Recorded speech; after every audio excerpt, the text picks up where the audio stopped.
You are... Oh, the doctor, isn't it?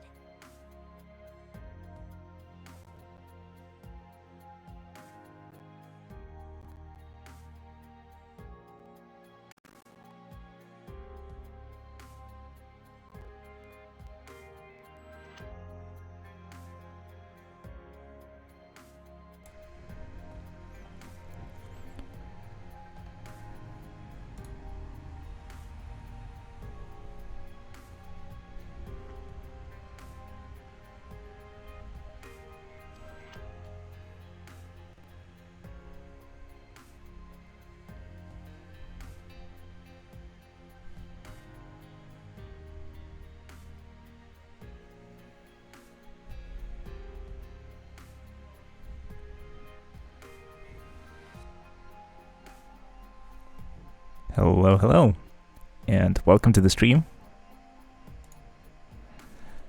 Hearken. Hear the whispers of vast creations, Master, echoing from the deep. Yeah, thanks, Spectre. Let's play some Arknights for a bit. The plan is to finish what is there to finish, but let's begin with the dailies. The daily chores, as usual. Visiting friends for the credits, reorganizing operators at the base, and so on and so forth. My idea for today is to play some Arknights first. We've started Undertides a few streams ago and never got to finish because Hitsuro Kozano came out. And we had to farm that for materials in the shop and to get resources from the stages and to get OP from 3-star completions. But now the event is coming to an end. I've completed most of the stages, but not all of them. And honestly, it's been a good time, but time to move on. You are...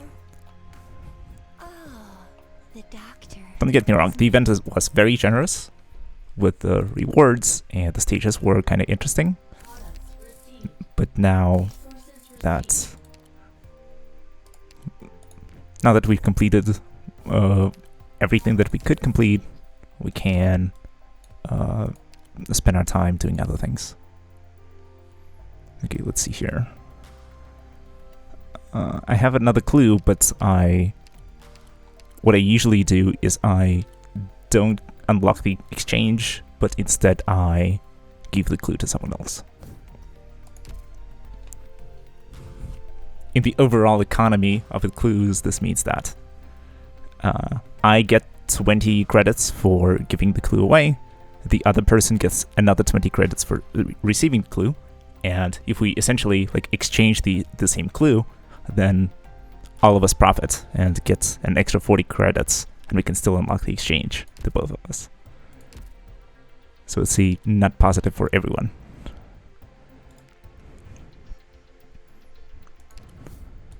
Maybe the selfish way will give you a bit more credits, or you will get to unlock the exchange a little faster, but in my opinion, waiting for a bit and getting the remaining clue is a bit more efficient in the grand scheme of things, and so you might as well give it away. You could say I'm maximizing social welfare and stuff.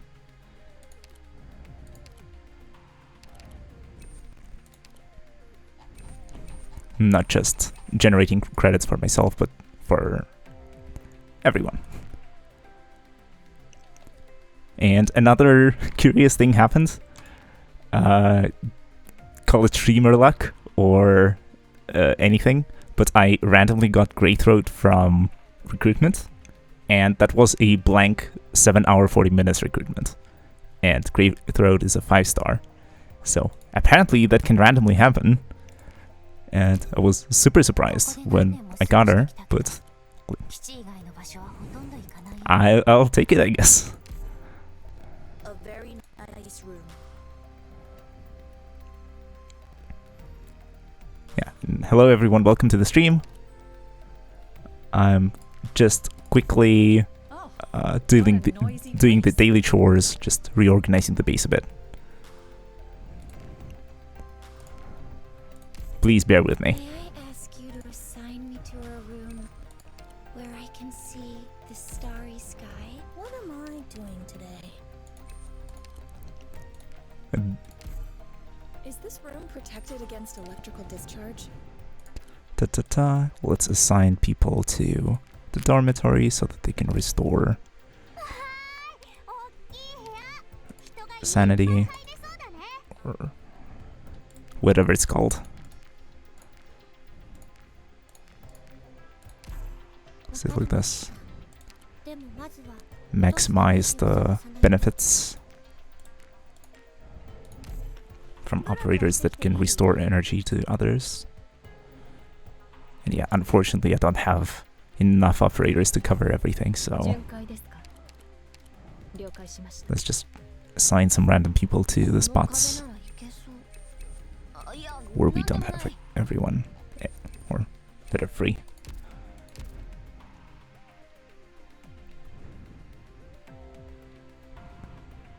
You are... Let's see here. Oh, Yeah, the recruitment is going. isn't it? Yeah, let's collect the rewards. Whatever. Let's buy something from the store before we forget. I don't want to buy rocks because I was farming one of the stages in Il Sirocosano and I got a lot of rocks out of that. So let's maybe go for... let's go for pure gold. I think it's kind of efficient in terms of credits. Don't want to buy expedited plans, I might as well wait. And I don't have that many recruitment tickets left. But yeah, so the plan is once again to let's assess our progress. So in Il Sirocosano, what I did is I completed the story, completed the stages from beginning to end. We farmed a bunch of them. I tried the EX stages. They are very difficult in my opinion, and I had trouble completing in even the first one. And unfortunately I had to resort to the guides, which I really dislike doing. And I had to also borrow operators from the friend list and from the community in general. From the support operator option. And I think that's cheating. And I dislike doing that. I didn't even touch the ISS stages. I might complete them before the reset, but honestly, I don't see a lot of value in doing that because I've already bought out the store with the event currency, and the last entry that's remaining are furniture parts. And I can spend another 150 sanity getting the thing, or a little less if I complete the EX8 stage for these extra 80 tickets. But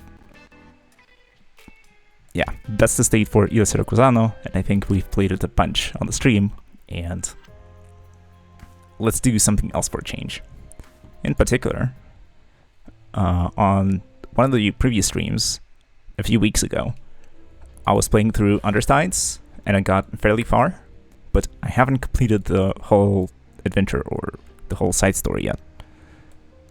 So my idea is to go into Arknights and complete the remaining stages, and then see, depending on the time, how long it takes us and how we're feeling, we might either play something else in Arknights or switch to a different game.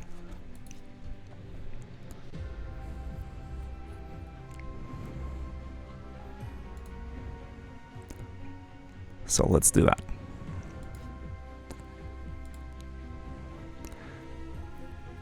So Arknights, very fun, but also has this weird mechanic with stuns.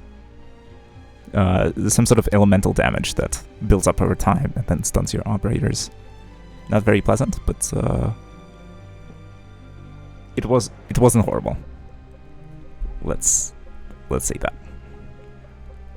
Okay, let's try this stage. He may be very smart, but he's also too paranoid. Taken together, that makes him not very smart. Compared to the boundless ocean, he is nothing. Okay, there's an emergency aid building. Once activated, continually treats surrounding units affected by nervous impairment. Yeah, that's the name for the status that affects the operators. Let's see. Interesting layout. We don't have the tiles just by the blue box are all non-deploy tiles, so we won't be able to use those. There's not too many spots for all sorts of operators. But I guess if we bring a balanced team, we'll be able to block their advance on the row, on like the single tile that leads to the blue box. And it's next to the tower too, so it will definitely help with nervous impairment.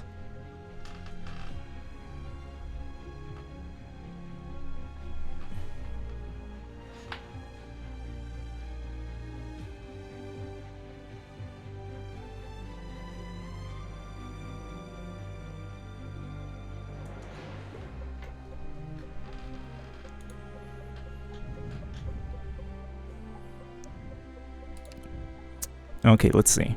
Maybe we'll take it into practice mode first, and then spend the sanity. I could make a new team, that's fine. Okay, so who do we bring? Let's go standard for now, and then tailor the strategy depending on how the practice mode goes. I'll bring 2 medics, 2 casters, 2 snipers, 2 defenders, 2 vanguards, and then 2 guards. Got it. I think this should be fine. Right, let's give it a shot.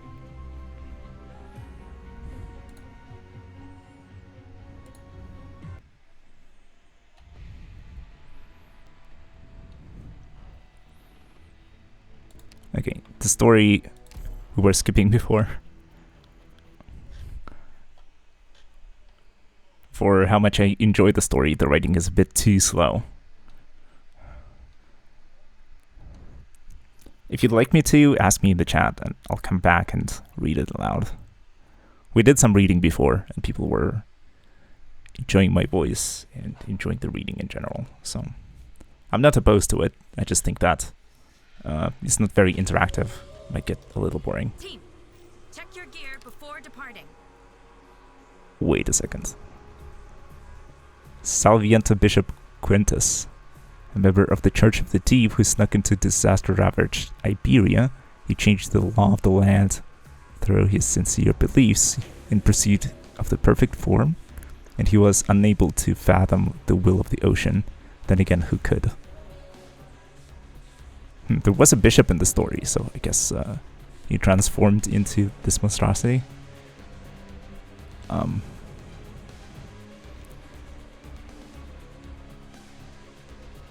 Guess I should have read the story, huh? Alright. Regardless.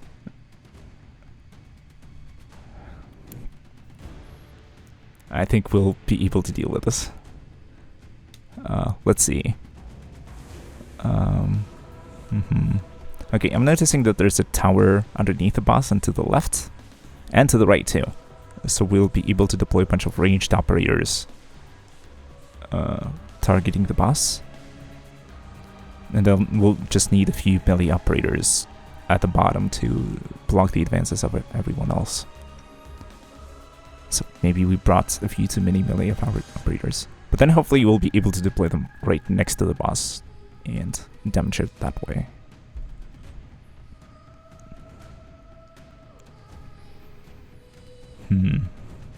Alright, let's give it a try. Will this work? Okay, it works. Nice. I think this tower is not activated because nobody is standing next to it. Let's try putting crews here. Alright, now the tower is activated and we're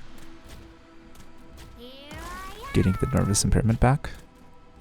A warrior must be ready to face death on the battlefield.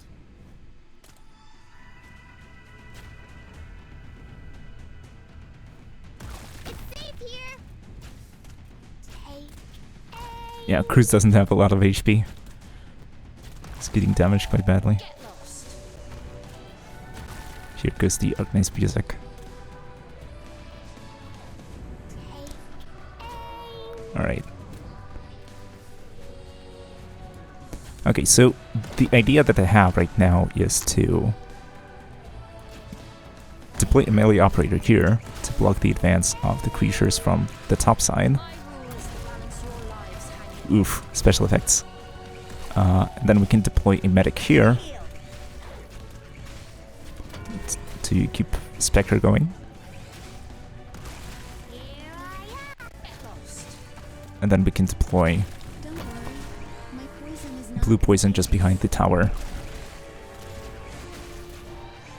to keep us protected from nervous impairment and stuff. Okay, some guys are leaking through. Let's deploy Fang here.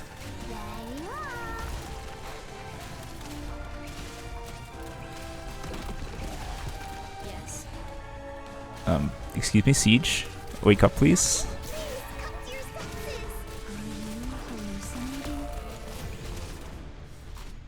Someone's down. It's blue poison. Oh, we have a bunch of flyers incoming from the top right. Where do you need me? If you want treatment, you gotta come closer. Okay, Fang is down. I'll have to take that into account.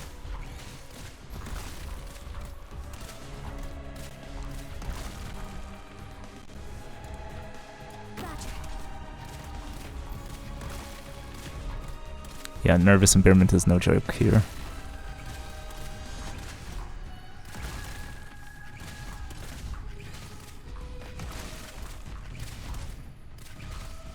Now this tower is not active. Siege is down. Now let's go with Irene. This seems to Irene. This seems like a good position. Humbly awaiting your command. He will get healed by Don't Hibiscus. heal that wound in no time. Humbly awaiting your command. Well, crap.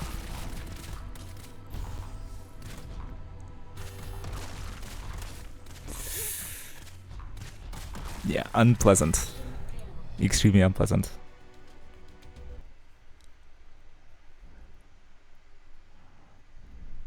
Wow, that's a tough stage.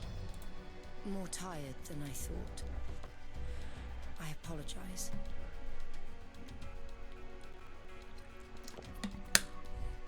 Yeah, we'll have to figure it out a strategy specifically for the stage.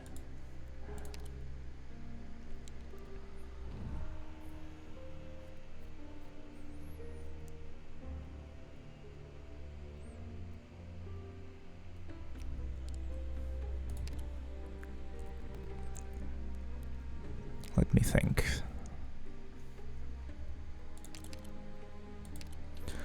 Siege is okay, but I think I'll want her on the more consistent deployment DP charging skill.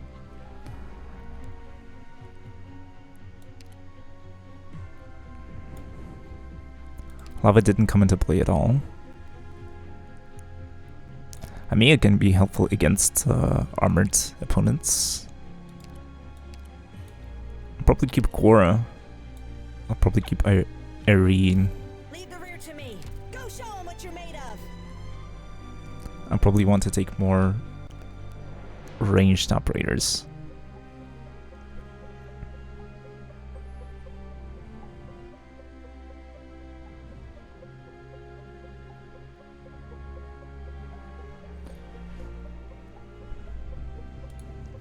Maybe I'll take Mulberry.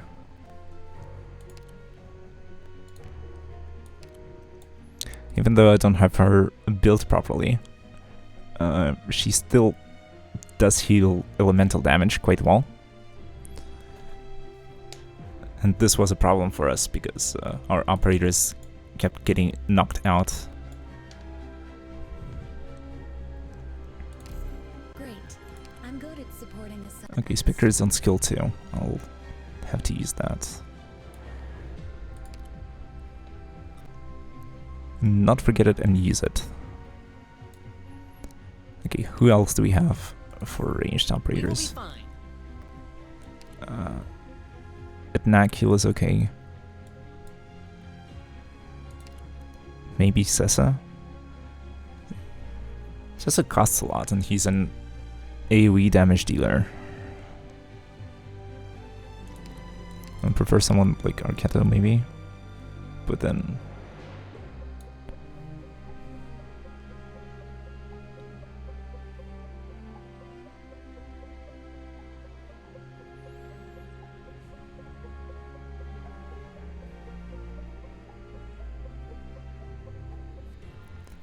she's not built either.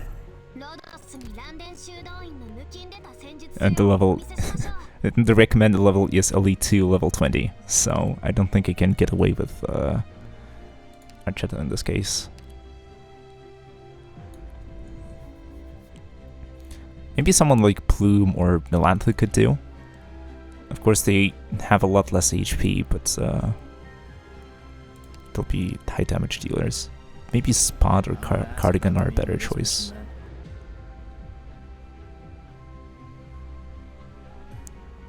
We'll get a lot more healing that way.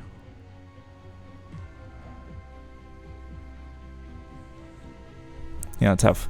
Let's give this a try.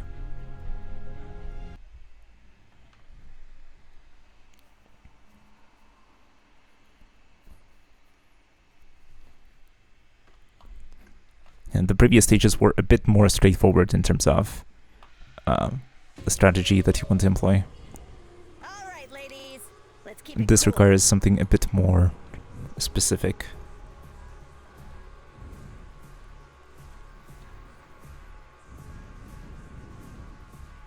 And then there's like these robots in the bottom corner.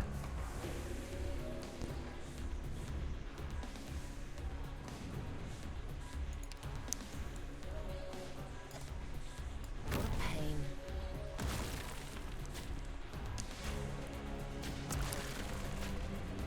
Don't like their presence too much.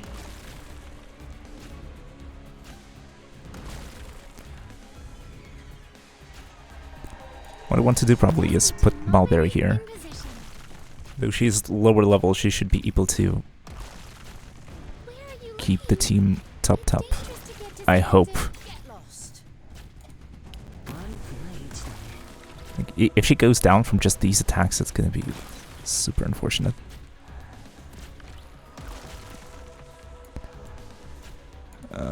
Let's go for... Maybe I'll place a Mia here. Everyone, please be careful.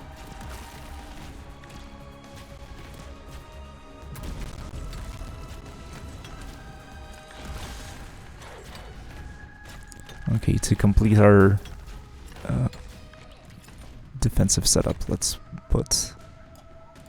Actually, let's place Spot here. Everyone, He won't be doing any damage, but he'll be here for emotional support, I guess. hear someone crying. Where are you looking? It's dangerous to get distracted. And now let's go for pure damage on the top side. My toxicant is ready.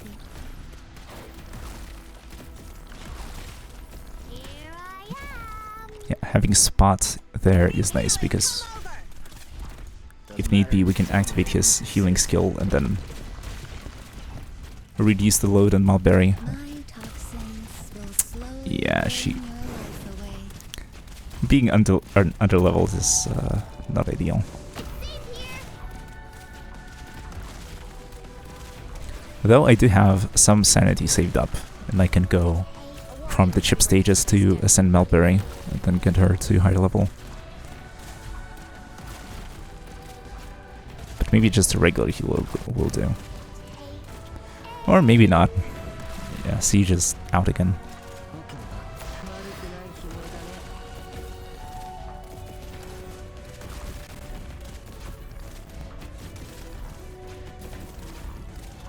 Hey, heal that wound in no time.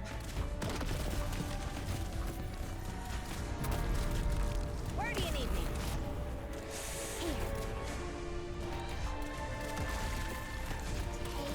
Yeah, our front is not doing too hot. Let's go with Spectre, honestly. You are the one in the room. Holding a shield is tiring, pal. There you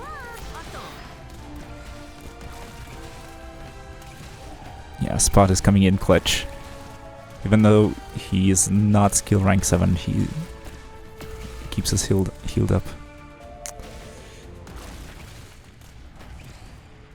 Hey, Very helpful.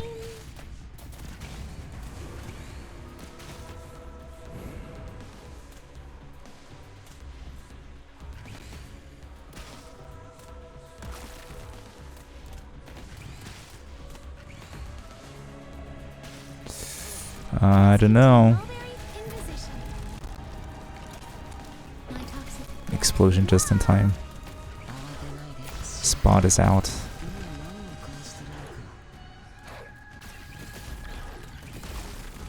There are these tentacles on the field as well. Command. We're just getting destroyed.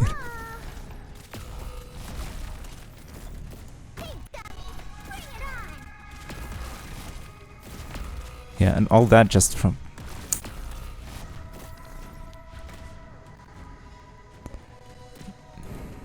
Yeah, not nice at all. Extremely unpleasant. Everyone believes in me. Maybe we can scuff our way through this.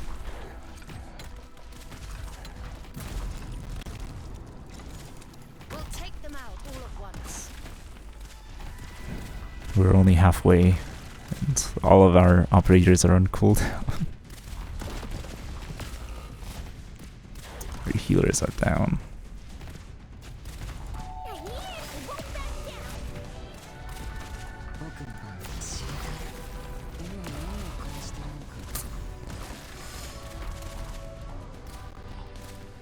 Ready to heal.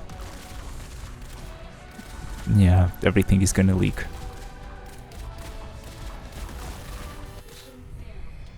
Not good.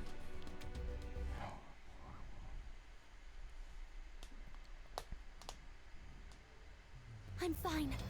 Get it Not together, good at all. everyone.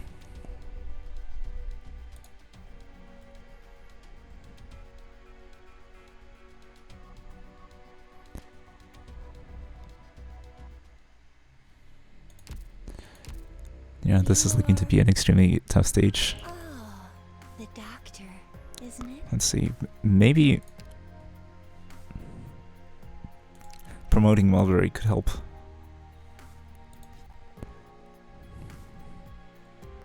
I need a few healer chips, but I think it should really help us a lot here. Because the restoration from the towers is not enough, unfortunately. Our operators just keep going down despite standing under the towers.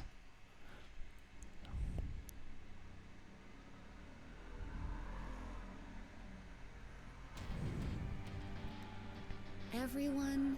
And then there's the no need random for you all to stand so tentacles far that from keep killing our healers, they also don't help. me.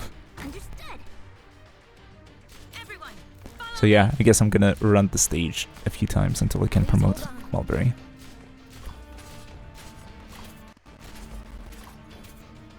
Anyways, how's your day going? Your attacks have no effect. Got it.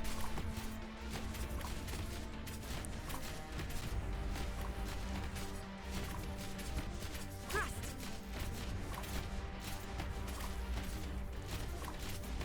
Come on. Clear. I prepared a gift for you. Like it?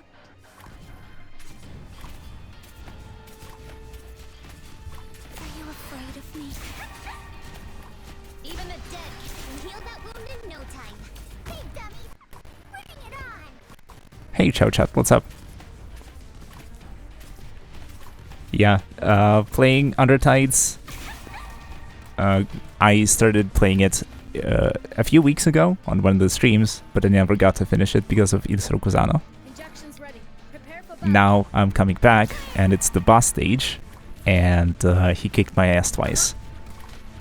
So I'm thinking of raising one of the medics that can heal the nervous impairment status. And I need the chips. So here I am on the chip stage.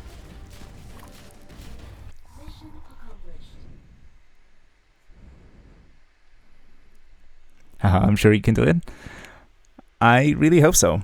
I mean, I imagine that I can actually sort of, if I think about it a little more, I might be able to just go back into the stage and figure out a better strategy. But nervous impairment just keeps, disabling my operators a bit too often. And then I think the tentacles that the boss spawns on the stage just finish off my medics. And then I can't keep my operators up.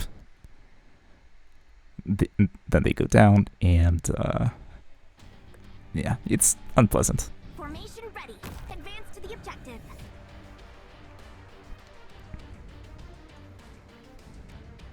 Understood. Thrust. Please hold But on. yeah, I guess sometimes farming is what you have to do. If the recommended level of the stage is Elite 2 level 20, and you're just coming in with a bunch of Elite 1 operators, then you're not going to be feeling too well. And then Mulberry, who I plan to use to heal the nervous impairment condition, she is actually Elite 0 maximum level. So she's not even Elite 1. That's it. Your medication is here. And then the problem is that, yes, she can heal the status, but not by too much, and then she goes down very easily. I hear someone.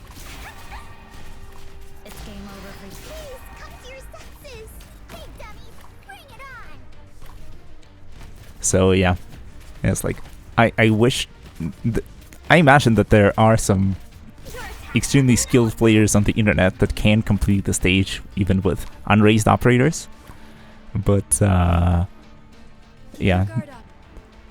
I'm not that skilled just yet. I started playing about a month ago. Understood. About that, what you think of Honeyberry? Honey who? I won't back down. Leave it to us.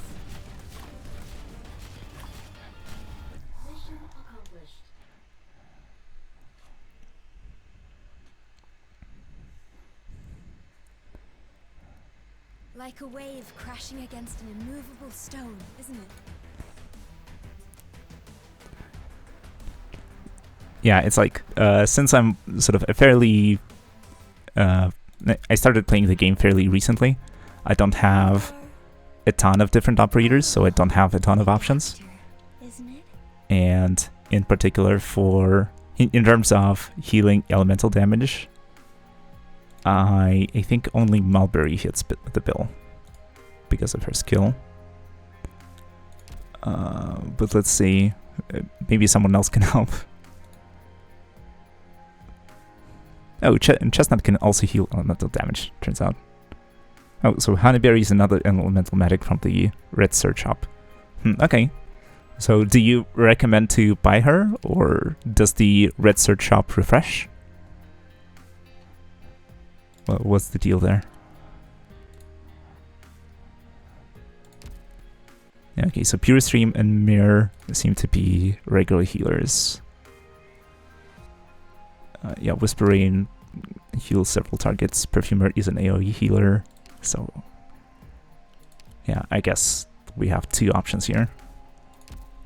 It's Mulberry and Chestnut, but neither of them are raised. Okay, so the Red Search shop rarely refreshes. Alright, I see. Let's head there real quick. Yeah, because I have a bunch of Red Certs saved up. They come from... Oh, just more options. Yeah, that's cool. In this case... Sure, let's get Honeyberry. I guess eventually I'll buy out the whole shop. Nice to meet you. I'm the new medical department intern, Honeyberry. I'm assuming you're the doctor. It's just like Dr. Calcit said. You're different enough from everyone else that I can tell you at a glance. Yeah, welcome, Honeyberry. Yeah, so anyways, red certs. I got a few from, like, just completing the first few AP stages. Oh, Honeyberry kind of heals better? Yeah, that's cool. She'll be a nice addition to our roster. Skill-wise. Okay, wonderful. Let's check. So in terms of skill, 135% for Melberry. If we look at Honeyberry, a bunch of berries, right? Let's just spend the resources and raise the skill up to 4 at least. That we might have some more for higher level. Oh, she targets 2 operators.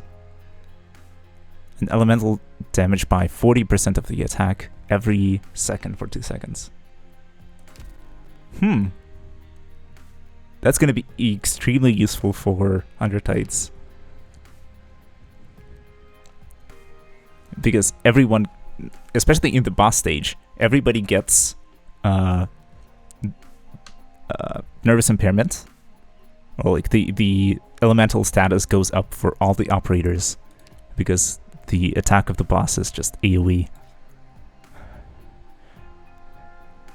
So this will definitely help a lot. Okay, let's go back into the chip stage and get some more chips for our medics. Alright, that's extremely useful. I guess then the strategy will be to go with basically the same roster for damage healers, but our medics will get replaced by medics who can heal elemental damage. And then we should fare a lot better.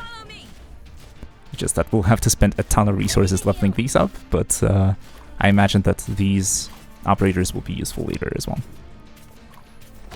Especially for, what's it called, the other story.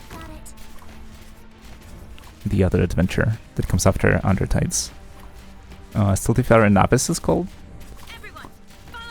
Yeah, seems good, more heals.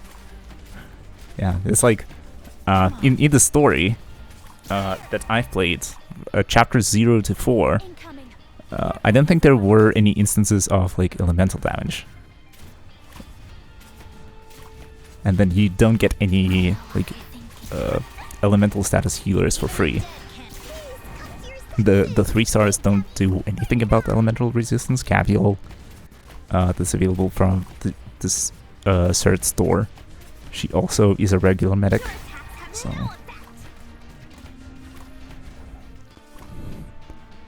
But yeah, I guess Honeyberry, since she's available from the AP shop, she's yeah, she's not gacha and she's not recruitment, so you don't have to roll for her. You get her guaranteed if you get enough resources. So that's cool.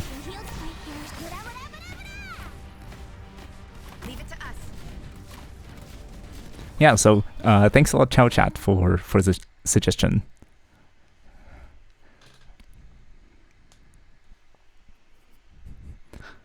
I've got a poison to melt away all these Oh, and we level up, which means that our sanity gets refreshed. And we can go farm a lot more chips. We'll need 8 in total for the 2 elemental medics. We're at 3 at the moment. We'll need 5 more. Let's go for it. Yeah, accessible, exactly.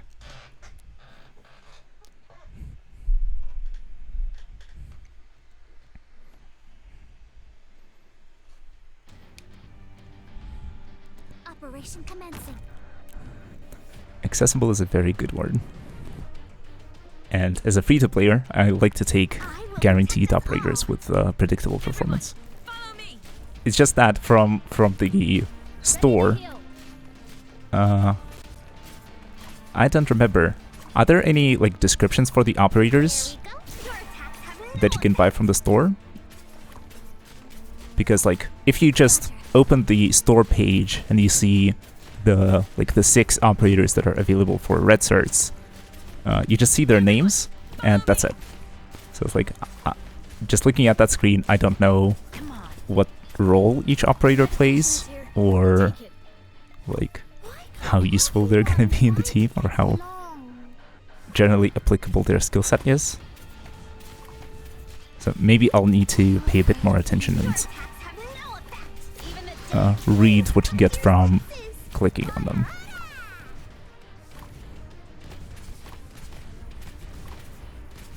Yeah, pretty much that.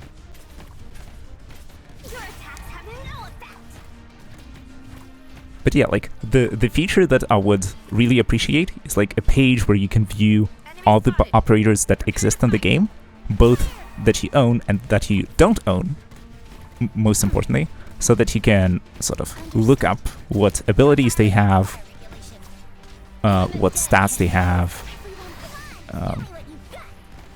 maybe also when they can be accessed.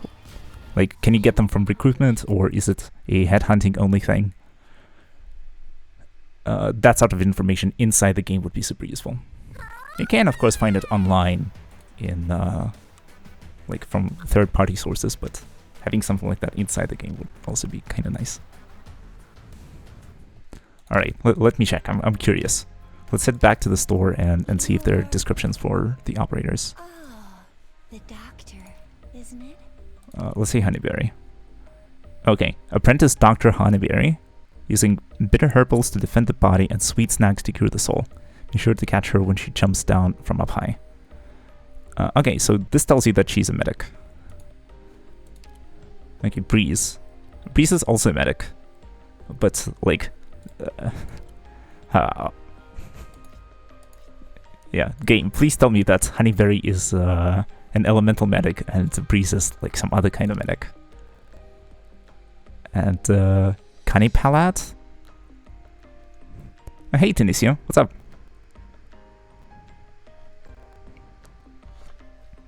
Yeah, in-game wiki would be useful indeed. Yeah, totally agree.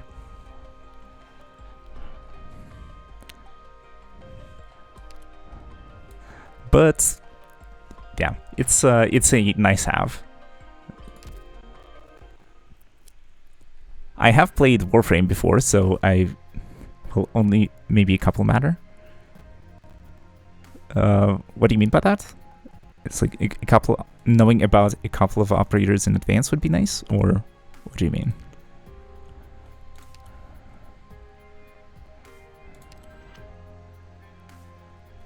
Okay, we can promote Mulberry. Boom. A promotion? Really? I get a salary from Rhodes Island as well as Chunshan? I'm so happy.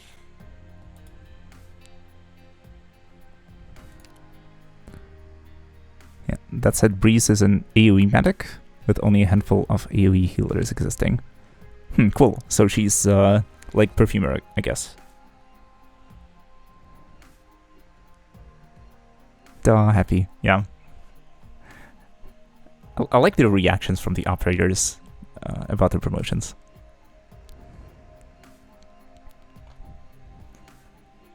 But yeah, in case anyone new joins and sees the title and sees the operator page, we're playing Undertides and we're playing the boss stage, which is level 9, and we need operators that can heal elemental damage. So we're farming up resources or farming up chips to promote our medics that can heal elemental damage, and we'll use them in the stage. It's just that, let's see. I'll think about the level to which I'm going to promote them. Yeah, so Mulberry I already had. Honeyberry we just purchased from the store. Imagine people can get Perfumer. Yeah, it's like tough luck. So you can do emergency treatment like this? Perfumer is available from recruitment, right? Because I know that I have her for some reason, but I don't remember where exactly she came from. Yeah, recruitment. So at least it's not gacha only. Because recruitment, you get plenty of tickets to do the recruitments, and then you can select the healer tag, and then you can try and get Perfumer. But yeah, if luck just doesn't go your way, then you can spend a ton of time waiting for a specific operator.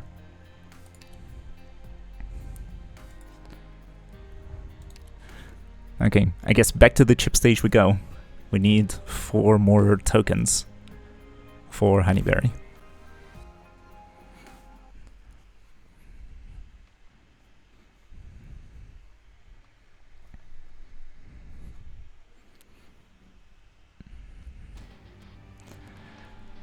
Please take good care of yourself while I'm gone.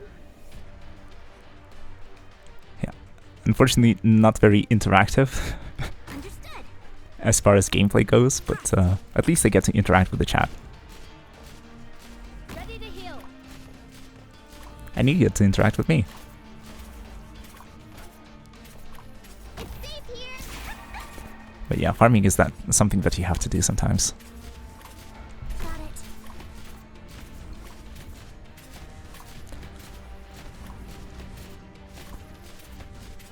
it. Someone who was in the chat the other stream said that Your medication is here. the developers complete the stages with only 3-star operators, and none of the 3 stars heal elemental damage.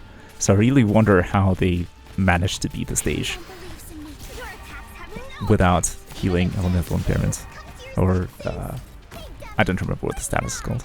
Nervous impairment. The other notable red cert one, in my opinion, was Ethan for crowd control, but specialists are oddballs. I see. I mean, since it's the red cert shop, and you can just go out and farm red certs, I think I'll eventually just buy out everything from there. Understood. Out of the way. Out of the way. But yeah, thanks for the recommendation. I'll definitely research Ethan and see what he can do. Crowd control is like a very interesting niche.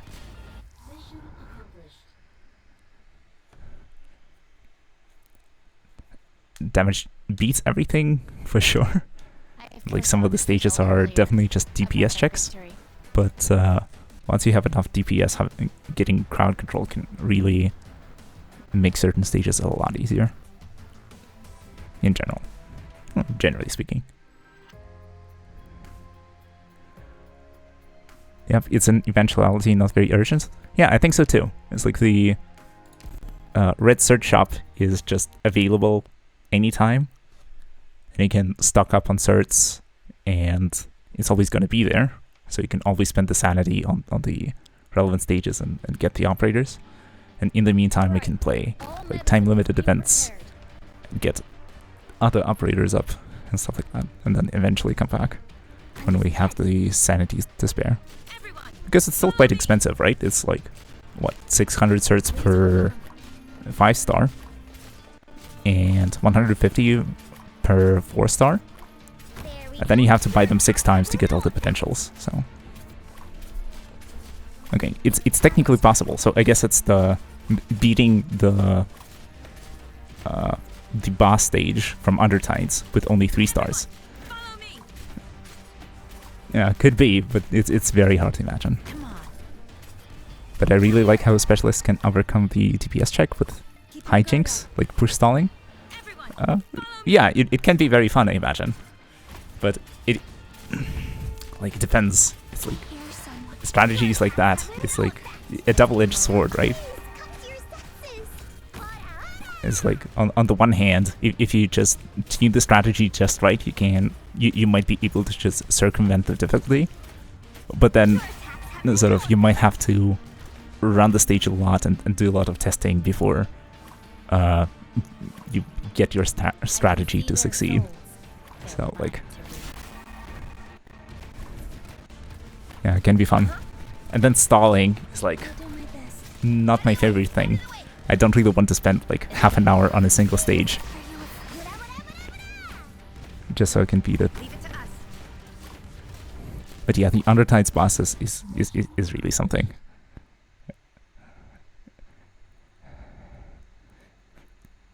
Not like he's an impressive big dude, and like he is definitely one of the bosses of all time. And you imagine that he's supposed to do a lot of damage and be very tough to defeat. But the fact that he has like an AoE attack that damages all the operators on the field and applies nervous impairment and spawns tentacles on the field that will, you know, target the nearby operators. Just having all of those stacked up makes him very tough in my opinion. But still, we tried the stage a couple of times. We didn't get far the first time. The second time we were a bit more prepared, but still I feel like about 80% through. Yeah, few save tiles, that's also a problem. And then like clearing out the tentacles that spawn is like, if you don't have any ranged operators nearby, or if your melee operator is just, you know, facing the boss, then the tentacle is just going to be there and it's going to be continuously dealing damage, so good luck. But yeah, I imagine that I could have cleared the stage with just the operators that I had, but it would probably be a huge pain.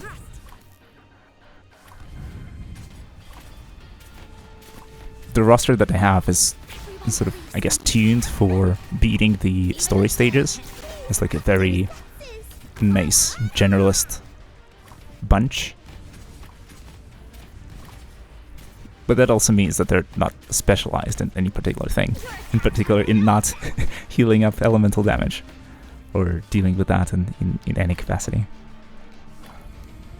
I prepared a gift for you. And since I farmed a bunch of materials from Il Circosano, I'll be able to, you know, spend them.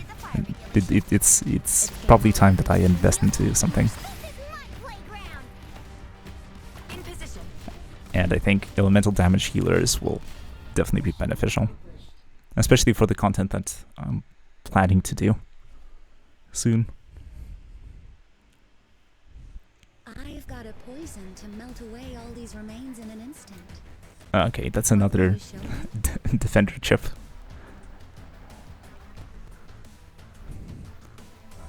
I mean, I think I have a defender or two that I want to raise eventually.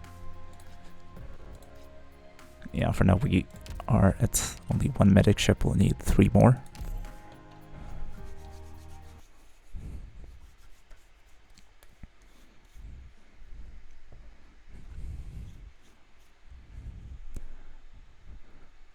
But yeah.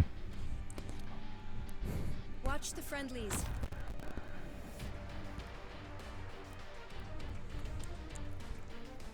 Since we're stuck farming the stage for a bit, what about you guys? What are your impressions now that Il Circosano is coming to an end? What do you think about the event? What are your thoughts? There we go.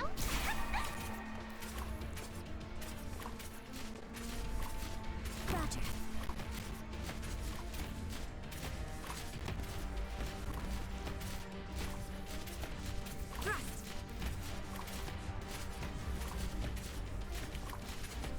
That's it. Your medication is here. Take it. Ansel, I'm counting on you now.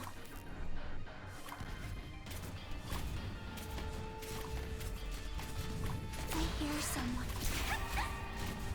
Even the dead can heal that wound in no time.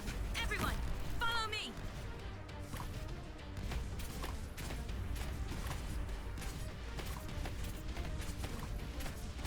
Your attacks have no effect.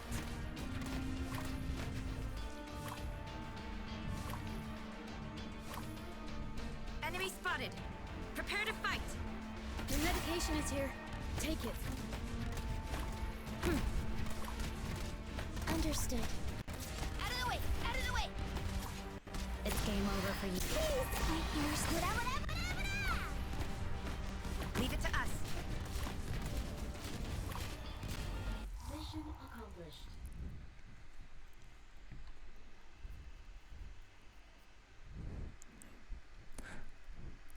I'm still farming Circusano shop. Can't really say that event mechanics were really special, just tanking those assassins. Yeah, I feel you there. It's like you have a timer on the screen, and you can't really do much about that timer, and once it runs out, all the enemies get buffed, and you get a special enemy coming down the lane, and you have to worry about that. He deals an insane amount of damage, and he's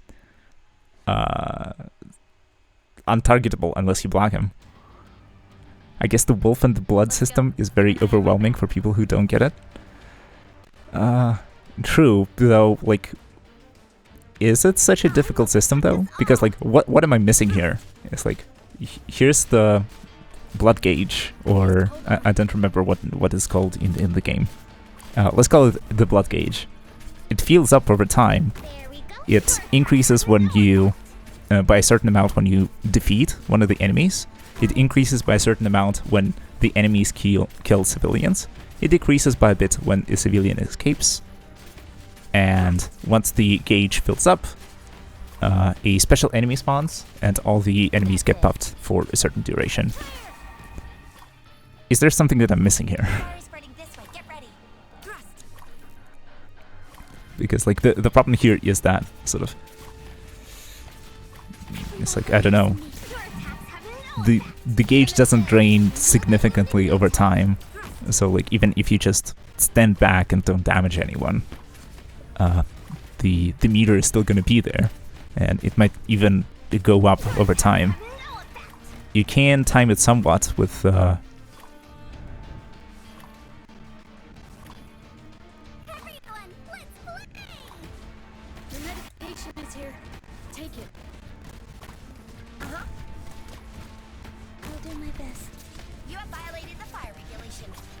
yep, so people who burst too fast kind of cuck themselves. I see. I mean, like, even if you don't use the skills, then you're still kind of in trouble, because the enemies are going to die either way. It's just that activating the skills is going to make it a little faster. Would it be cool if there were ways to efficiently reduce the blood debt? Yeah, exactly. Like some way to, like, interact with the blood gauge, with the blood debt meter, so that we can, like, influence it going up or going down. We can somewhat speed up the increase by, yeah, as Chaoshat said, activating the skills. Then enemies die fast, and we can force the gauge to, you know, reach the end a little faster. But then, yeah, not. I don't think there were any ways for us to decrease the gauge, because, like, the civilians will escape on their own, and we can't really control when that happens. They're just pre-programmed to wait around or run around like headless chickens, and then eventually reach the blue box.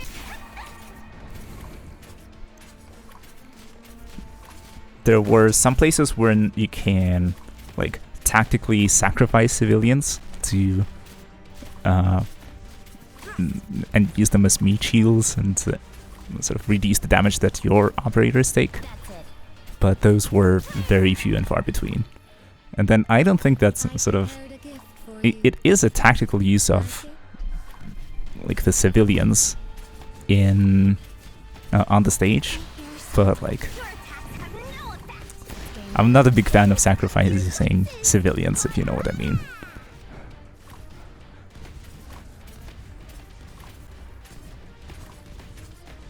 I don't think sort of the lore of Rhodes Island, and Amiya's lore in particular, would be, you know, in favor of, you know, putting civilians in danger in order to, or, like, actively not protecting civilians in order to gain an advantage in battle. Yeah, thankfully they weren't the worst civvies. I mean,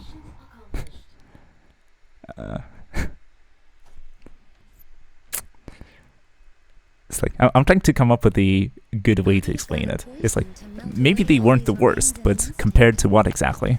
Want me to show you? They weren't that good either. Is Rhodes good though? Hashtag umbrella. Yeah, it's like who knows at this point. Especially like the doctor's past might suggest that, or at least whatever the story alludes to. It might be that we were up to some very nefarious things, but who knows at this point. Deploying. In position. And then, like, how are the stages connected with the story? If we imagine for a minute that it wasn't, like, the whole of Rhodes Island who were, like, involved with whatever's happening in Syracuse, and those were, like, a certain subset of operators who went there together with Texas, who have maybe fewer reservations about what tactics to use in combat, then maybe we can discuss that. But I don't think anything in the story suggests that sort of only certain operators were involved. And then you can take any operator on the mission, right? So it's like you can place Amiya on the stage where with the wolf, and you can wait until the wolf, you know, reaches the bottom right corner, and you can have the wolf damage the civilians, or like use the special ability on the civilians in order to protect your ops. So like, I don't know. I think some of the Mizuki mode endings say a bit about alternative world ends. What's Mizuki mode? I'm not really familiar with that. But Rhodes does hire some red flags. You mean lappers? Leave it to us.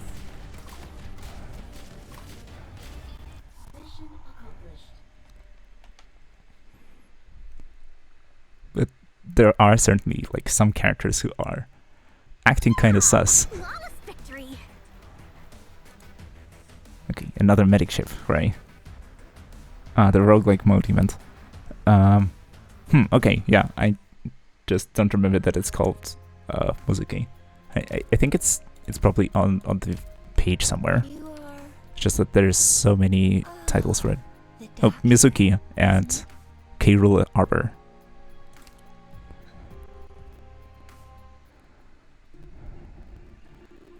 Yeah, okay, I see.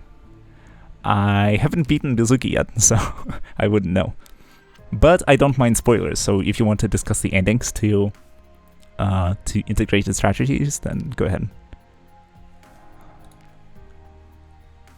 I think that certain spoilers can actually enhance your experience, because when you know what's happening, you can you have sort of, rather than having the events be interesting because of the novelty of what's happening, you get to see, or you get to keep track of the foreshadowing a lot better.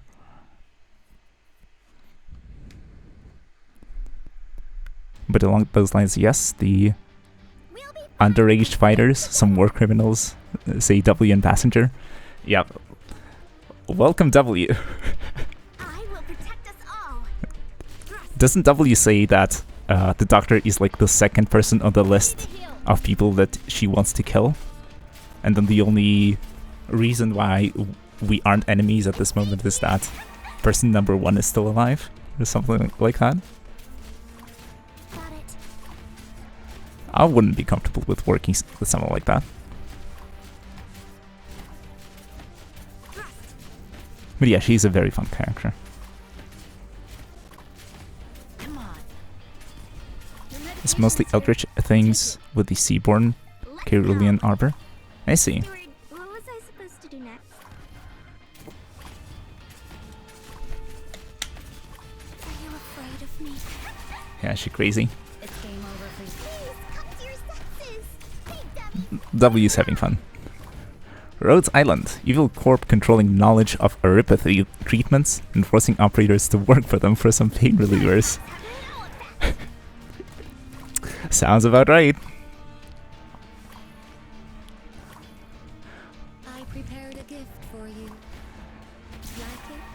But yeah, it could be an interesting interpretation of the events. Understood. But still, yeah, from what I've seen, it doesn't look like Rhodes Island is like manipulating people into working for them. In position. They seem pretty welcoming, and they help people in need for the most part. But there is some degree of We've become what's it called? Ludonarrative dissonance. So like there is a bit of a desync between what happens in the lore and what happens in the gameplay itself.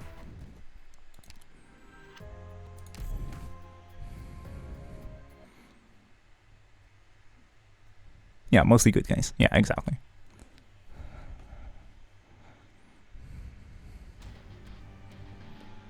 Deploying. In position.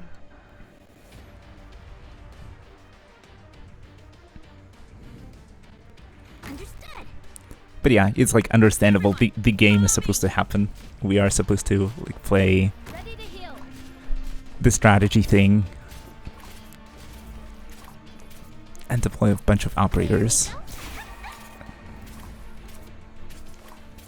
And then we are supposed to roll on the gacha to get the limited ones.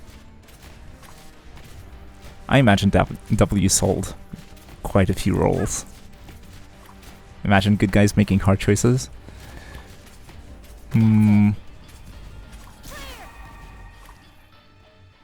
That would make for good storytelling, but yeah, but it's nice, a melancholic story. Yeah, it's like the... I haven't gotten to that story in... that part of the story in the gameplay, but I know about the sort of the events with the Frost Nova and the Patriot. And that part is like, well, shit, we end up on different sides of conflict and there's like basically nothing that we can do. And I think, I don't recall the exact name of the YouTuber, the guy who makes a lot of lore videos. Quasar, I think? He had a video about the Patriot and the whole situation, and he explained it quite... or, Leave it to us. like, judging from his video, there's like a lot of nuance to the situation.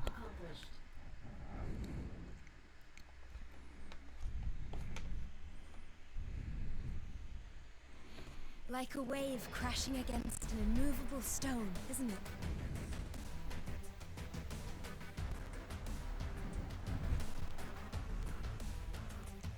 And it's cool that there is this nuance, it's just that it's not always there. Since the stages aren't always connected to the story, it's like hard to tell what's real, what's not, and yeah, many are confused about why Patriot seemed like such a dummy. Yeah, as in like, I imagine that it's buried somewhere deep inside the... before Tal reveals the thing. I see. So, yeah, I would imagine that it was buried somewhere in, like, the operator files, or somewhere in the long story, or, yeah, indeed revealed at the very end. And then you're, like, confused about the whole situation, and it's like, everyone is acting dumb. It seems like they're just acting like that in order for the plot to happen. And then it turns out that, no, that's not exactly it.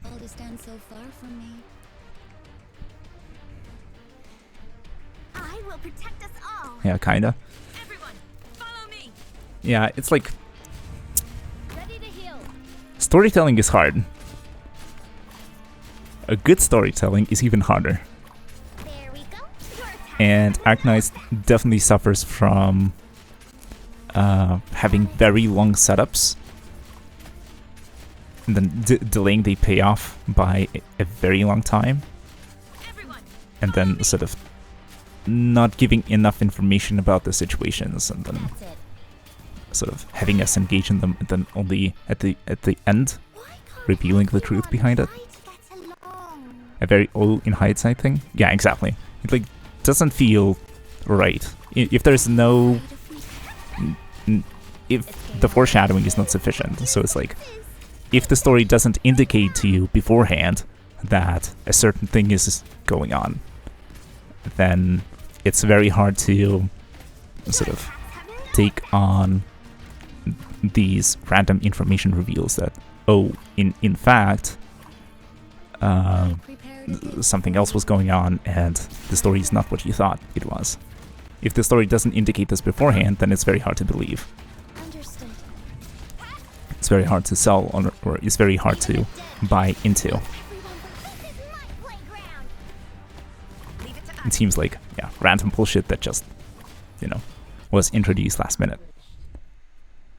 Yeah, rug pulls, exactly.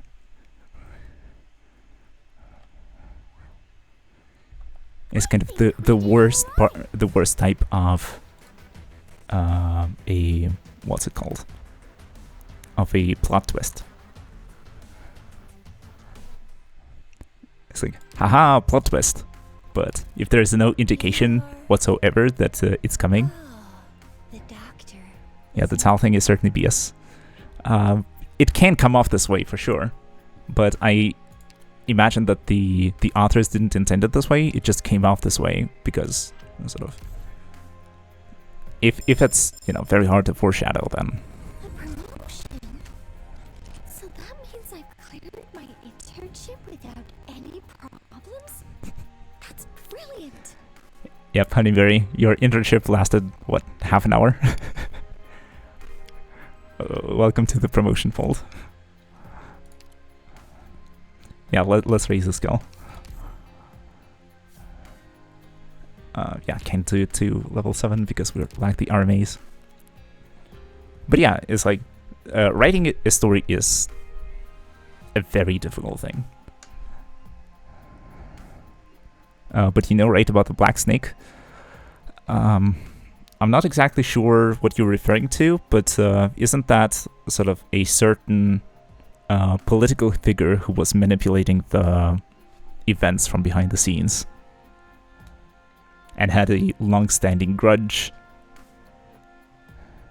Yeah, very convoluted, especially since it's still expanding. Yeah, true. It's like, I imagine that sort of the writing team have done a tremendous job preparing the whole world and what's it called?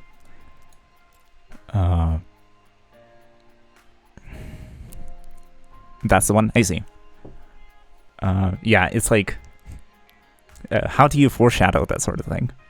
I know that the writers probably have had it prepared for ages, that they've done a lot of work to make the pieces fit.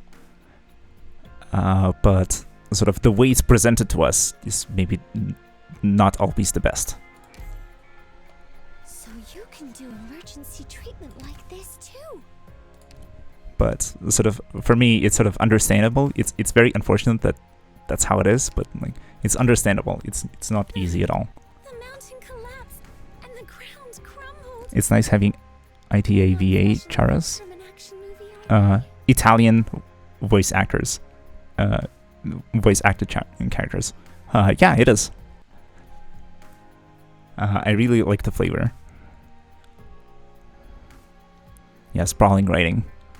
Yeah, it's like the universe is there. We only see a fraction of it. It gets revealed over time. But yeah, at the same time, sort of certain things might definitely feel like bullshit because we don't know the whole picture. And then if it's like not presented in the best way, then yeah, then tough.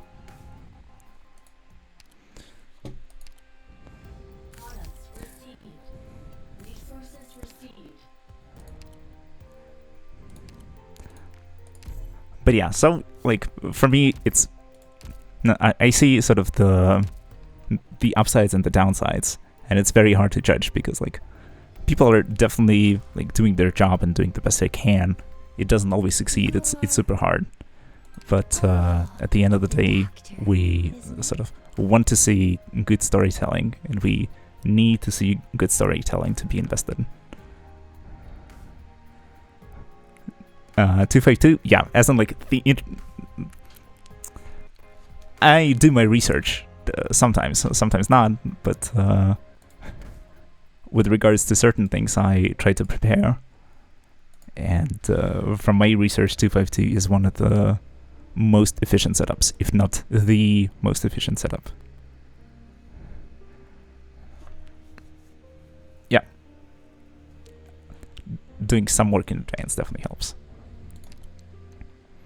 Especially because sort of it is kind of overwhelming, the amount of systems and the amount of information that there is. And then your resources are limited, especially when it's tied to sanity. And if you don't spend it efficiently, then sort of... it's not that you're falling behind, it's like your progress really slows down. And then you're not enjoying the game as much as you can, just because you're sort of gimped by certain decisions that you've made in the past. It's like, imagine spending a ton of resources on leveling a certain operator, and then finding out that they're useless. Like, I hear Vigil is. Where's Vigil? Yeah, here's Vigil. Because, like, I saw a free 4-star, free 6-star that you get from the story. He has a nice Italian VA. He looks dapper. But people on the internet say that he's, if not very hard to use in combat, then maybe even unusable. So, like...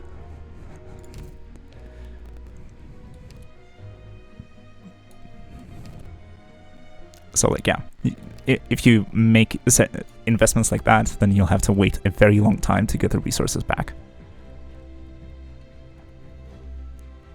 And then sort of, I do imagine that you can make him work in certain situations, but it can be very difficult. And then, if you don't make use of the operator, then sort of, yeah, those are resources that could have been spent somewhere else. And you could have been having more fun playing the game and progress further, unlock more stages, and be more efficient with spending more resources. But, yeah.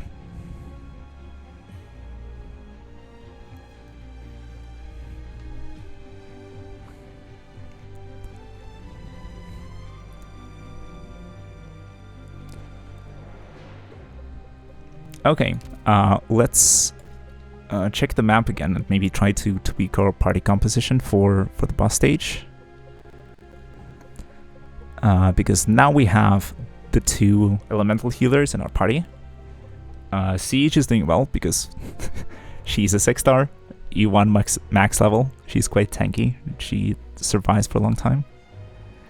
I think I'll put Melantha in because Melantha deals a lot of damage and she's just made for delivering physical punishment. Though maybe what I need is someone like Cardigan who can just tank and heal herself up and just stay on the field. Our ranged operators were going down before, but yeah, but now with the elemental healers I'm not worried as much about that.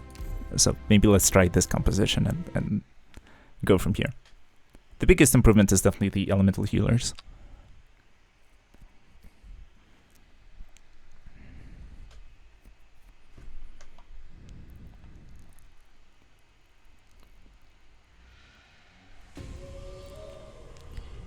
For want of a nail, the kingdom was lost. But yeah, I was definitely surprised when sort of... I should have read the story, but once you skip it, you don't see on the stage preview that the boss is going to be there, and that the pre-placed enemies are going to be there. So it was quite a surprise when you get treated with this image once you load in.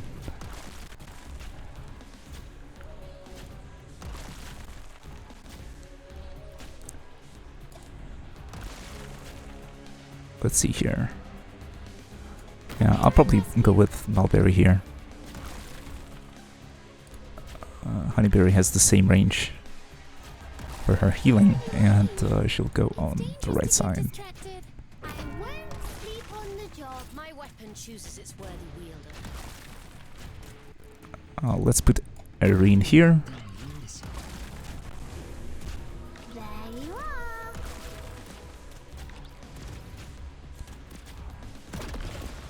But yeah, I should really prioritize getting my healers up. Arrived at designated position. Treatment target sighted.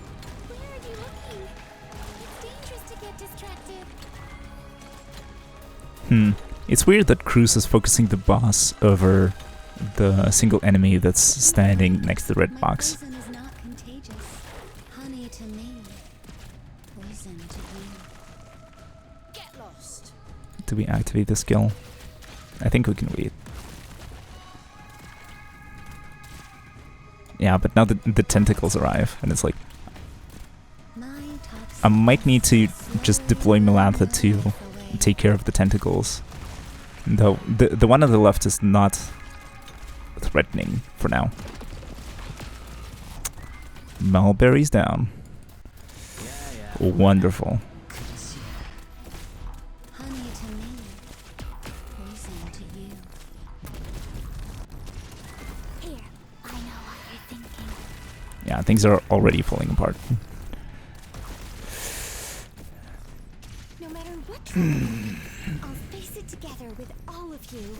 Yeah, I guess the Whatever you say. okay. I guess the downside is that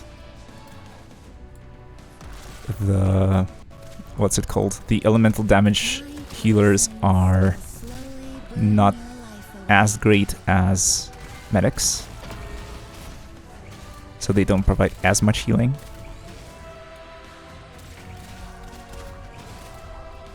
My toxins will slowly burn your life away. And I think I have to place a Bacul here. Carefully awaiting your command. And I think I have to activate Spectre skill, otherwise... Yeah, I think we lost. Haven't played the story, but I have played Sea Annihilation. You shouldn't block and kill those robots on the bottom right. They go to the bells and increase their efficiency. Oh, alright. I was thinking that they were enemies as well. And that if they reach the box, then it will count against us. Or that they might... what was it? Like, destroy one of the blocks? Like the one to the bottom of the tower? And then if open up a different path for the enemies, and then cause more trouble than they're worth. But alright, I'll give it a shot without blocking them.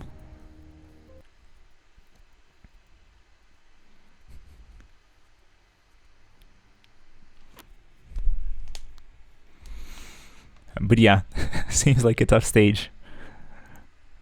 There are certainly like random jumps in difficulty that the game has.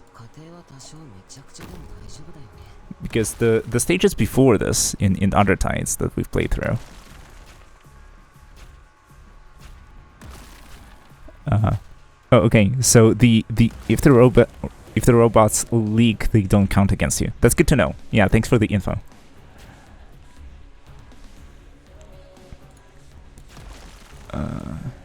Let's see.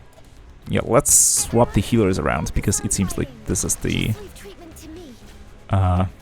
tougher spot. I've got a way to treat My weapon chooses its worthy wielder. And then let's see. Maybe I can optimize the placement a little.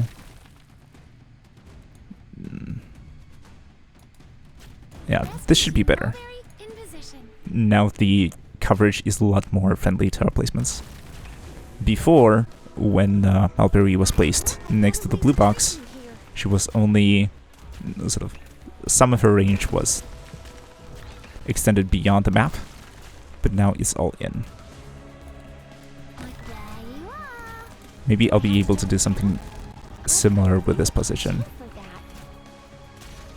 So, as I was saying, the... what's it called? The previous stages didn't seem as difficult.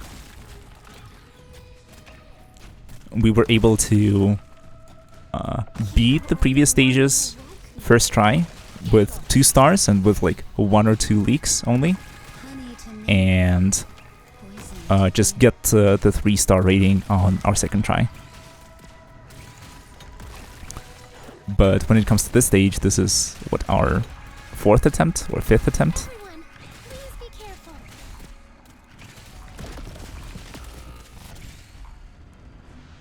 And it looks kind of problematic, especially now that now that Cruz is down. I think I'll wait until the flyers pass.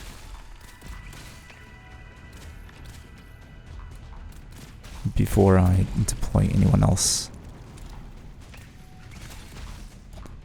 Maybe Amiya here, and then Adnakil here.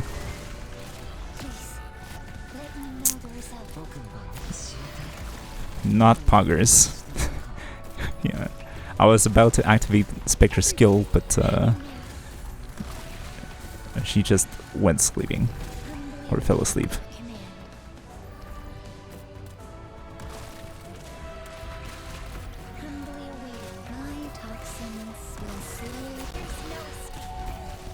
Yeah, I'm thinking I might have to deploy even more healers. This would definitely not be ideal because I want to deal as much damage as possible, but it's like if our operators just keep going down due to the lack of healing, then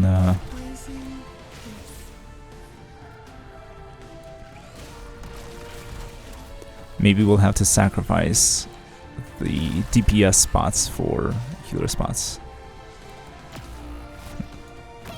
And then I don't remember how the AI works for the flyers. They might be targeting the last deployed operators, so I might have to figure out the order in which the operators should be positioned.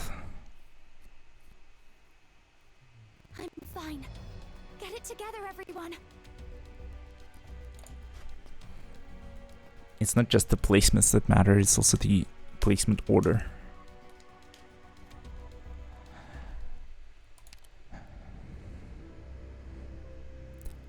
Oh hey Smart Mill, what's up? If you upmost aggro last dropped. I see. So the last deployed operator gets focused by the flyers.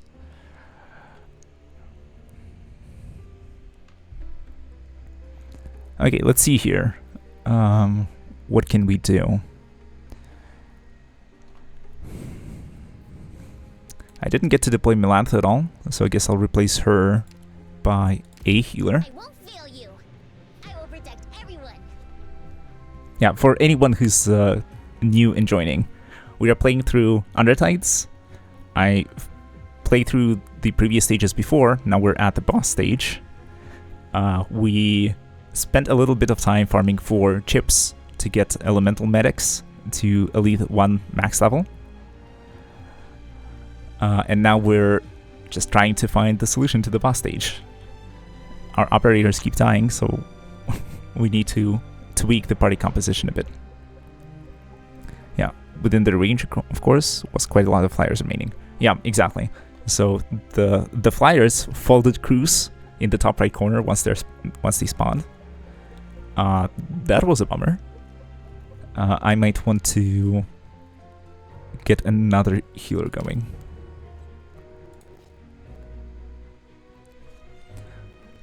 I might have to complement or supplement both of my elemental healers by actual healers, so that the elemental healers deal with neural impairment, and then our actual healers keep the HP of our units up. And then we'll just have to pray that we have enough DPS to remove all the enemies from the field. It doesn't seem like we have any problems with blocking the enemies, so maybe the defenders are not what we're looking for. Yeah, maybe let's clear the selection and go again. That should probably be better. But then we only can deploy 8 operators in total, so we might have to think about exactly who we want to bring. Okay, the healers come either way. Blue Poison and Cruise come either way. Amiya I'll include also. Siege is quite good, though I might want to remove Siege at a certain point. Are you doing all stars, low stars? I wish I were. The reality is that I started playing the game a month ago, or about a month ago, and I'm a free-to-play player, completely. So my roster is kind of limited, And it's not just limited in terms of the selection, but also in terms of the operators that are at max level. I am definitely raising operators that are useful, but it's a resource management game, and I don't think I can raise absolutely everyone. I will just run out and we'll have to spend an eternity just farming for credits or EXP records.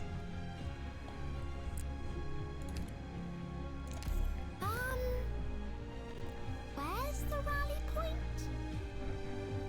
How open are you to borrowing a character? Honestly, I am okay with borrowing characters, but sort of, here's the thing. Ideally, I want to beat stages with only my own units and use supports only when, like, absolutely necessary. Like, for example, when it was, when I was playing the Il Sirocosano stage with the street, and there were a bunch of cars, and it was just a pure DPS check of a stage. There, I borrowed an Ifrit, just to, you know, get through it, and otherwise I just couldn't do it. So in that case, when sort of when the forces that I have are just not enough to beat the stage, and I really need to beat it to get to, like, somewhere else to get certain rewards, then I'll do it. But otherwise, I try my best to just use the operators that I have and treat it as a mostly single-player game. Yeah, leveling that towards would be very good value. Yeah, thanks for the suggestion. I got her very recently. I think we got her last stream from the recruitment because I got a top operator tag, so I just didn't have the time to level her up. Let's see how we're doing on materials though, because I do have a lot of records from saving up. I'm just not sure how much it's gonna cost. Getting to here and getting to E0 max level is not expensive at all, but I don't think I have any. Yeah, I don't have the chips to promote her at the moment. And then getting to E2 is super expensive, and I haven't even done that for operators like Siege, who I've had at E1 max level, rank 7 skill for a while, just because of, like, the material requirements. I got these very recently.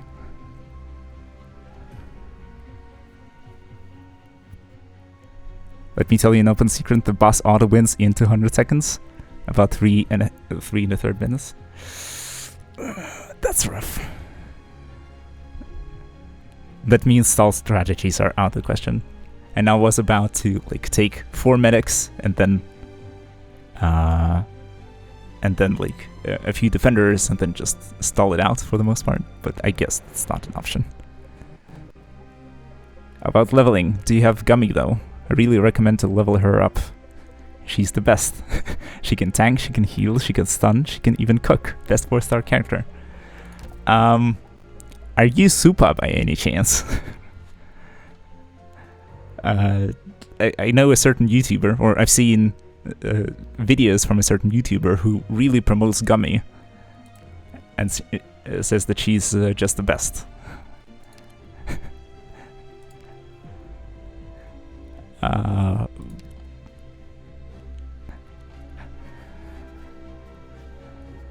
But yeah, I see a Kappa, so I think it's probably a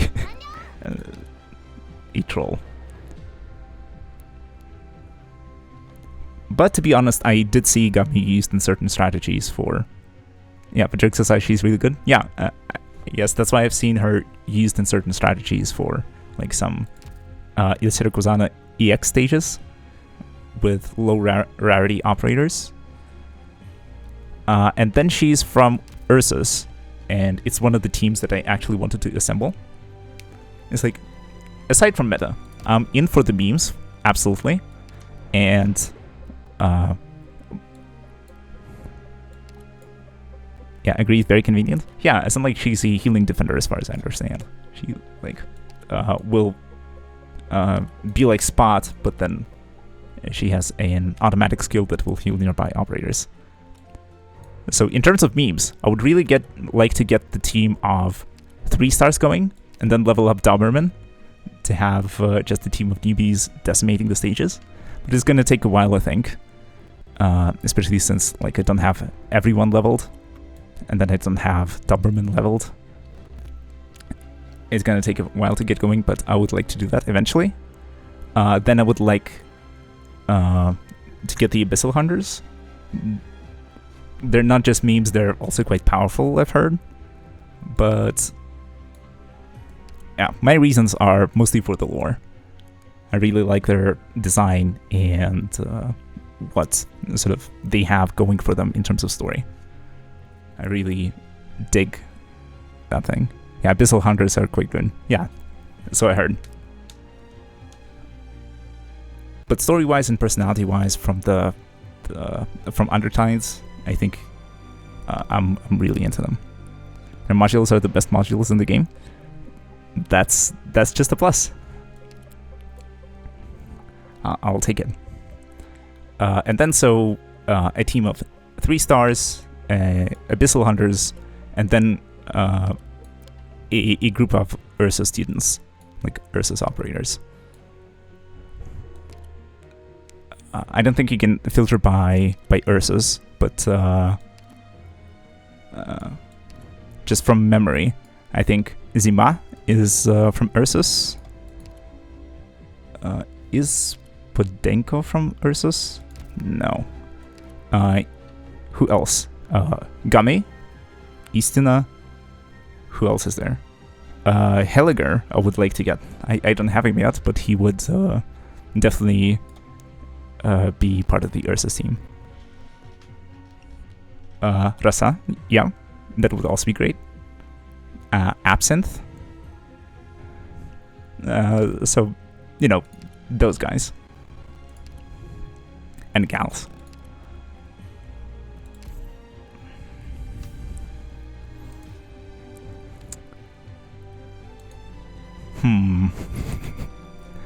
A problem. I don't have enough of basic sugar to get to get Gummy's skill leveled up. A bit of a bummer.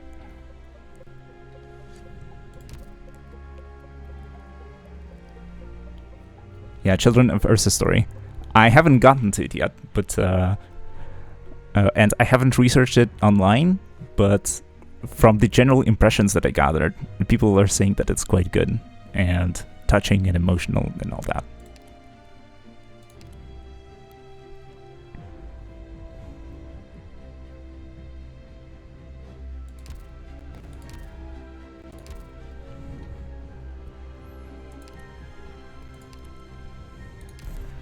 Okay, so for now, apart from theory crafting, let's try and get a team together. Yeah, let me think, let me collect my thoughts. So, okay, we have 3 healers. That should be, like, a good start. If we need more, we'll add more. But then, as I think Chow Chat pointed out, we won't be able to stall the stage for as long as we need, because it will auto-kill us at a certain point.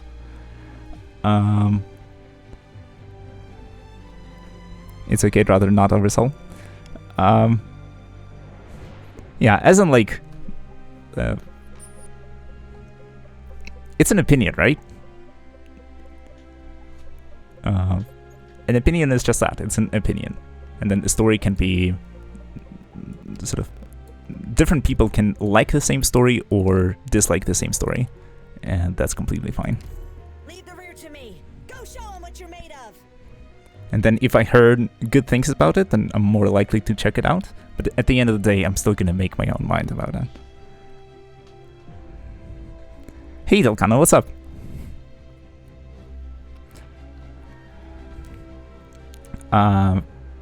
So we're here assembling the team for Arknights level 9, which is the boss stage. We've tried it a few times, we failed a few times. Thankfully in the practice mode, so no sanity wasted. we figured out that we need healers that will heal elemental damage, and we spent some time farming up the chips to get Honeyberry up and to get Mulberry up. And now we're trying to optimize our strategy and try to beat the stage. That's kind of the plan. Awesome! Finally, my time has come. Killing the bishop, people happy. Yep, exactly. I got spooked by the stage when I first opened it up, because I skipped the story. I can get to it and read through it eventually, especially if you guys want me to read it out loud. I did this before, it's just that for the sake of gameplay and for the sake of getting to the gameplay, I skipped it.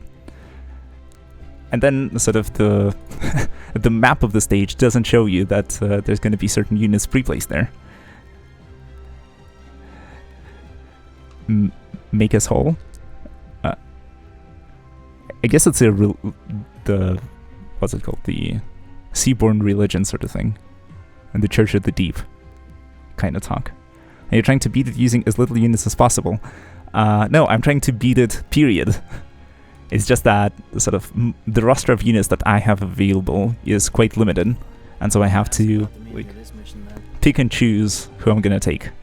And I'm trying to not use support units, because that's how I prefer to play. Yeah, no support. As in, like, if at the end of the day, if I see that it's like almost impossible to beat unless I need like some frame perfect tricks or like to level up very specific operators that I don't have leveled just for this stage, then okay, I'll just take in a Fiala or a Chen Altar or Silver Ash or something like that. But yeah, I would prefer to beat it on my own terms, so to say. I do that too, better basing control of content. Yeah, as in like, if you take like a Surtur or something, and like you get her from the gacha and you level her up, or if you just borrow Surtur from the support, then I imagine that you'll be able to like bulldoze through a lot of the stages, and then you'll sort of not get to enjoy them as much because you won't have to like come up with your own strategy. Then you'll just beat it off the power of a single unit alone. And then I don't think that's... As in, like, it's going to be fun in the moment. It's going to be fun for as long as you're beating those stages. But then, sort of, you don't learn the game mechanics, you're not spending time figuring out things. It's like... I would even argue that you're not playing the game at that point. It's like you have the gameplay itself for you. Just like the auto stages, but with, you know, completing new ones. Understandable, since a certain uncle can basically solo the boss in a one skill rotation. Let me guess. Either Silver Ash or Mlinar. Or Milnar. I'm not sure how to pronounce his name.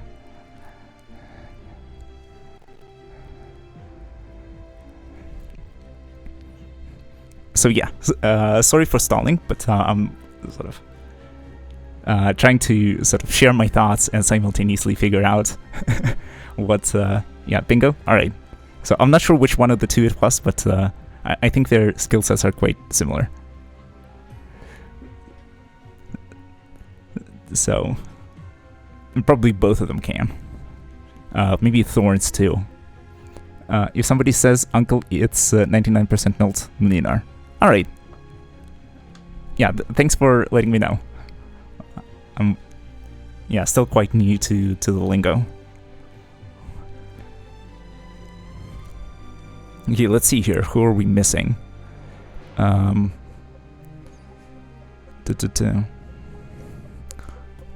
think at this point we just need someone as backup.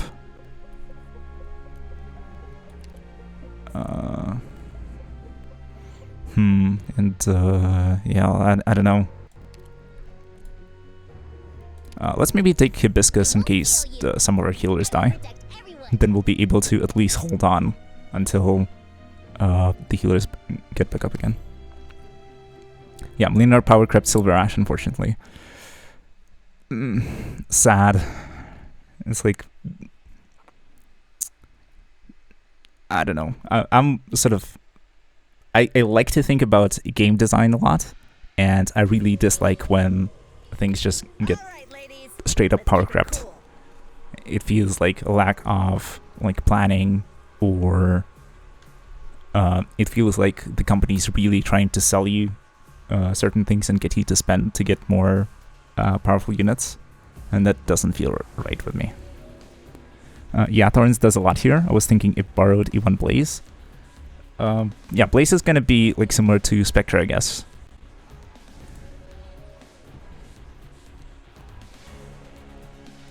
Spectre was holding on fairly well, so we'll see. Mlinar is basically Silver Ash in terms of skills, but double the damage. That's... I really dislike that. It's like, oh well, we're gonna sort of print the same unit, but double the numbers, and now you have to get him because he's the meta, quote unquote. And we're gonna release very difficult content that's gonna require you to have high numbers. And oh look, we're offering a a unit that offers those very high numbers. So it's like create a problem, sell a solution sort of design. It's I'm really not a fan of that. It's like understandable that they need to sell new units, but that's not a very good way to do it, I don't think. It's just a thing in gacha games. I'm surprised it took 3 years to power creep Silver Ash. Yeah, I mean, makes sense. It's sort of the design space is also a thing to think about. It's like you can only make so many units with different skills. At a certain point, you run out of ideas, or like literally run out of options. You can only imagine so many attacks with swords, so you will be repeating yourself. And if the units have like a similar skill set, then the only reason to get the new unit is if they're more powerful, meaning bigger numbers, meaning power creep. So yeah, it's like unfortunate and understandable, but it's also not ideal. So far in the game, there's only 3 direct power creeps ever. Texas Alter crept Phantom, Posey crept Posey. Huh? Alright. Mlinar crept Silver Ash. Other than that, there's no direct power creep. And that's very admirable that they sort of keep it to the minimum and yeah, still get new units. Silver Ash still has his own small niches that Mlinar can't feel, but overall Mlinar is just 2 times the damage up for no reason. Yeah, unfortunate. Not to mention, in Arknights, unless you are really low on squad space, you can always use them together. Yeah, that's sort of also a thing. Yep. Posey power crept Schwartz. Alright. Nah, all good, as I'm like, typos happen, don't worry.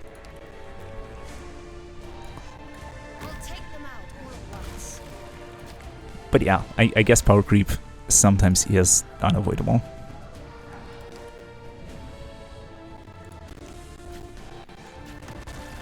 Or not unavoidable, but like very hard to avoid. And then the game evolves, new stages come out.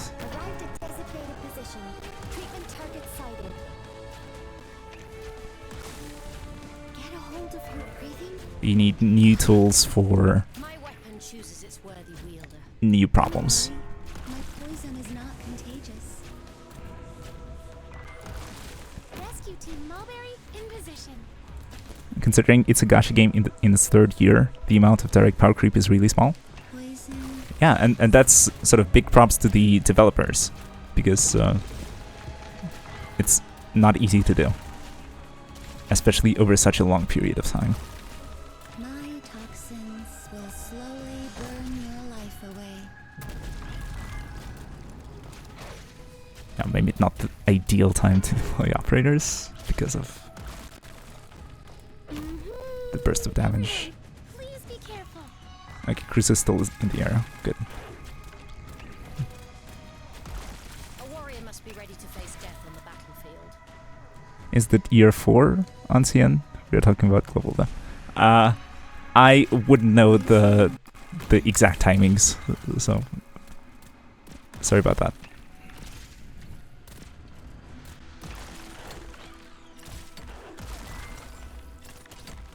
My toxins will Okay, let's see. slowly burn your Um, life away.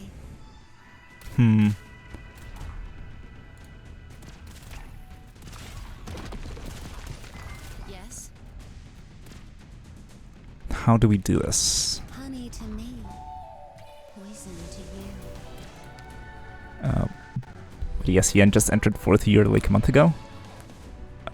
I went it out because there still hasn't been any power creep at their 4th year.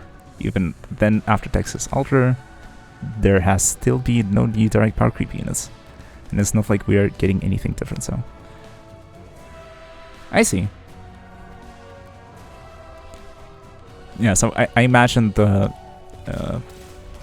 what's it called? I remember hearing that Il Ciro Cusano basically came out when CN had their anniversary. I guess it was the 4th anniversary. And then, yeah, power creep is few and far between, though it still happens, unfortunately. The thing is, the problematic trio of power creeps were literally back-to-back. They probably realized they should not do that and fix their design. I see. Yeah, as in, like, could be. They Hallucinating? might have tried a certain thing and then figured out that that's not the way to go. And props on them for realizing that I can do it too. this was an issue and then addressing it immediately.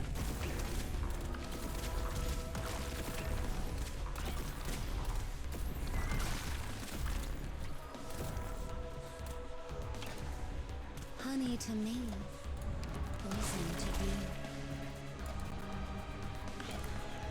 Okay, I don't think we need Spectre here.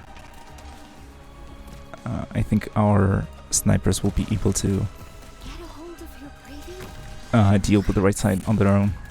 Speaking of which, I think we're doing quite well this time.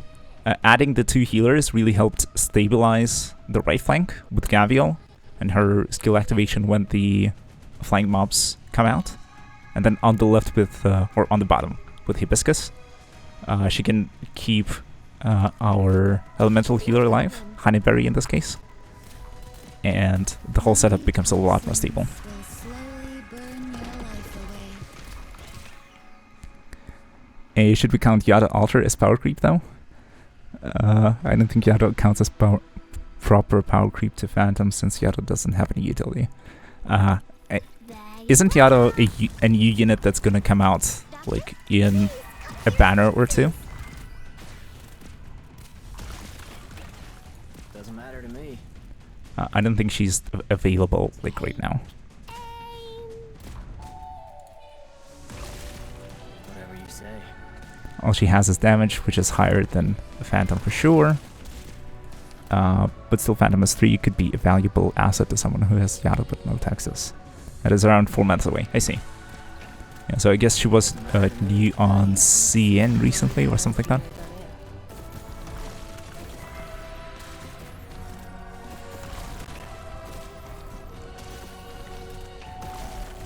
There you are.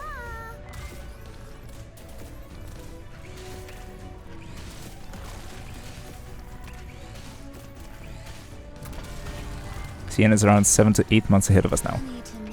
I see. So if the gap increased, If you want treatment, you gotta come closer. or has it? I have heard that CN is ahead of global, but I don't know exactly by what amount. Don't be afraid. Heal that wound in no time.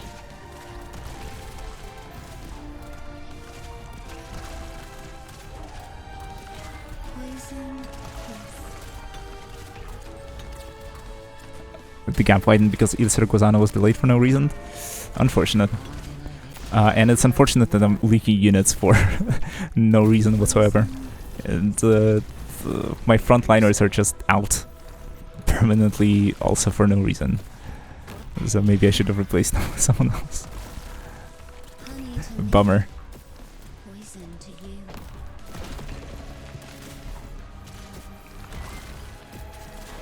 Yeah, I don't think we're winning this one. Unfortunately. Everyone, please be careful. Yeah, and another extremely fun thing that I noticed with Where do you need me? what's it called, with the mechanics is that the skill regeneration stops while the unit is stunned. But if you activate the skill, then its duration still runs out when you're stunned. So it's asymmetric like that.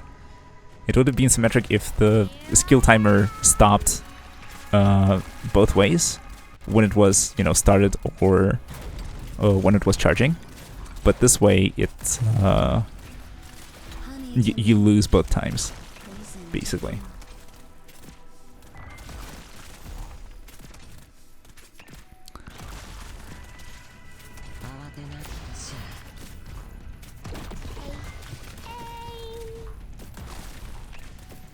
Okay, I don't think this is helpful anymore. Can I do this? No, I can't. Wonderful.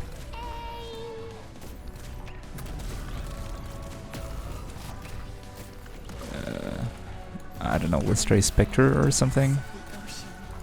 Don't be afraid. Come to your senses. I can do it too. 99% sure skills still charge when units are stunned. I don't know.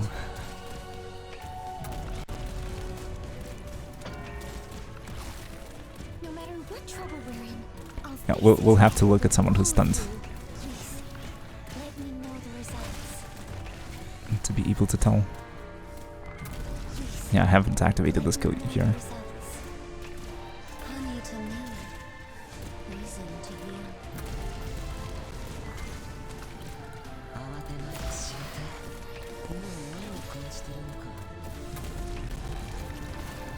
get a hold of your breathing and relax. Quick siege, I see. Don't be afraid. Heal that wound in no time. Don't get yourself killed, dummy. Yeah, I don't know. We leaked Honey some poison before, and now we're just getting bombed.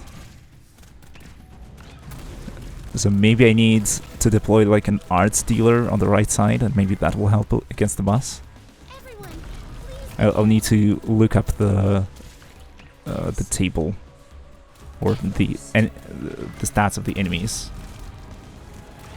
to see if he's There you are. has higher defense or resistance. Back for valueless ones. How many would we get break the ice instead of CC11 first? No matter what trouble we're in, I'll face it together.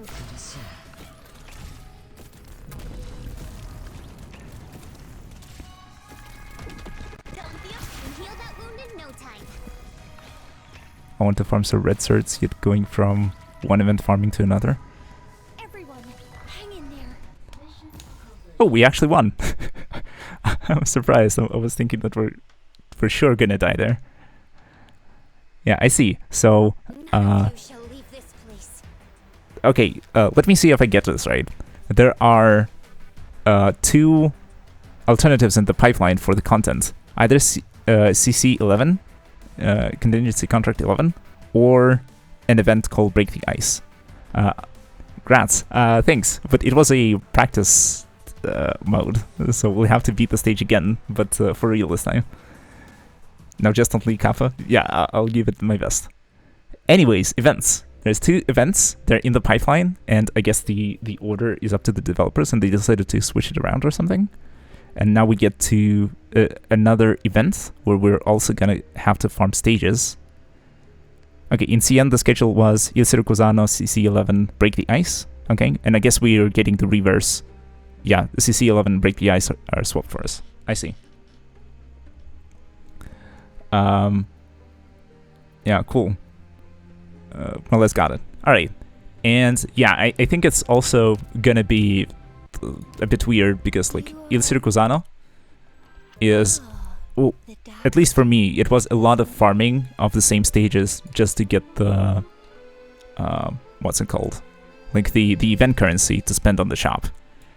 And I had to do a lot of additional farming and just spend the time here autoing some of the stages to just get the credits here and then buy out things from the shop. Yeah, but they swapped it for no reason this time. Yeah, as in like, I don't know. No clue what goes on in the developer's heads. Maybe there are some reasons behind the scenes, but if there are, it's unfortunate that, or maybe even annoying that they're not telling it us in advance or not explaining their side of the situation. Wish Star would at least explain why they do all these random schedule changes. Yeah, would be great. As in, like, communication is super important. Keeping people in the dark is never a good solution. Especially if there are, like, some technical limitations or, like, some problems on their end. It's like, it's alright, shit happens. It's just that we would like to know what's up. And then, like, the change is definitely not ideal from the perspective of, you know, just having to very similar activities back to back. It's, you know, it would be nice to have some variety or see more variety. It's time. We should be departing any moment now. But yeah, I heard that Yostar isn't great at communication and explaining what's going on. Arrived at designated position. Treatment target sighted. Since Tultiferanavis Spalter event, the whole schedule has been random compared to Cian. Nobody knows why Yostar did this or why they're not fixing it. Yeah, beats me. I've got a way to treat you here. A warrior must be ready to face death on the Okay, battlefield. this time the idea is to put a Mia on top. And I hope that... yeah, I really should have looked up the stats for the boss. Preparing rescue. But, oh well, we're a bit too deep now. Your breathing and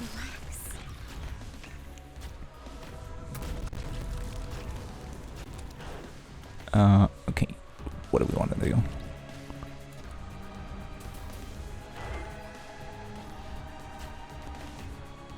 My toxic hunt is Yeah, let's go with this. Then I'm gonna place Irene, then I'm gonna place Spot in the front this time.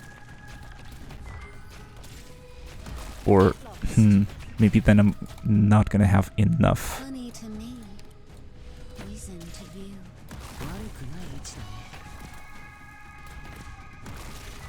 No, we'll see.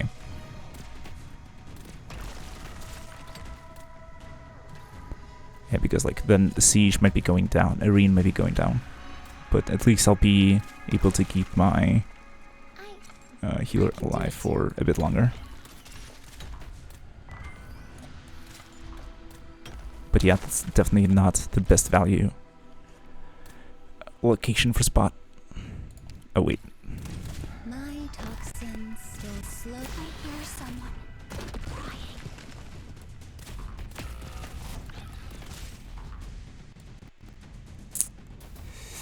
Yeah. There we go.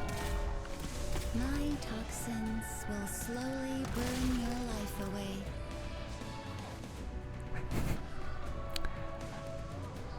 It's fine. We'll pull through.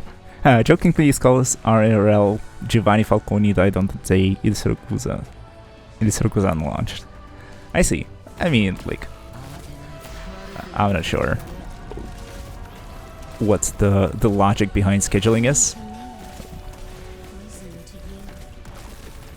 but if it is like that, then Yeah. maybe it is like that. Who knows? Honey to me. Those theories are the ones that make most sense, but still at least tell about it, right? Yeah, random nonsense. Yeah, I agree. As in, like, since we don't know, it's like just a guess. It's like it can be anything.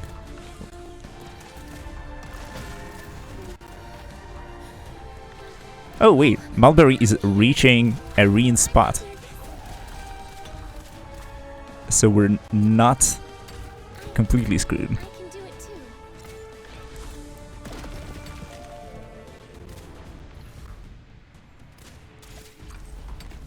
Doctor, I can heal that. But yeah, this really is My toxins not looking will great. slowly burn your life away. Don't get yourself killed, dummy. I need to put more damage somewhere. I would put it on the bottom side. You see that my Honeyberry is Hallucinating? 15 seconds off, so I guess I can... Well, Spectre wasn't helping much from this location, unfortunately.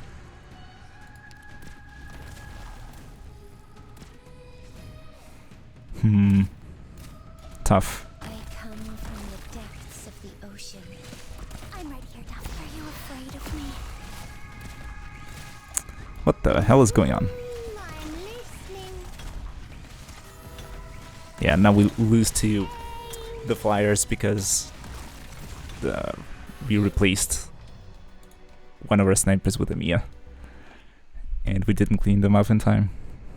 Yikes. Relax. You're doing fine. Also, they missed Golden Week in Japan because they delayed it a bunch. Black Friday equivalent in the West. I mean, like... I don't know, scheduling. There were theories that said Yostar wants to push the gap to 1 year, but now we will have 3 events back to back without any dead days in between.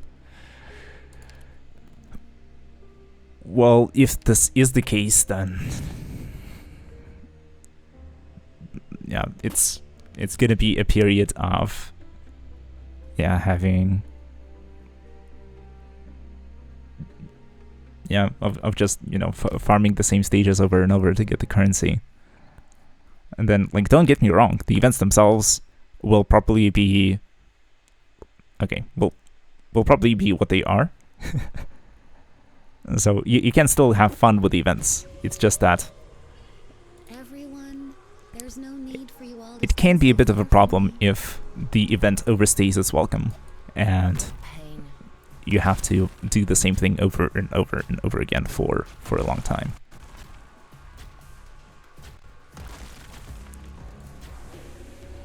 Yeah, but I'm back in practice mode to develop a more consistent strategy. Supplement is ready. I'll have to think and see what we can do here Toxins to will slowly burn your to improve. life away. A warrior must be ready to face death on the battlefield.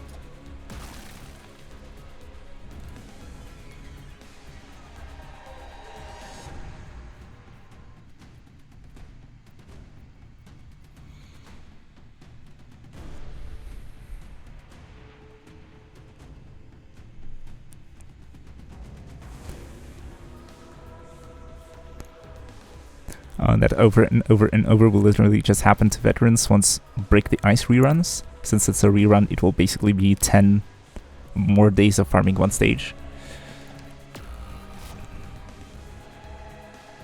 Oops. That is not pleasant. Team Mulberry in position. I'm really sorry to hear that. I'm listening. Because since I'm a new player, I will, Do it too. be getting new stuff either way. But yeah, I imagine that if you've played the game for a while, then there won't be as much new content, and then It's my job to ensure everyone's safety. you will not be getting as much from the events, especially, like, you will have cleared out the event shop, and you won't be getting anything new from there. Take aim. So the only way you will be able to profit from the shop is, or not from the shop, from the event itself, is only if you farm the stages themselves and rely on the better drops than regular stages, which is definitely not ideal. Okay, I think I made a mistake in not releaking.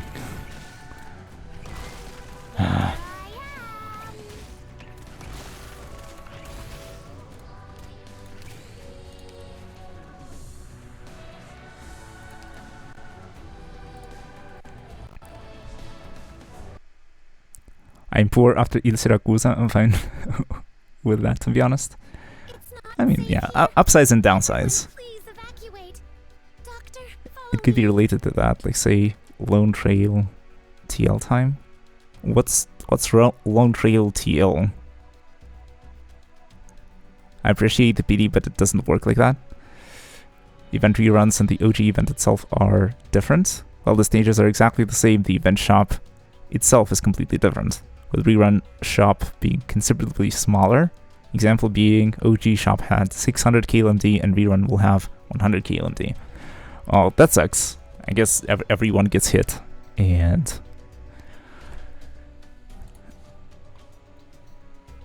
yeah, it's even worse than I imagined, because what I imagined is sort of if the event reruns, then if you've cleared out the shop before, you're not getting anything new from the shop, and you just run the event stages because they have better drops. But I guess it's like a middle point where you still have access to the shop, or like everyone has access to the shop, but the rewards are not as good as in the original event.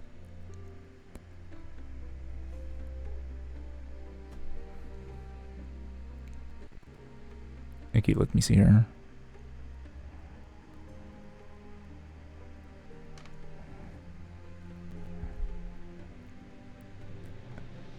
Oh, so Lone Trail is some future event, very wordy, world-setting stuff. Okay, I see.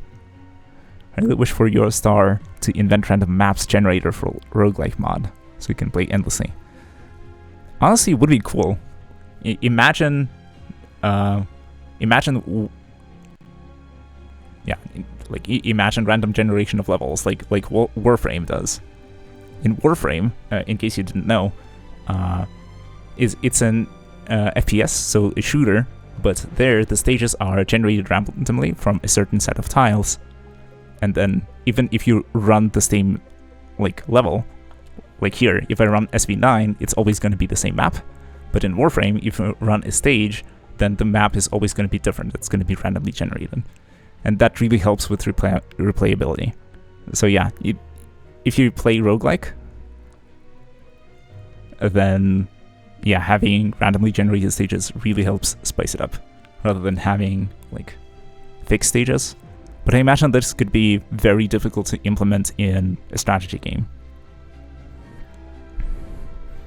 So, not sure how feasible it is, but I imagine this could be a very interesting challenge for the developers. And if they manage to pull it off, it can be very valuable.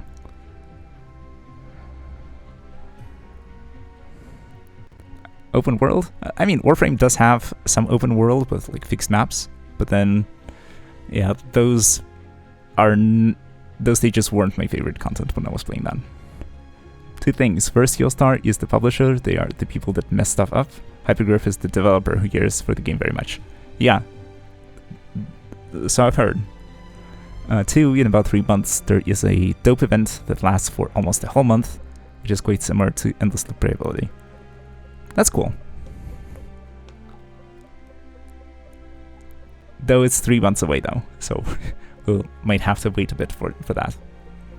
But I imagine that sort of on the flip side, if you think about it, if not much new is happening in the game, then you can spend more time on doing different things. Either in real life, if you have some other plans that you always wanted to catch up, then you don't have to spend as much time in the game anymore. You can dedicate more time to that. Or you can also try out different games. Nobody sort of said that you only have to play Arknights and nothing else.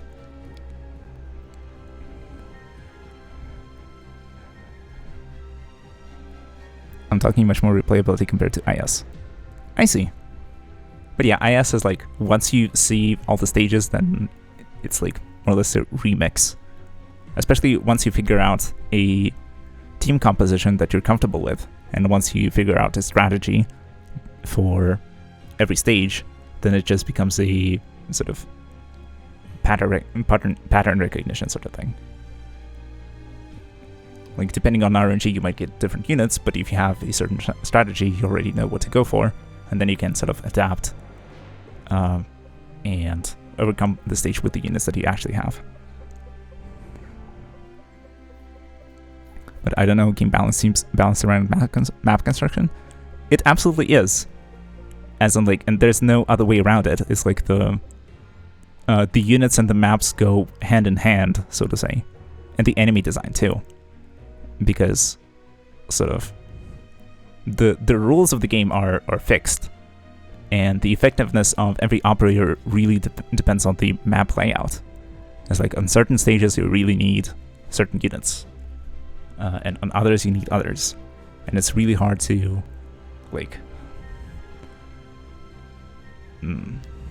I don't know, in terms of random generation, it would be very difficult to create an algorithm that will spout random levels with random enemies that is going to, you know, still somewhat make sense in terms of difficulty.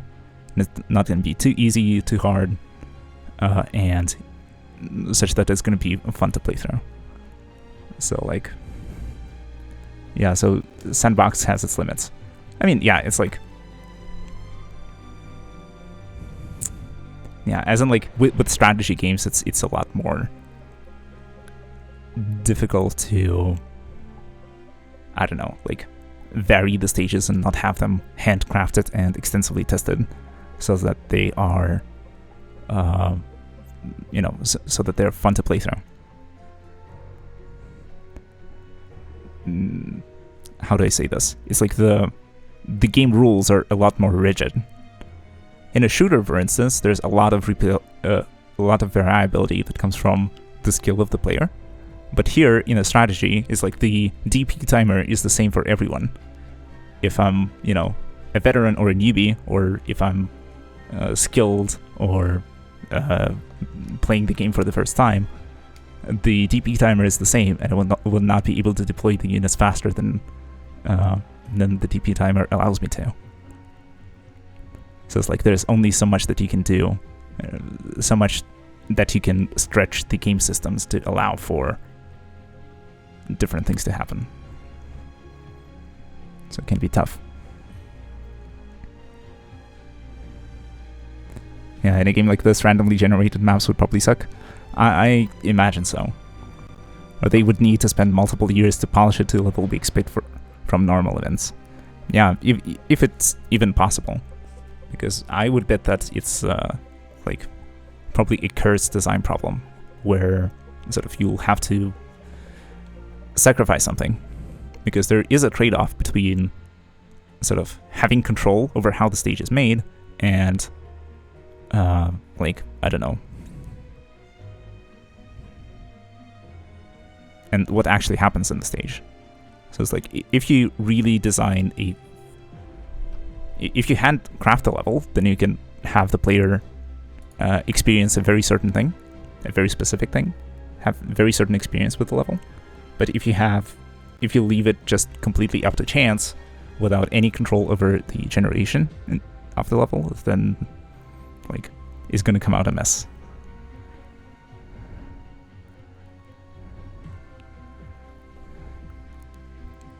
Prisoner escape / escort. In Warframe, you mean, or in Arknights?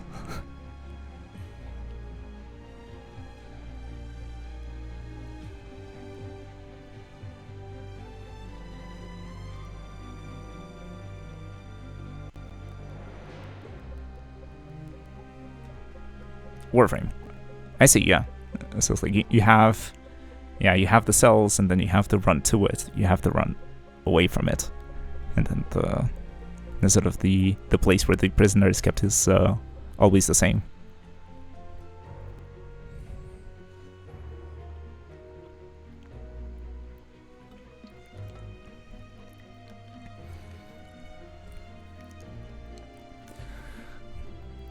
So yeah, I don't know. I would prefer handcrafted stages for sure. I don't think that random generation is going to help much.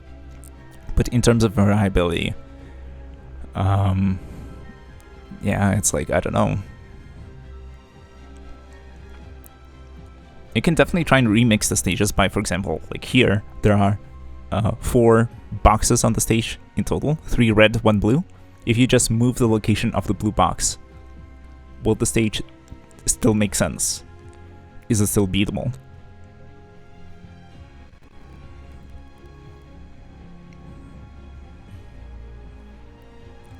Can I just say whoever started the whole concept of escort or protect missions need to take responsibility? Such an awful way to constrict the player. Definitely, as in like the constraint itself that you have to like protect a certain thing. It's like it is what it is. The problem comes from the fact that usually the thing that you're protecting is not very intelligent. It's not acting in a way that is self-preserving. I mean, in the later chapters, there are some aspects of that where CMOs alter the map. Oh, I see. No, that's cool. That really sort of... Yeah, maybe it's like the modifiers, like in contingency contract, like something that throws the wrench into your strategy that makes you sort of think of a different way to beat the level and not do it the same way every time. But yeah, the modifiers from CC are like some of them are can be interesting, but not all of them are.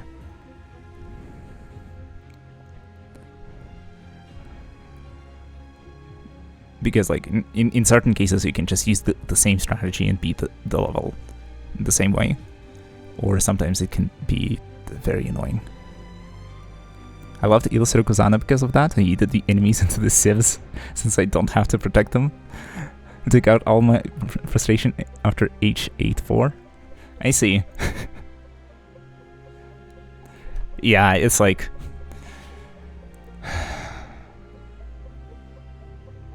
understandable. Understandable.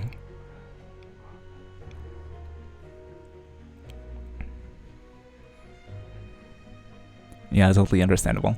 It's like, yeah, if they don't want to help themselves, it's like... Oh. It's like, it feels like the game is rigging itself against you. And it's making you lose on purpose. By the virtue of like having certain things scripted in a way that's not beneficial to you, or that doesn't make sense from the self-preservation point of view. Or like having helpless Gs that you have to protect. Yeah, that really sucks. And yeah, it's understandable why you would vent your frustrations that way.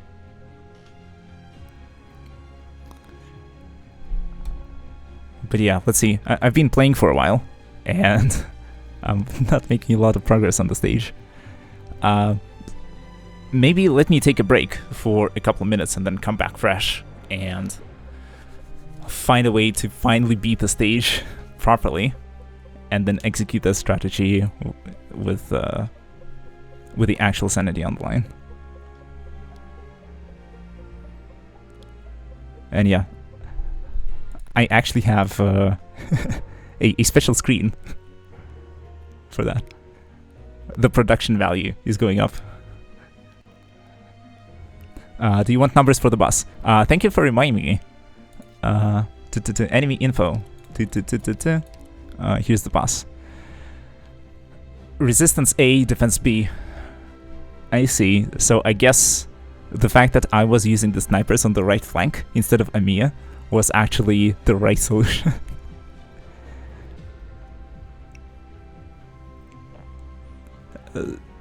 So like I don't think the exact numbers are gonna help. 500 def and 50 res. Thanks. Let's see if what this means for us. Okay, defense is a flat reduction, which means that our snipers are probably just dealing the minimum amount of damage possible. Okay. What about our melee fighters? Okay, Spectre probably deals like 130 or something, so she's useful. Siege will deal minimum damage.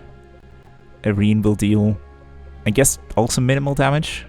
When it's arts, it's gonna be 250. So maybe actually using Amiya is the better choice, because she'll be dealing 300 per hit. Did you know they just updated the in-game enemy UI in Xian? Oh, they did?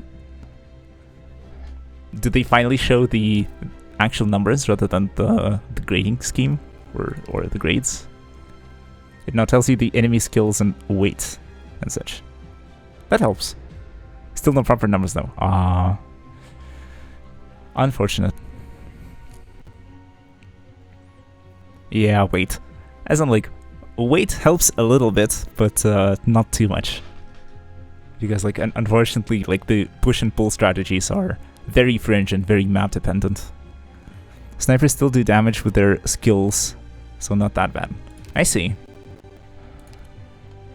Yeah, because Cruise's skill increases her attack by 140%.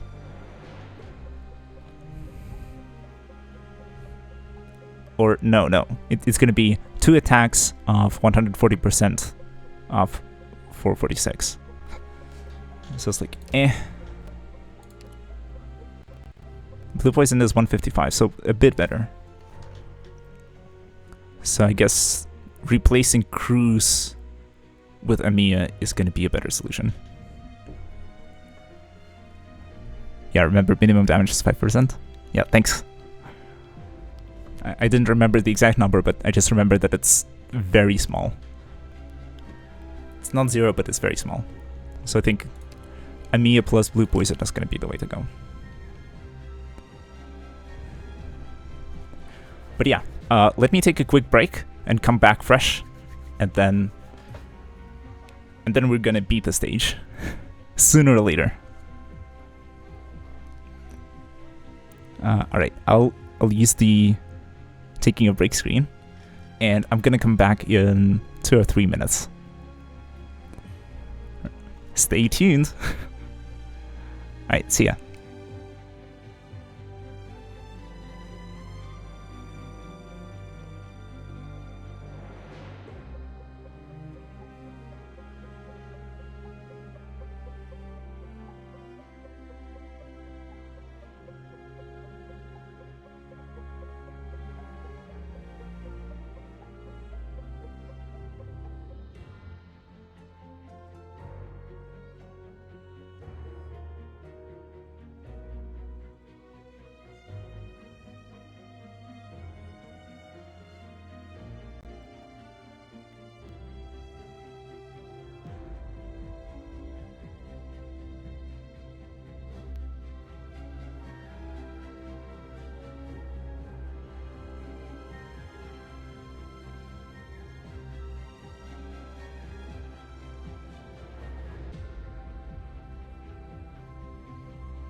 Hey there, I'm back. Let's see, what did I miss? 24/7 stream until we beat Bishop. I'm having fun, but I don't think I want to do a 24/7 stream right now. I have a certain deadline that's coming next week, and I don't think my colleagues will appreciate if I spend 24 hours playing Arknights. And then neglect the work.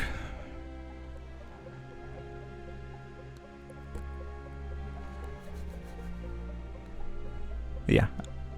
I hope you're enjoying the process as well.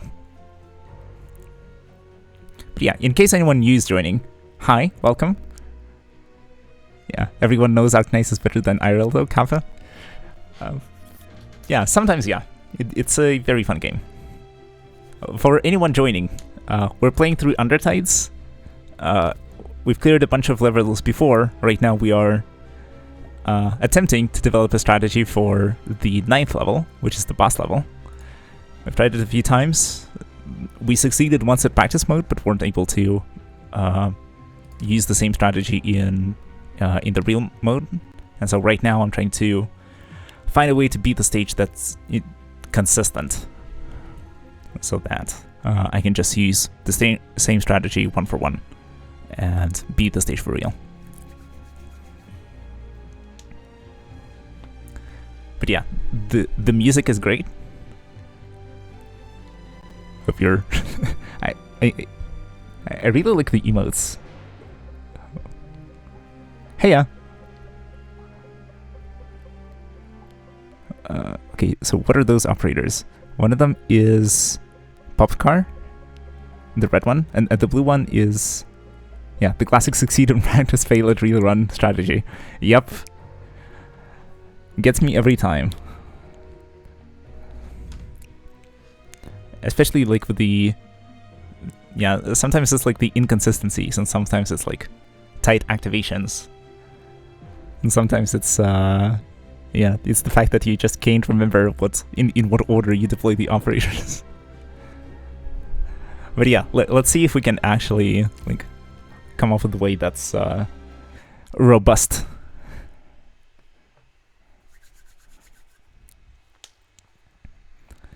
But yeah, I think we have this level figured out for the most part. We just need a few touch-ups. I'm gonna help you with the god. Which god is that? Passenger. Alright.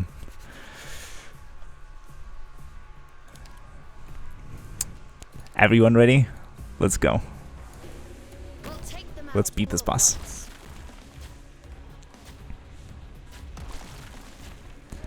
And so from the stats we discovered that using Amiya might be a good idea in addition to our snipers.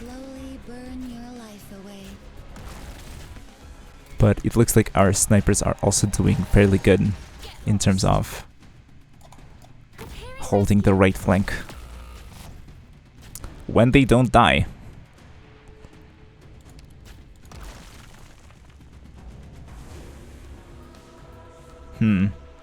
Maybe I should switch the deployment order or something. It's funny how Passenger has become my assistant unit since his skin release, even though I am a base chant enjoyer. As in like, tastes change, right?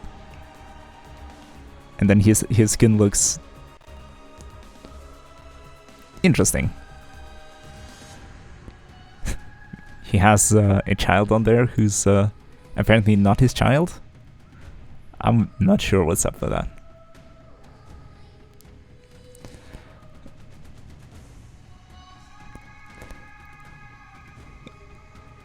So yeah, let me think. I think what will help is switching the order a bit. The child is his past? That's very deep and philosophical.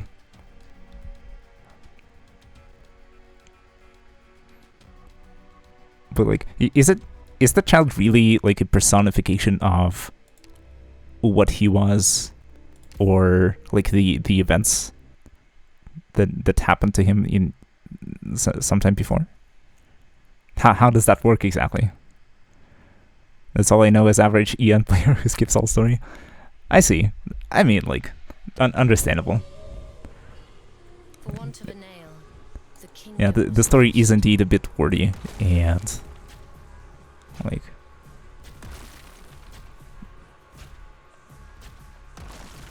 it is fascinating, and there are certainly good bits, but in order to get to the good bits, you need to Preparing rescue.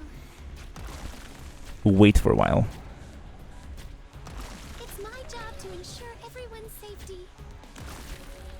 Get lost.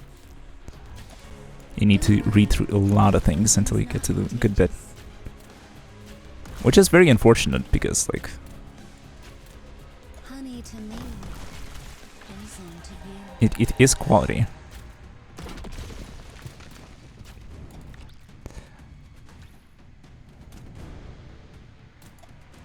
Yeah, I think the previous strategy worked fine, so let's just go with that. Burn your life away. I'm just waiting for anime season 13 for them to explore the Vestra skin lore. Yep, sounds about right. Get a hold of your breathing. But I mean, like, they were able to retell the events of Chapter 0 and Chapter 1 in just a single season. And a short season at that. Honey to me. With relatively short episodes and relatively few of them. Chooses its worthy wheel. So, like, There we go. Take aim.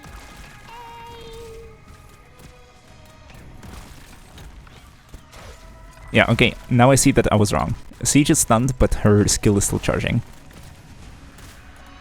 Who needs healing? Honey to me.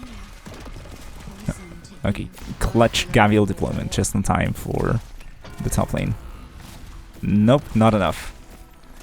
Gavial has to be deployed earlier, and Hibiscus can wait. There you are. Got it. Let's maybe put a Mia. That should help. Don't be afraid. Here I am.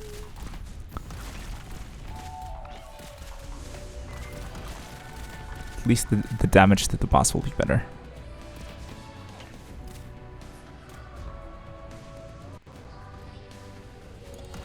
Alright then. Where are you looking?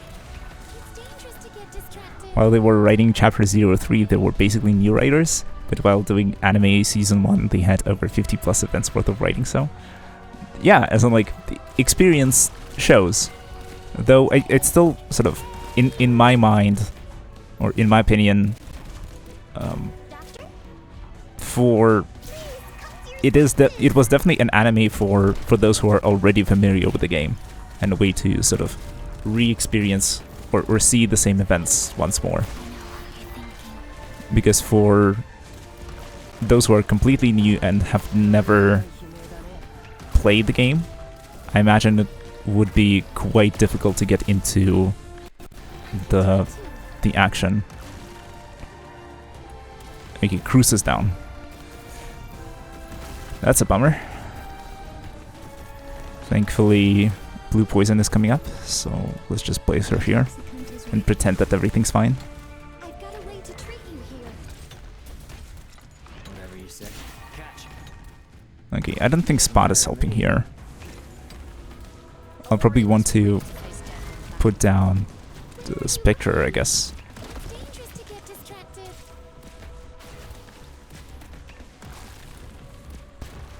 You know what would be cool? Another guard like Irene, with a range that would span the two tiles to the left and to the right of Spot, where tentacles spawn. Then Job to ensure we would be able to clear them out and relieve the buildup of Don't be afraid. neural impairment In no on the time. front row. That would increase our uptime.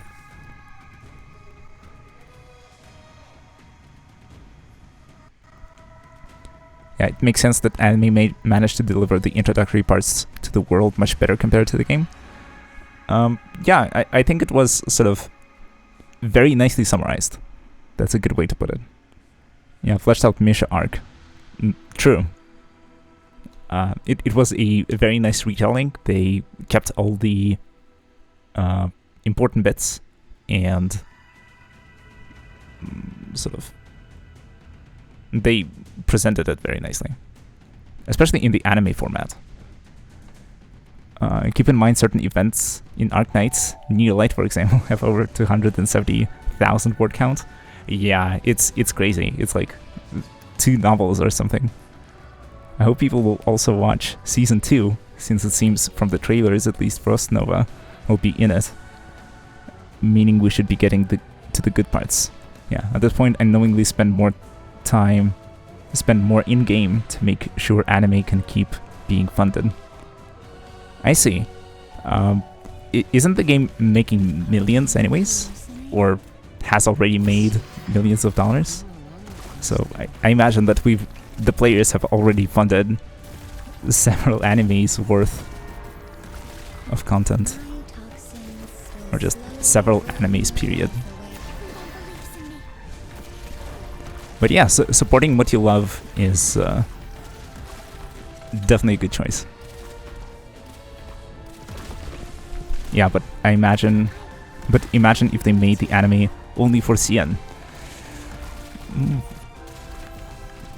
I mean, sure, that's a possibility, but if it's out there, then I imagine people who are passionate enough would still, go ahead and translate it and distribute it or like not distribute it, but like, there would be some way to enjoy it, even if you're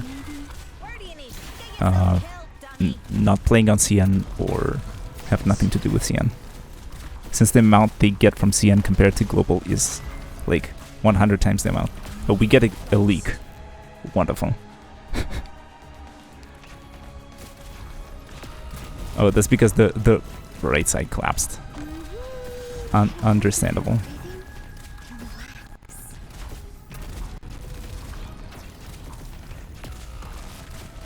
Yeah, and now we lose.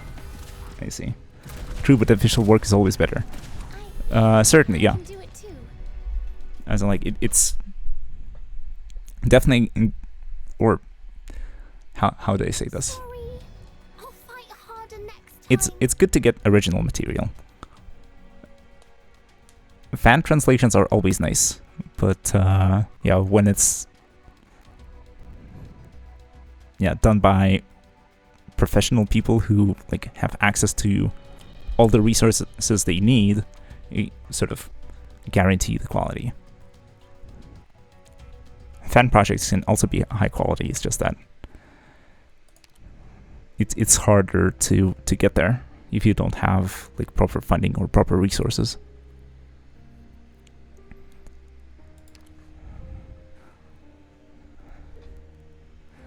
I have read enough scuffed fan-translated manga to appreciate official translations.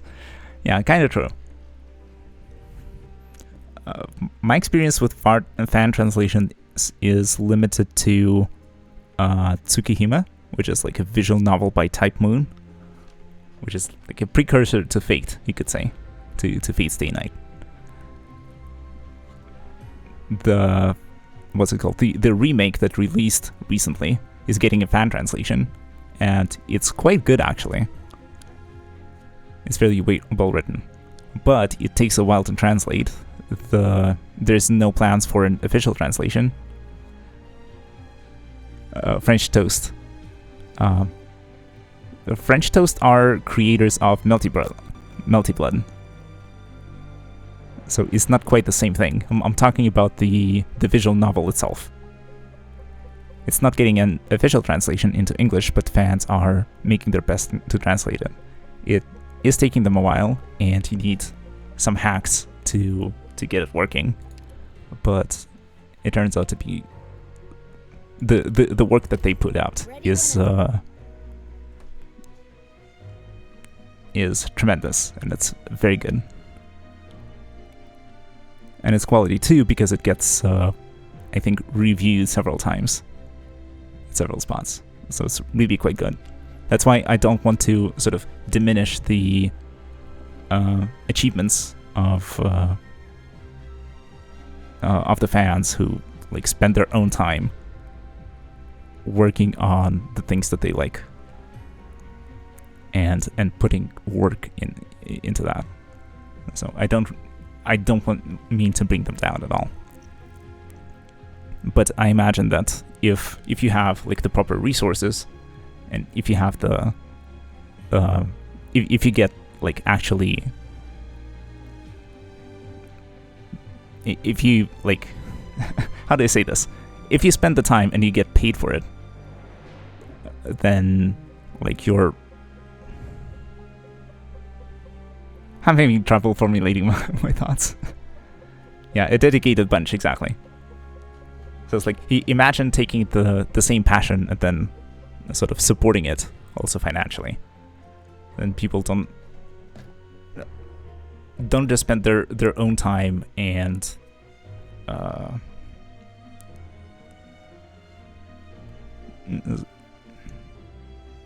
so that, I don't know, like they get rewarded or they gain something. I'm really having trouble formulating my thoughts. It's getting kind of late for me here. Also, like, playing the same stage over and over is not helping either.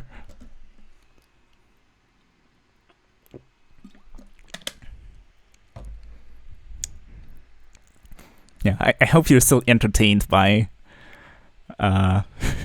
whatever's happening on stream and my declining mental faculties. Paved with sacrifice.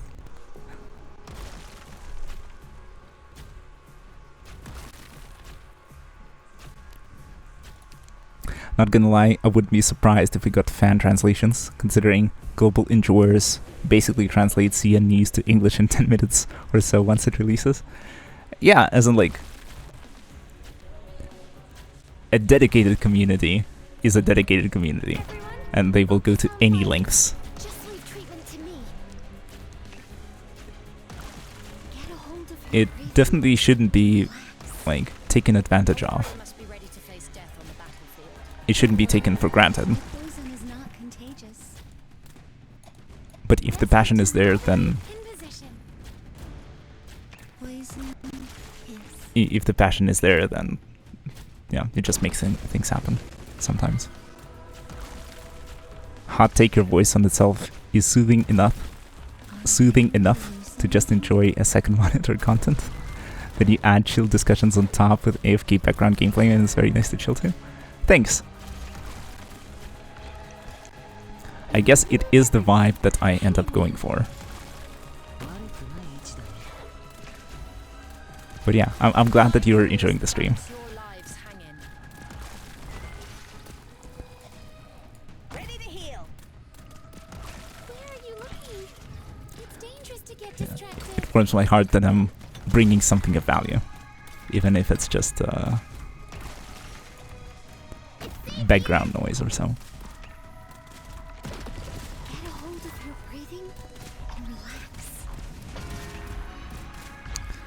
Anyways, let's see here. So let's activate Gavial's skill to make sure that blue poison doesn't go down. honey to me. Poison to Irene skill as well. And then, yeah, let's deploy Spectre of the ocean. facing the boss. And she'll be able to Slowly burn your life away. take a few hits in occasionally, but Don't be afraid. Come to your hopefully that makes a difference. Here I am.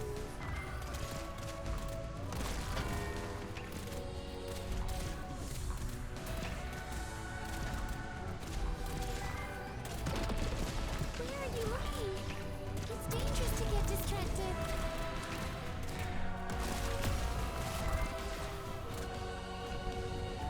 Okay, Siege went down. Maybe we can replace her by Cardigan for now. Understood. I imagine that Cardigan is also gonna get focused, and she's gonna spend most of the time under the effects of neural impairment.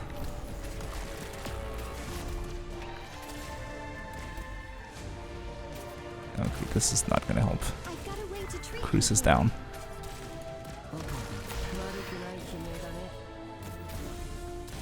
Yeah, thankfully there's no flyers here. Are you hallucinating?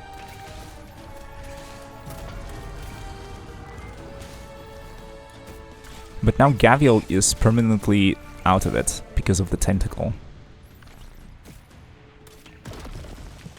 And I don't really have a good way to take care of it other than deploying a Mia. So I guess I should do it. All right. Doctor, please come to your senses.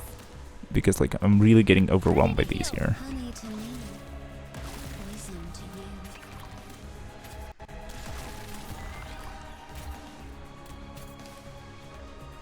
Watching newer players refine their strategies makes me want to create alt accounts so much. Even though I have 4 accounts right now. Only play one properly. I see. But like, do you mind tips or suggestions? Yeah, sure, shoot. It's just that, I don't know. Honey to me. For the most part, I'm doing well. It's just the occasional stage that gives me trouble. And this is the exception rather than the norm. Or at least I'd like to think so. But yeah, if there's like certain things that are missing, then Are you? yeah, please let me know. I would really appreciate that. But yeah, for right now it looks like there's this one enemy Poison to you. that we need to defeat, and then the next wave is gonna start. This is what I gathered from the situation. Do you have any built fast redeploys like Project Red or Gravel that can help with the tentacles? Oh yeah, I have Gravel. It's just that she's not a damaging unit, and that's why I wasn't thinking of using her to deal with the tentacles, but that's a really good idea. I'm right here, Doctor.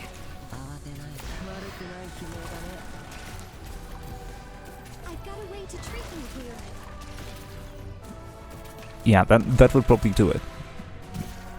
I have plenty of DPs, so if I just pop her in and out, I can just clear these out and then deploy operators that will actually deal damage to the boss. But like right now, funnily enough, I think we've stalled the guy before the next wave starts. But now we might lose because the boss starts amping up the attacks. My toxins will slowly And so, since we have fewer damage dealers than usual, we might just lose because of that.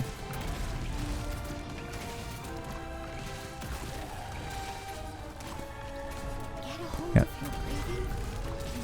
Those small tentacles have 0 death, 0 res, so any unit should be able to kill them quite easily.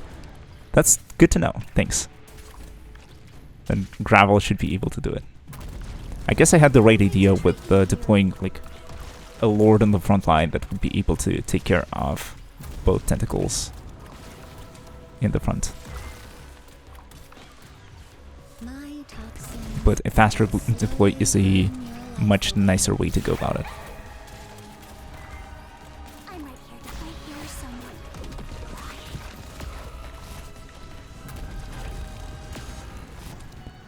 Yeah, I guess now we'll just start losing operators left and right. First aid box of medication is here. I can heal that wound in no time. Especially on the bottom, since There you our are. nervous impairment or our elemental healer is down. Now here as well.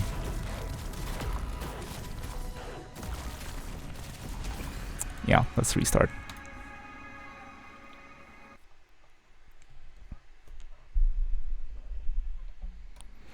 It's just that whenever I look, at least 2/3 of your DPS units are permanent stunned because of those tentacles. Exactly.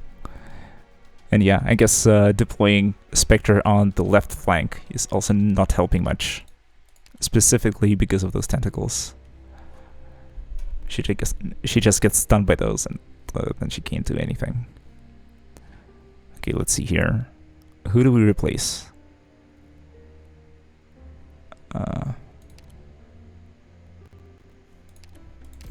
I think Gravel can go. together.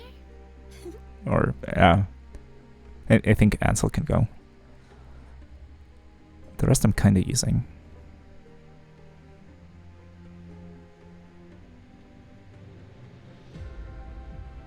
Though I think Cardigan is not adding much. She's there to block the basic mobs.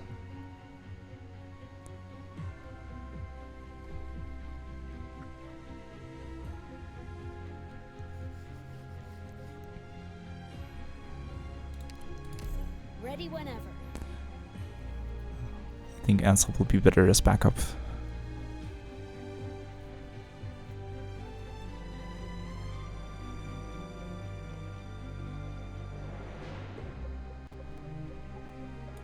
And then maybe instead of Spectre, it would be better to take Melantha because she has better single target DPS. Understood. And we're not really having any problems with smaller units flooding us.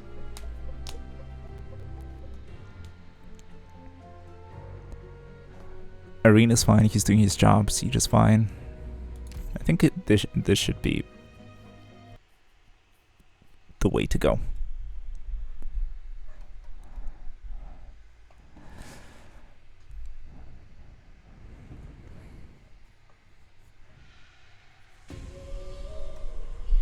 All right, ladies. Let's keep it cool. Yeah, let's go again.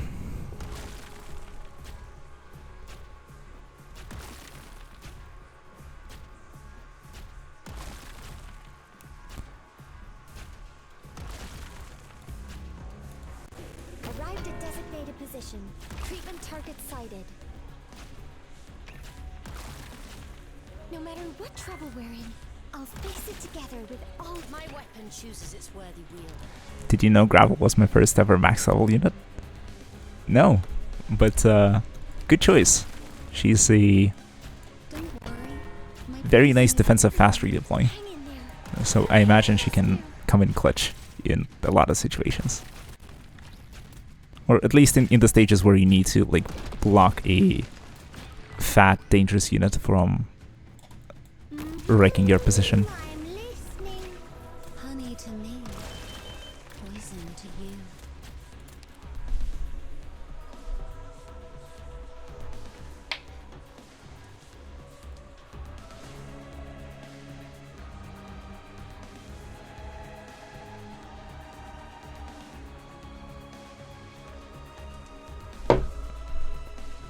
Okay, give me a second. I'll be back in 1 minute.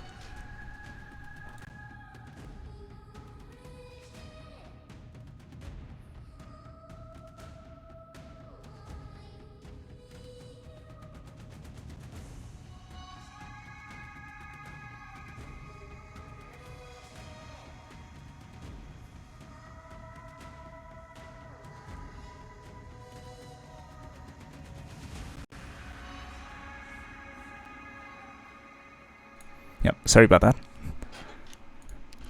Everyone, hang in there. Anyways, let's continue.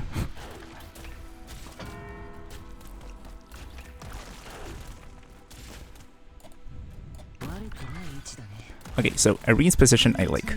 He also deals with the tentacles that spawn right in front of him. Chooses its worthy wielder. And now we can deal with the others. When we're not stunned, that is. Sins will slowly burn your life away.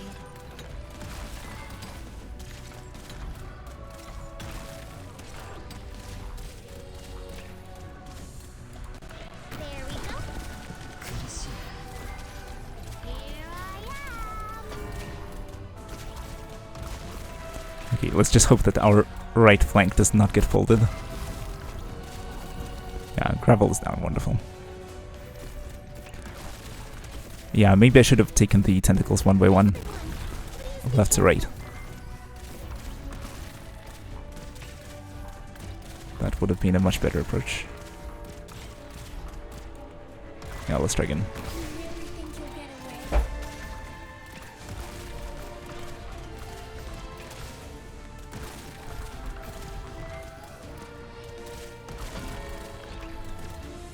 Are you hallucinating?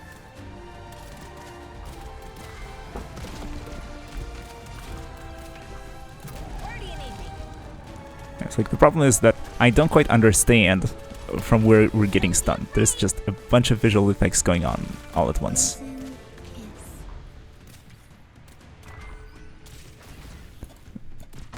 It's very hard to read the screen.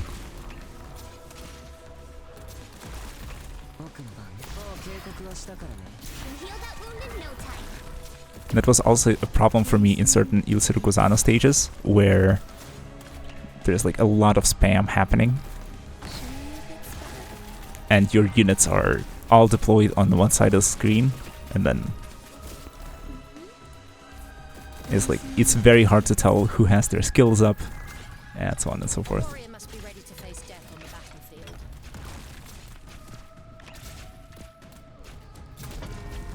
My toxins will slowly burn your life away. The tentacle perma stuns the unit it flashes onto? I see.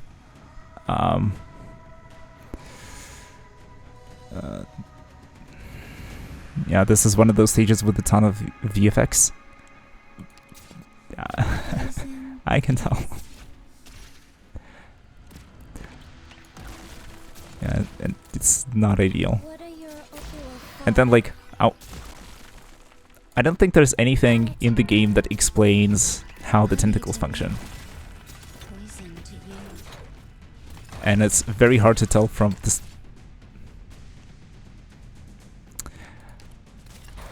Yeah, we're gonna leak. I'll have to remember I am your shadow. about this timing. That is about like 17 out of 44. There's gonna be some guys running it down. A warrior must be ready to face death on the battlefield. And I'll need to block them at the endpoint. I'll face it together with all of you. Any orders for me? I'm listening.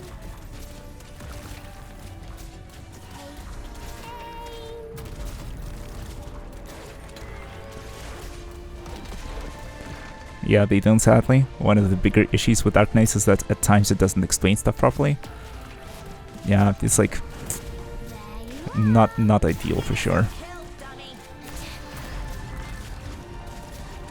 It's like for certain game mechanics, they just become understandable once you sort of deal with them several times, or just once. You can look at the effect and tell, oh, what's up. But with others, it can be like impossible to tell even after you see the effect several times, I'll face it together with all of you. just because it can be difficult to read. Sure you're a good spot. Because like I've got a way to treat you here. here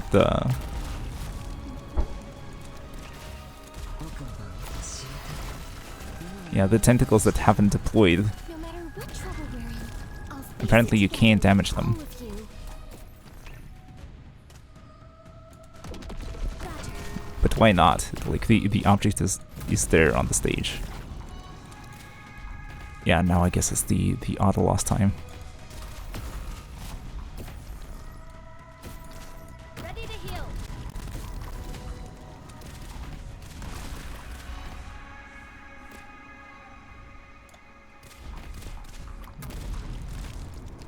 I can explain how the tentacles work to you fully if you want. Yes, please, because I'm still sort of confused. From what I gather, tentacles spawn at some time. I don't know when. Maybe when the boss like creates the waves or something like that. But I'm not sure when. I'm paying attention to other things when, and I don't notice when they spawn.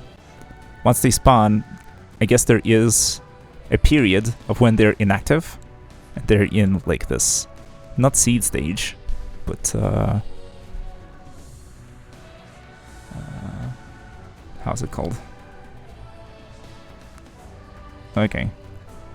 Let's see. The offspring starts in a dormant newborn state that is invisible to friendly units before hatching, which takes 10 seconds.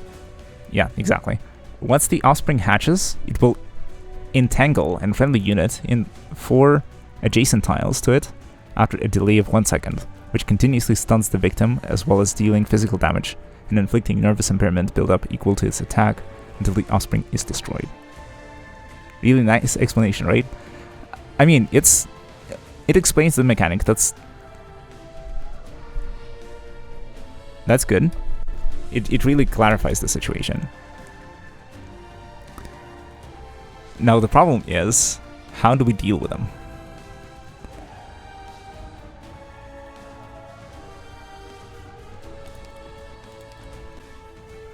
Too bad this is not from the game itself. Yes, exactly. and it needed to be copied from a third party. From a wiki, I imagine. I'm fine. Get it together, everyone. But no, it's a very good, to-the-point, eloquent explanation of the mechanic. But yeah, too bad that it's not indicated in the game itself. Because like here, is this part of the description of the boss? Attacks 2 targets with the highest defense simultaneously. Great Tide deals arts damage and nervous impairment to all allied units. Collapse deals physical damage to multiple allied units. Fragmentation summons its offspring to entwine themselves around allied units and stun them. Species Outbreak removes all life points when a long time has passed in the battle. So yeah, the official description, I guess, ends here, and all of these are other units.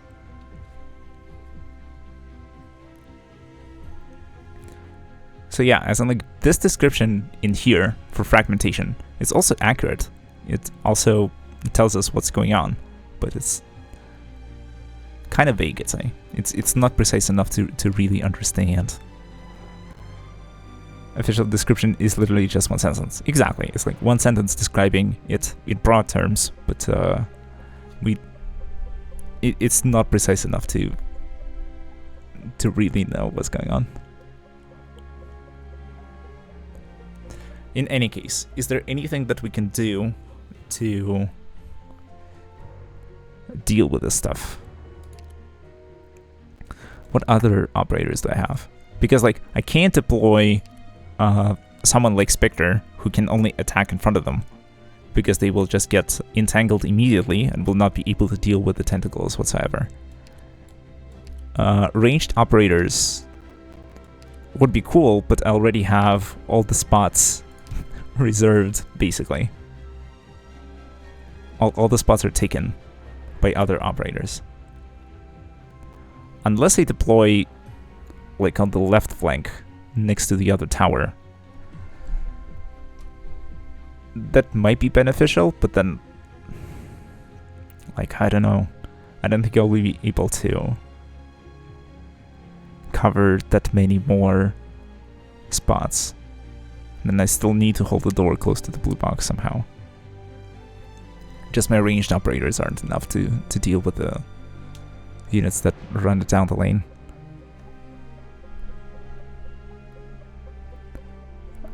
The new enemy UI change in Xian should fix that part. There's one easy change you can do, but I don't want to backseat too much.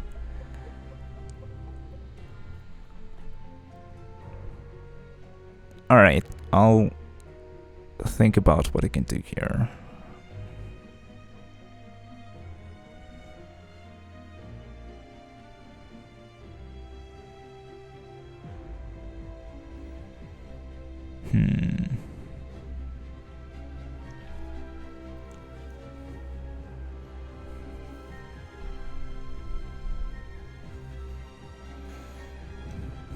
Yeah, like I don't know.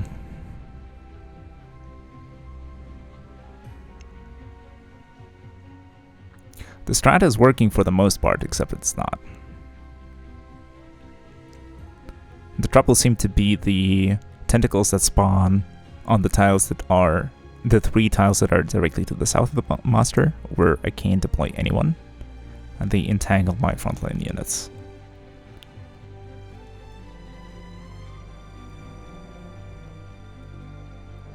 Love this sentence. Thanks.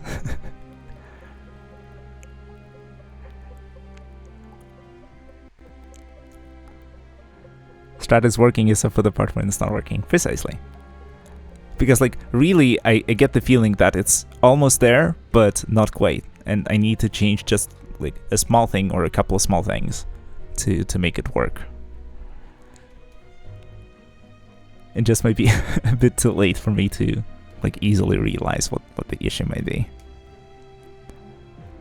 But, like, I like the arrangement on the right flank for sure. Like, it's stable. It's just that I need 4 units, out of which 2 are healers and the rest are snipers. Then it's fine. And then I can also deploy a unit in front of them. Yeah, in my opinion, one small positional adjustment should end up with you winning. Yeah, that'd be cool. And thanks for letting me know. It's good to hear that. Yeah, it's good to hear that I'm close.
I don't know. I literally have 0 ideas. But then at the same time, I can tell that I've been trying the same thing over and over and over, and then trying to just clear out the tentacles as they appear, and that's definitely not working out. In general, I like everyone's positions, except for Siege or whoever ends up being there, if Siege gets replaced. And then I also don't like whatever's happening to the left of Siege. If I place someone there, they also get perma-stunned. But like the Melanthus position, that's to the southwest of the right tower, that one seems fine, and it seems functional. It's dealing damage to the boss, and then to the units that come from the top right rent box. So maybe I'll keep it. But then the question is, what do I do about the front line? I don't really want to block the cars or the robots that travel back and forth on the bottom lane. So like, I don't really want to push Irene back or put a defender behind him, but I'll definitely want to do something about the units that are running it down from the bottom left box and from the top box. One idea could be to start utilizing the tower on the left, but I wasn't paying attention to the tentacles that spawn here. They definitely spawn to the left of that tower and to the top left. So like the ranged tile that's to the south, that one's free. But then what do we do with it? It's like if we just deploy a single operator there, they just get taken down by like the flyers or someone else. Do you want a small tip? Yes, please. At this stage, I'll take the hints.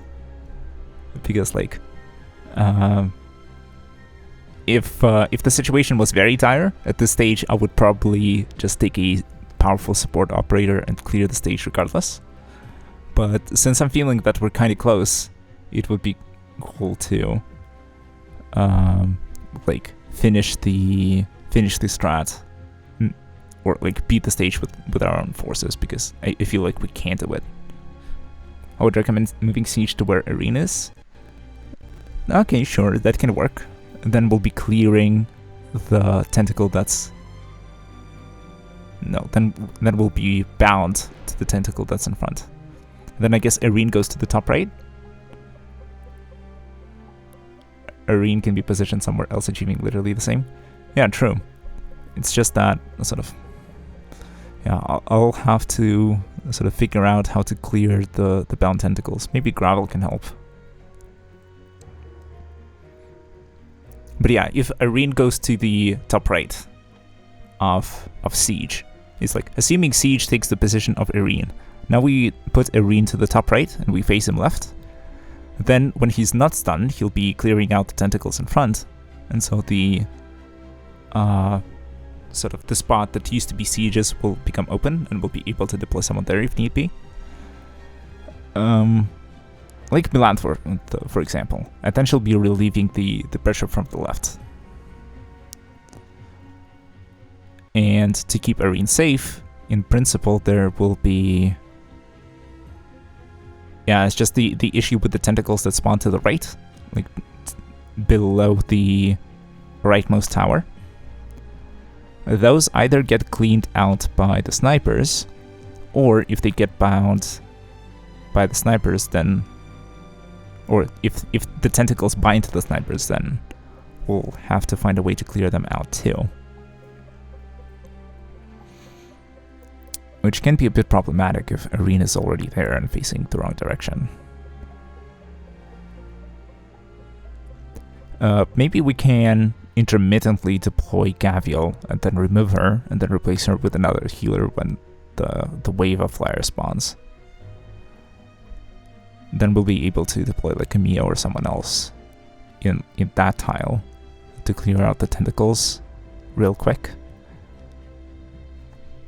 That could work. Maybe we can try that. Let's see. Do we need to change the lineup? Let's just try it with the same lineup. Why not? Since we changed the strategy, it's hard to tell which operators we'll need to replace. So if we go with the same lineup, we'll be able to tell that, here we're lacking a DPS, or it would be nice to have this person on the team, We'll head out right away. and so on and so forth. Everyone, please stay safe. We'll meet again once this is over.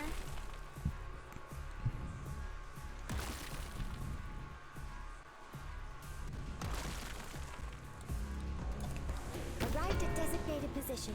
Treatment target sighted. I've got a way to treat you here. A warrior must be ready to face death on the battlefield. Don't worry. My poison is not But yeah, contagious. as they say, once we figure out the strategy, the golden age will return again, In position. and we'll be clearing stages in no time. Slowly burn your life away.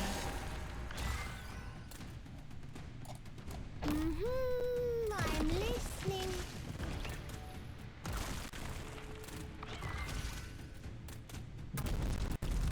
Poison is...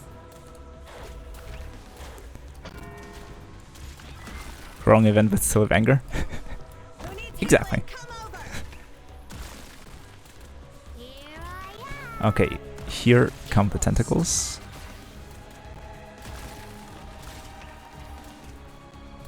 Okay, Siege gets disabled and then enabled again. Cool. But now let's see. If we deploy Irene here, Everyone, we should be good. hang in there. Because right now, our right flank is very strong at dealing with everything that comes down from the top. We'll just need to get everyone... We just need to keep everyone healed, then we'll be fine. So we need to focus on the left side. My rule is to balance your lives hanging.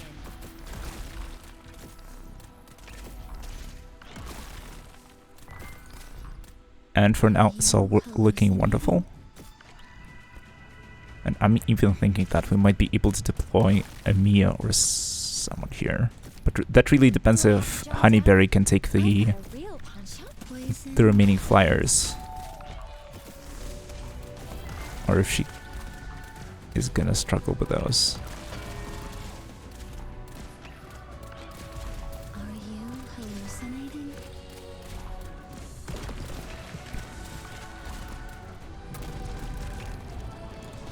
There we go. Yeah, problematic. There you are. My rules to balance your lives hanging.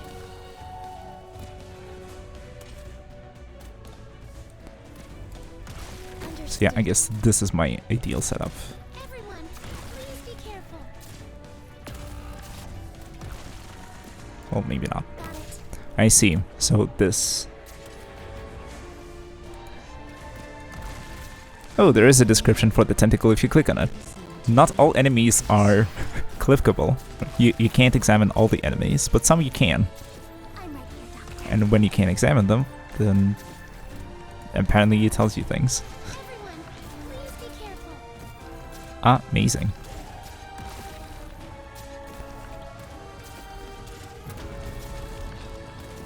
Yeah, maybe I've undeployed the Mia a bit too fast. Get lost.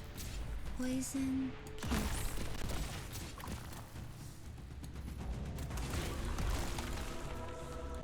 This is the place. Yep. One thing leads to another. It's my job to ensure everyone's safety. Any orders for me? Doctor?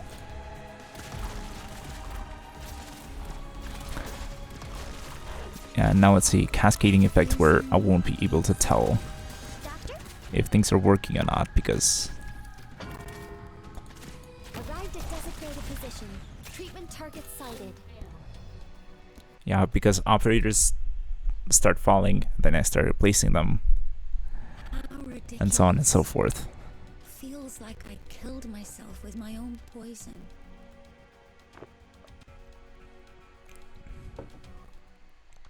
I would make 2 more small adjustments if I was playing, but you're like 98% there. It's cool.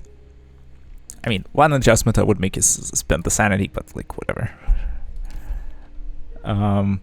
The problem right now was that I lost Honeyberry because I didn't deploy a healer facing her. I think that if I keep her alive, then our position is gonna hold. And then I'll be able to tell if Let's work to Milantha can world stay or in a not. peaceful place. And then maybe if I point Irene topside, it's still gonna be fine. Because then he'll be able to deal with the tentacles that spawn to the right. Hey Smosh, what's up? Just believe you got this. Yeah, Honeyberry dying basically meant Run died since Siege got stunned because of elemental damage. Yeah, exactly as I said, it's like dominoes. It's one domino falls, the rest of them come crashing down. Yeah, one mistake cascades and results in a lot of problems. But yeah, if we keep everyone alive, in particular like Honeyberry, if we keep her alive, then we should be good. But yeah, I can't imagine playing the stage without elemental healers. My toxicant is ready.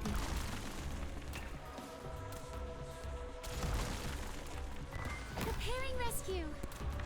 Where's our god and savior, Texas? You probably mean Texas Alder, and I didn't get her from the banner because I wasn't particularly interested in her, in getting her. And then Honey to me. Poison. and then yeah, she's way too overpowered, and I wouldn't want to use her either way. There's only one god in Arknights. Passenger. Heresy. There you are.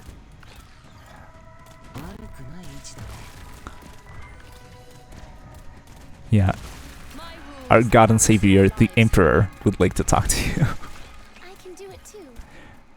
So yeah, now we just deploy Hibiscus here, though I should have deployed Gravel first, because Or Gabriel, sorry. Because now we're gonna get some guests from the top side. And if our right flank goes down, then also our whole strategy collapses.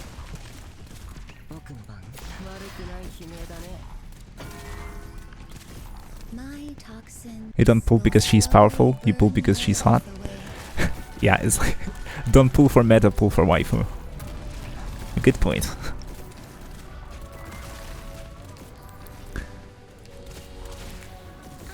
Alright, what happens now? We have one slot free. The tentacle in the middle, we will not be able to clear. No, literally no one is facing that way. So probably if we put Milantha here, we should be good. Hang in there. But then if you think about it, why is Honeyberry standing here? Got a real punch. You might as well push her to the right. Might be a little bit more useful. OG Texas better than Texas? Could be. I don't know. I don't have either, so I really can't comment. Are you hallucinating? Let's begin. Hang in there, I'm coming. Yeah, let's just activate the skill to top everyone up. Doctor, please come. And Hibiscus' skill. Hibiscus' skill. My toxin. Just in case.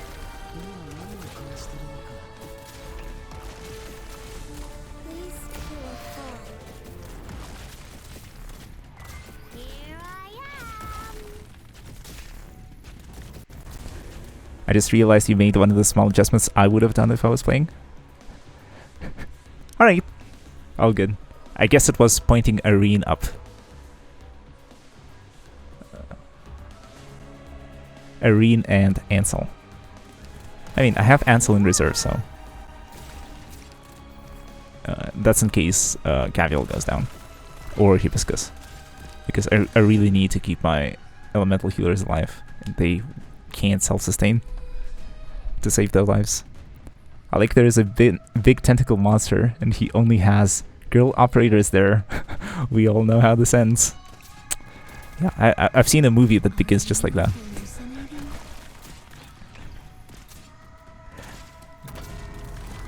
Yes. Yeah, but now Siege is not doing much. She's just there to block. My weapon chooses its worthy wielder. She doesn't block that much. And lag. Okay, I guess I retire Amiya and I just bring Too. an actual defender, and then we're good.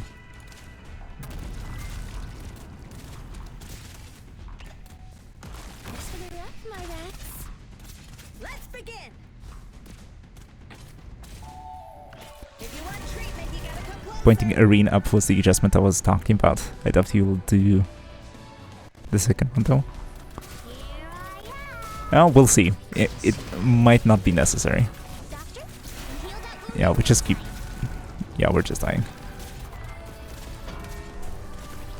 Yeah, that's fine. I'll take PL.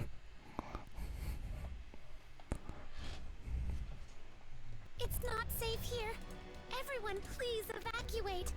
Doctor, follow me.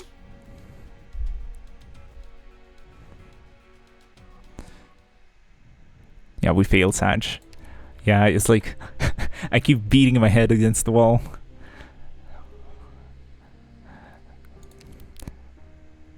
Yeah, nice try. As in, like, this is a good iteration. I like that. It's just that... I don't know. It's like Siege was not doing much by the second half because we had 99 deployment points and we don't really need more. Her attack wasn't that high and then she's only 2 block. So maybe if I retire her at a certain point and place like Spectre in her place, or like a defender, that could help. Because I do get leaks when there's several guys running it down from the left side. Is this new Ak? No, it's the same account that I've been playing. It's just that I'm a relatively new player. I started about a month ago. So yeah, here's my collection of operators. Enjoy. That's all we have.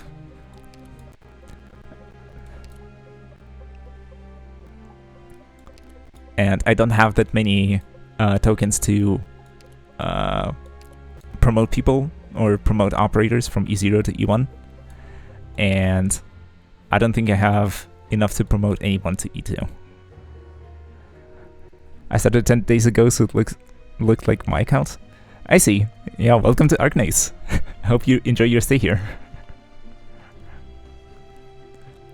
Yeah, really cool game, but kind of tough when you're starting out and you're facing events that sort of ask your operators to be Elite 1, Elite 2 level 20.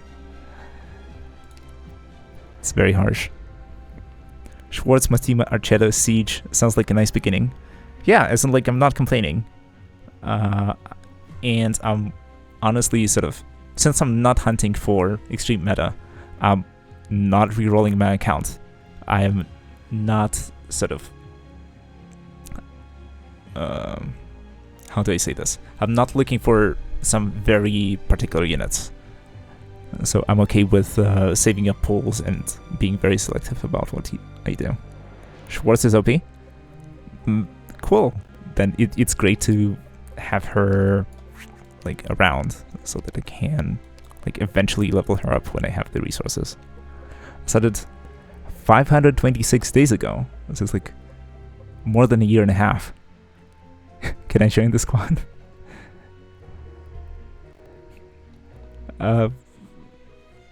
Sure, I guess. I wish there was like actual multiplayer in Arknights. Yeah, as in like, we welcome you with open arms.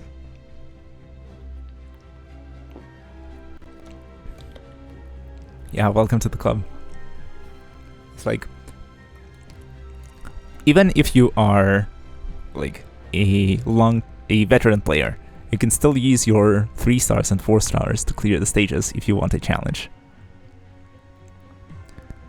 Did you know there was literally one multiplayer event? Was there? What was it like? During R6, so Rainbow Six collab event, you could play co-op. Wow, nice. What did that entail exactly? Because I can't imagine like playing with 2 squads of units and then placing them together simultaneously on the same map. If it was something like that, the map would have to be huge.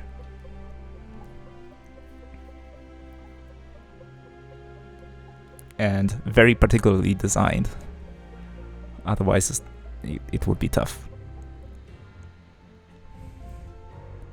2 stages, 1 upper floor, 1 bottom floor. Oh, I see. Each player controls 1 floor. I see. So it's like a... you get a lane, let's go. And you're like basically playing independent stages, but simultaneously. A roll for Neural? Well, sounds good. Did you get her? Oh, I think I asked this question before. I think you did. And in the first several polls too, right? As much? If upper floor leaks, they spawn as extras for bottom floor. Oh, I see. That's a good mechanic. Yeah, so I remember correctly. Sadly, that meant bottom floor guy could also could solo carry. I see. But yeah, as in like, yeah, makes sense why that would be like a bit of a problem. But then at the same time, I imagine that if you have like 2 players who's one who's a bit newer and the one who's more seasoned, then you could have the more experienced player take the bottom floor and sort of fix the problems that occurred. But yeah, if they could just, you know, solo carry the stage, then maybe it wasn't that interesting or wasn't that challenging anymore. But then it's a sort of an interesting decision for how you could sort of not just have 2 players playing independent stages simultaneously, but also introduce some sort of interaction between the players or between the stages. But it was a good implementation of multiplayer overall. Would love to see something similar in the future. Yeah, it sounds nice. Very interested in where they would take it if they were to develop it further. Sounds like a very interesting idea. Very promising.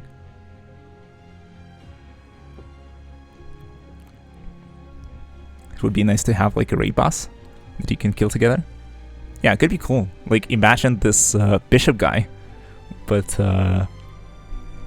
you have 2 players playing, and then let's say I can deploy my operators on the right side, and you can deploy your operators on the left side.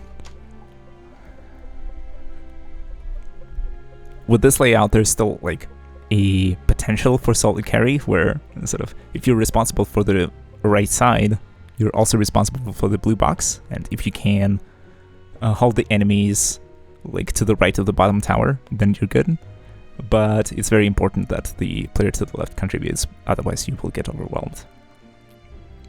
Destiny 2 collab could be something similar, since Destiny itself is focused around raids. Could be. I have heard that Destiny 2 collab is in the works, but I don't really know how it's going to be organized or what it's going to look like. So, would be very interesting to see how they're going to develop it or how they're going to implement it.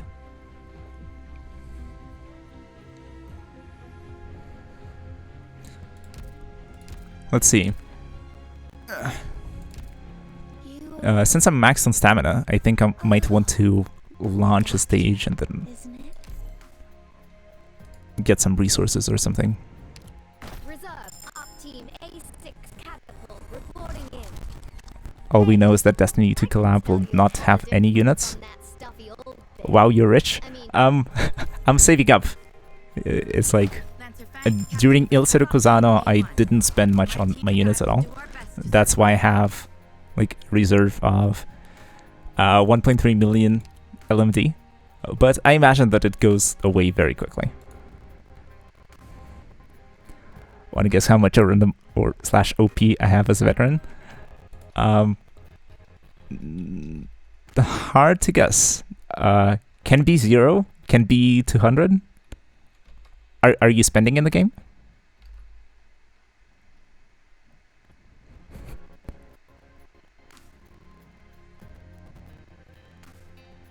I don't care about your blood money.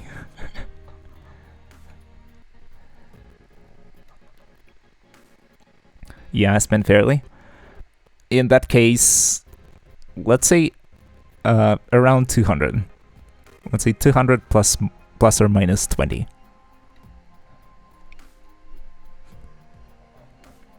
Is that the right ballpark?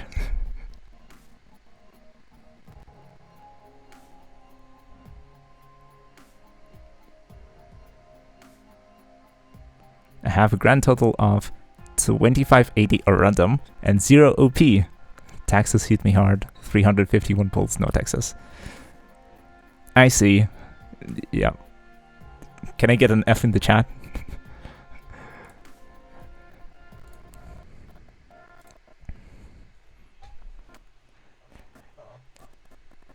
Yeah, the gacha can smell desperation. Yeah, Jesus, that is bad luck. Absolutely horrible. Horrendous. Abhorrent.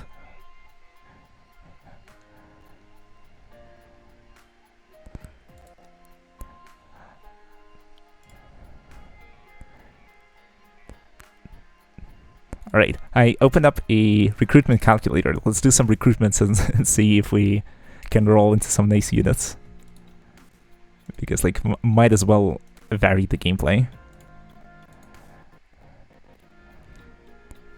Okay, this set of tags gives only guaranteed 3 stars. Let's see if this gives anything. I didn't think this does.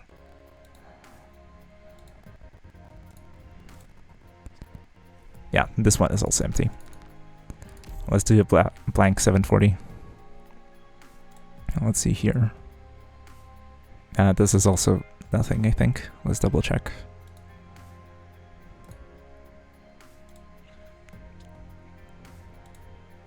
Yep. 740 is.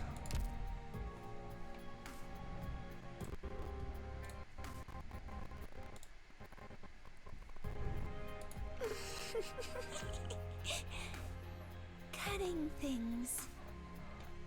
adding things is such fun. Yes, some things were disconnected from the very beginning. Their integrity, only a false fiction. Resources received. Yeah, might as well take a break from the stage and do some mundane tasks. Oh. Thanks, Corn, for the clue. You can unlock the exchange now. And then plop a few more clues down. Yeah, I don't think I own any at the moment. I gave all of them away. I always give all of my clues away, so that everyone gets the most credits because of the exchanges. Okay, getting a proper combination tags is really rare. Usually it's either nothing or just straight up high rarity tag like specialist or top off. I mean, I fairly frequently get combinations for guaranteed 4 stars, and like maybe 1 in 5. But then, yeah, once you get all the 4 stars or all potentials for the 4 stars from the recruitment, then yeah, not much there.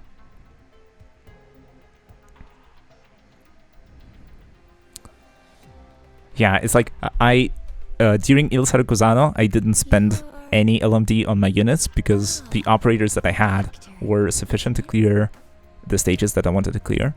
And then those stages that I couldn't clear, I don't think I could clear even if I leveled the operators that I had. I had to spend all of my sanity in Il Saracosano, so I couldn't really raise any more units.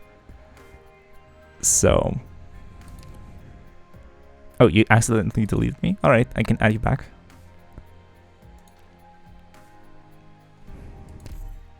Yeah, here you are.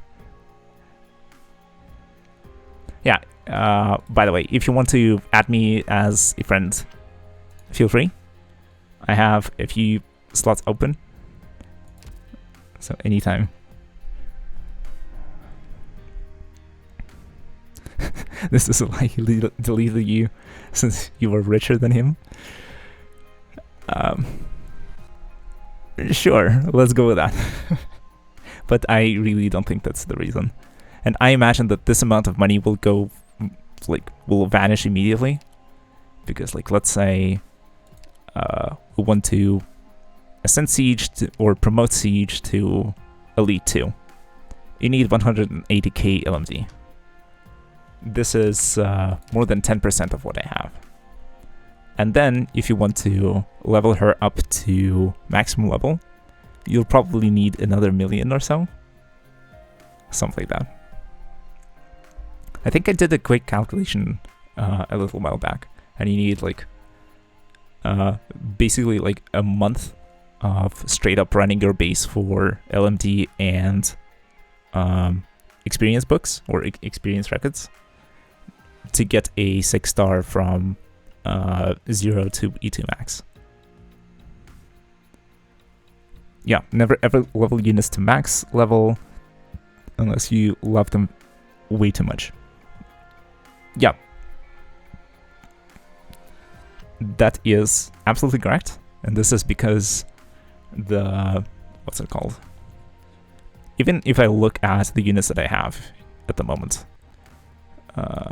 Who's here? Let's say Skyfire. She's E150, so not max level. If we get her to 70, you need to spend 140,000 worth of LMD and experience books. And what it gives you is like a 10% increase in HP and attack. And defense, which is not very relevant.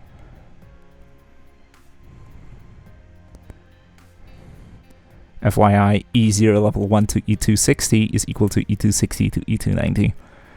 Sounds about right. It's exponential growth. So the further you go, the more expensive it gets, and the smaller the return on your investment becomes. But yeah, I'm maxed out on sanity, so I should probably like go to some stage and maybe spend it somehow. Let's see here. Maybe there's a guard that I wanted to raise. Maybe like Bee Hunter or something. I mean, I want to eventually raise her for the Ursus team. It's just that she's not doing much at the moment. Matei Maru looks cool.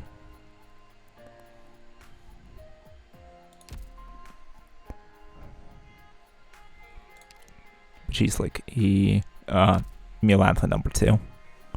So maybe not exactly what I'm looking for. Oh, Liskarm could be cool to raise, but already have enough defense tokens. I don't really want to overfarm those.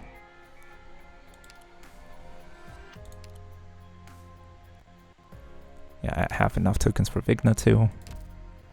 Liskarm is pretty unique fun. Yeah, so I heard. I think it might have even be you who told me this on one of the previous streams. And I don't think the caster stage is open. But I already have enough tokens here. What about snipers?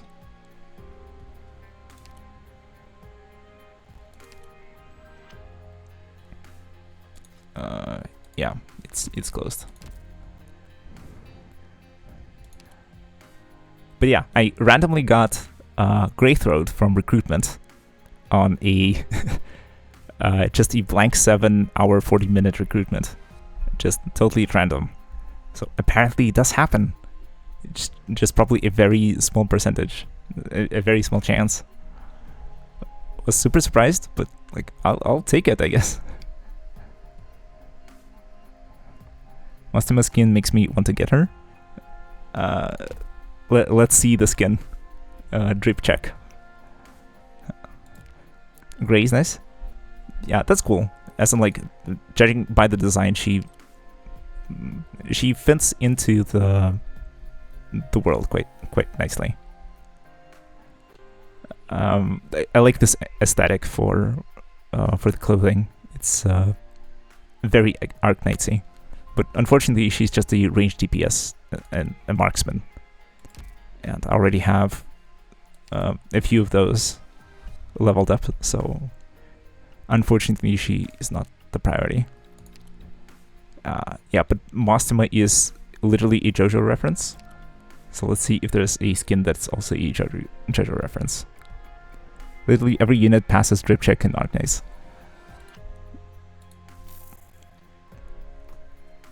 They kind of do, yeah. They have a very... Art direction is quite good. They have a very distinct look. Very recognizable. But yeah, I honestly prefer like something that looks like a resistance fighter over like dresses and such and skin suits. Buy it, but I need the random, bro. I need it for the pulls eventually. Because I do have quite a bit saved up, but her E2 art is also extremely dope. Yeah, I guess I'll have to unlock it as well. But yeah, like here for example, we have a new banner. I haven't rolled on it yet. My passenger skin kappa. Nah. I'll hold off on the skins. Honestly, skins are great. I don't have anything against the skins, but I personally am not a big fan of buying skins for my units. I would rather spend the resources on getting a wider selection of units. Because like the most fun I've had recently with Arknights is when I tried out a bunch of new units in the beginning of Il Circusano. If you buy Passenger Skin, you will get him first pull, trust me, Kappa. I don't know about that. I don't think that's how the gacha system works. Anyways, I have a lot of fun trying out different strategies and using different units with different abilities, because due to scarcity of resources, I was mostly limited to the operators that I have leveled up, and I don't often try other operators just because they're low level and they like die very easily and don't help much in the tougher levels. Yeah, you would never like trust them. No, I'm good. No, honestly, thanks for the offer, but I'll pass. But yeah, since we're here, let's, yeah, for the change of pace, pull until the pity, until the guaranteed 5-star, and see what we're gonna get. Maybe it's gonna just be passenger straight away, who knows. Wanna know something funny? Shining skin was the first ever skin I bought. I still don't have Shining, even though I'm only missing 7 6-stars now. The doctor? Sag. Nice to meet you. Imagine buying the skin and not even being able to use it. It's like unfortunate. Yeah, but the Shining skin, I guess you mean the, what's it called? The swimsuit? Attention! I am Doberman, former military instructor for the Bolivarian If you get passenger, you have to buy his skin. Now let's cut to I don't know. What about the eventual rerun of Scotty Alter and W and yeah, Horny Shining skin? I see. Because like there's a bunch of other 6-stars I would like to get first. Like Calcit, for example. I'm not really familiar with Passenger. I only know that, oh yeah, he's the operator on the banner and he has that skin with a child. But I literally don't know anything about him. But Calcit we meet in the story, and she looks quite important and she has a very distinct personality. And then I got to play her in integrated strategies too. He just throws things at people? Alright, I see.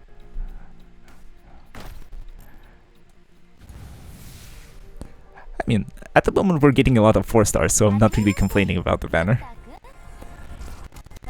But anyways, yeah, there's a bunch of units that I'm sort of interested in because of the lore and their role in the story as far as I know, or from what I've seen.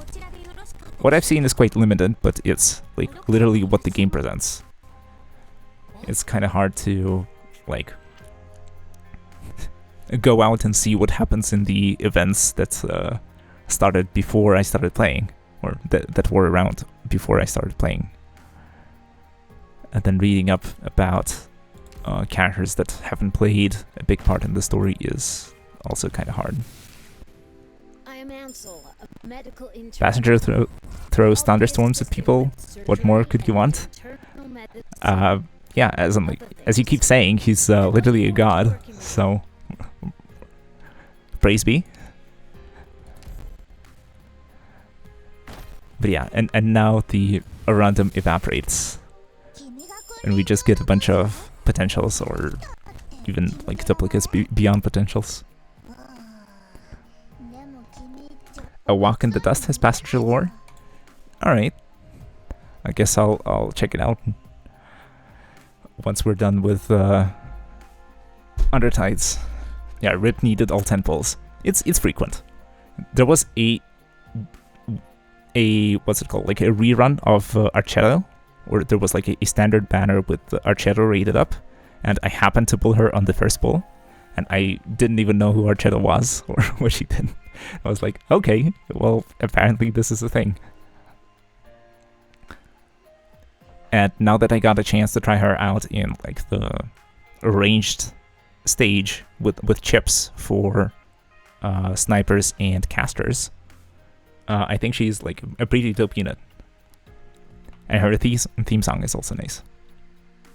Archetto, best sniper. Yeah, and she buffs blue poison, and she's literally like a combination of blue poison and some other snipers, I think. Like a blue poison plus cruise type of thing. So I don't complain. It's just that I have to build her, actually. once again, everything comes down to like not having enough resources to build all the units that you want, and not having enough around them to get all the units that you want.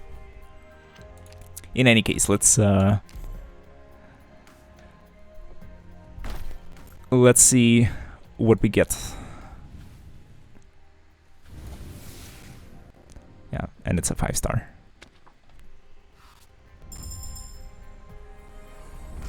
Nice meeting you, Doctor. I'm Windflet, new operator at engineering. You said you saw ability in me? Real thankful for that. Yeah, Sage, no rainbow.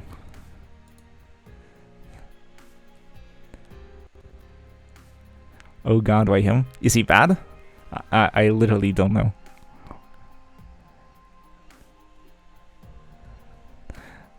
No Aurora Sage. It is what it is. But yeah, as a free to play, I'm saving up.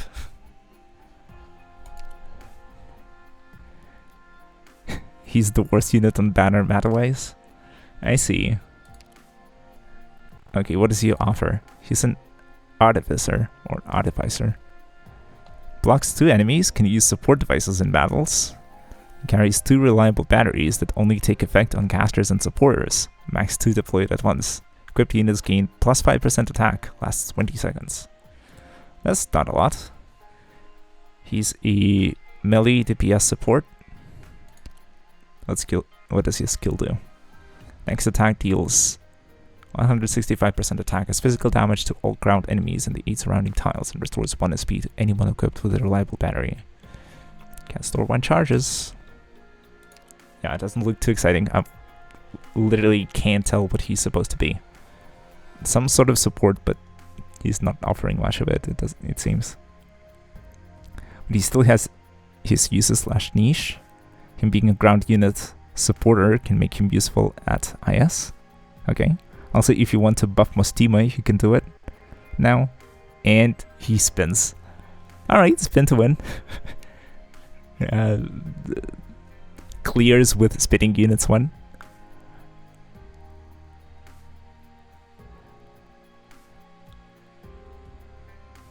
Okay, so the upgrades of his talent increase the number of batteries, the attack buff, and the duration. So, like, the original didn't look too impressive, but I guess he gets better with promotions. But yeah, like,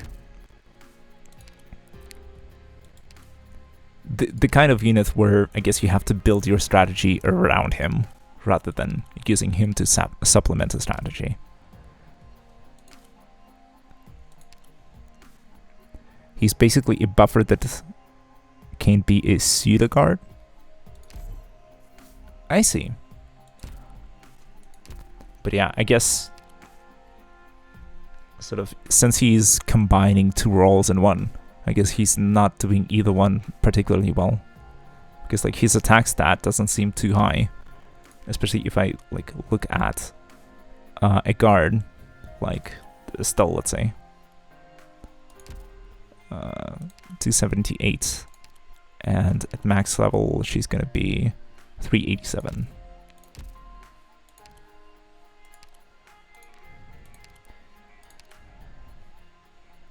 And this is 238, and at max level it's 351. So I was like, I don't know. Pseudo guard is probably a good description, yeah. Yeah, overall, at endgame content, you usually want a very specialized unit that's tend of good at everything master plan. Yeah, I guess so. It's like unfortunate that generalist units get overshadowed by specialists. But I guess that's sort of the nature of specialization. You sacrifice other roles, but you get to do one thing very well. And if that particular thing happens to be necessary or needed or desired, then you win out of that. But it's nothing he's useless, still can be really nice. That's good to hear. So he's not a Vigil kind of operator. Or Frostleaf.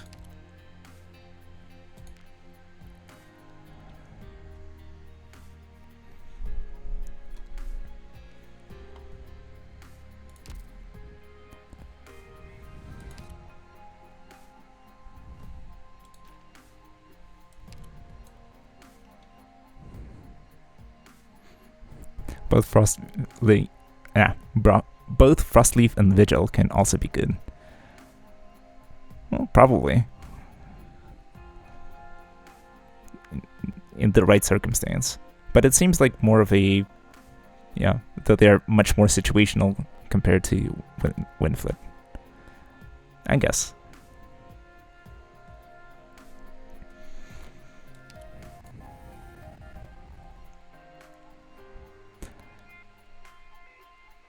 But yeah, let me think.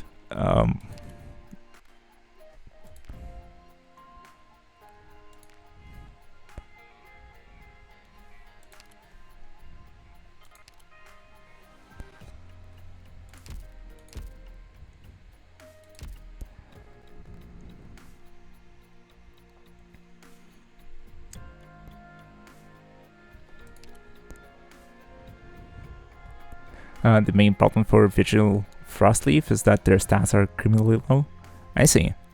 I mean, I also heard that there's like some weird thing with Frostleaf's attack interval, where she literally gets worse if you upgrade her to E2. And the utility they have can't make up for their non-existent power. I see. Yeah, it's like kind of a bummer. It's like you sacrifice something for a certain niche, and that niche ends up being extremely irrelevant. And then it's like, oh well, you sacrifice something to gain nothing. Yeah, it's like she gains extra range but loses attack speed. Yeah, that's rough. Especially because like if a skill is like dependent on you performing a certain number of attacks, then like you might run into problems, and I hear that's what the issue is. It's like, since you're attacking slower, you don't get as many attacks in the same amount of time, and if a skill is a certain duration, then you sort of lose, then you won't be able to perform another attack. That can really fuck you over.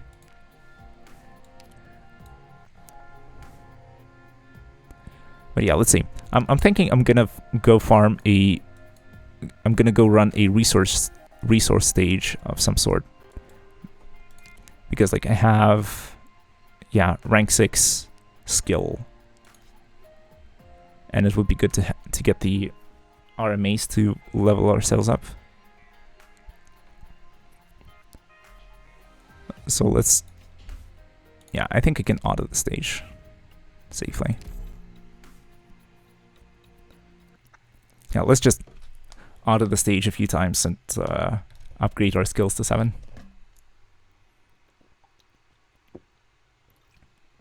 But yeah, it's getting kind of late, so I guess I'll have to postpone beating the boss. We didn't get him this time. But we came very close.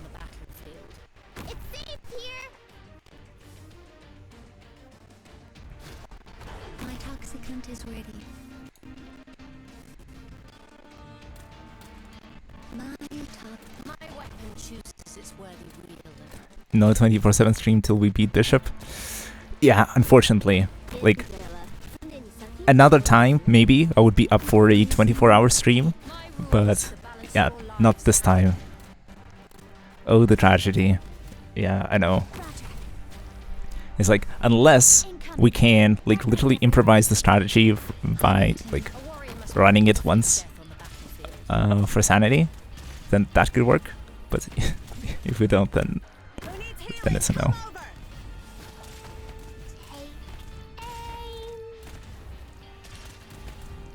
My rule is to balance your lives hanging. I can heal that wound in no time.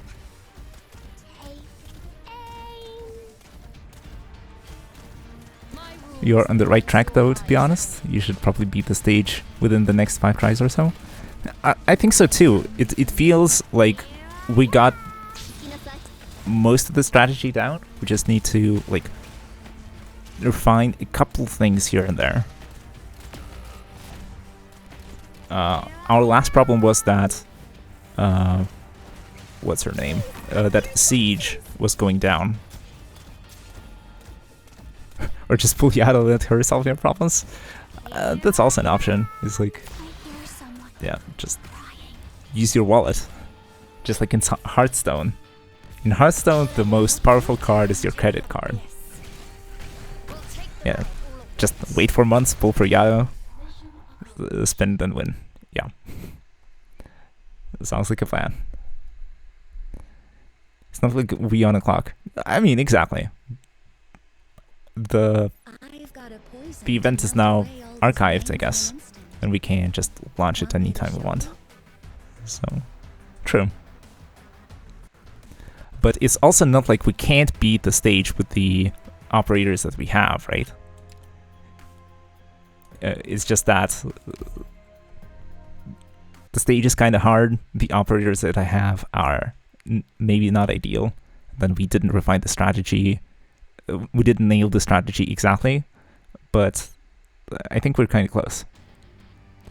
Not gonna lie, Bishop would probably join us if you saw how charismatic God's interest kid is. True. It's like he would join us for the drip. Hey, Rhodes Island. What are you doing there? Why do we need to talk? Or it's like the Gladia situation. Because from the story, or from what we read about the story, Gladia went to the bishop in order to like negotiate or convince him that she was going to join or something like that. He's like, why would I join forces with you, Rose Island? And she's like, we have drip. And he's like, understandable, I'm gonna join. Sign me up. You can 100% beat the stage with the units you have. I get that impression, yeah, and it's good to know that you think so as well. My rule is to balance your lives hanging. Poison kiss.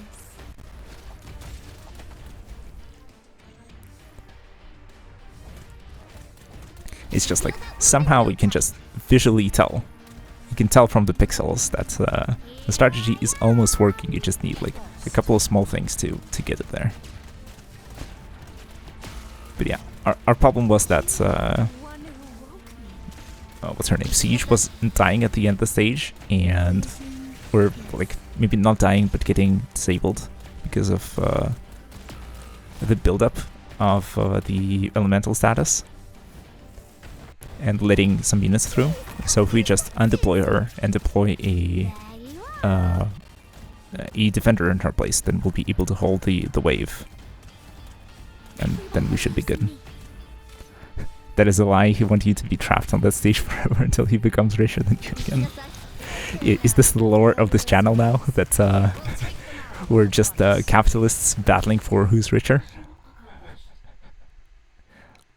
Or like Arknights players just saving up resources, not leveling up any operators? Because like I'd be down to try and beat the rest of the game with just E1 maximum level units. Except for Gaviel, I guess, because I already promoted her to E2. Yeah, pretty much so. Alright, let's develop that channel lore.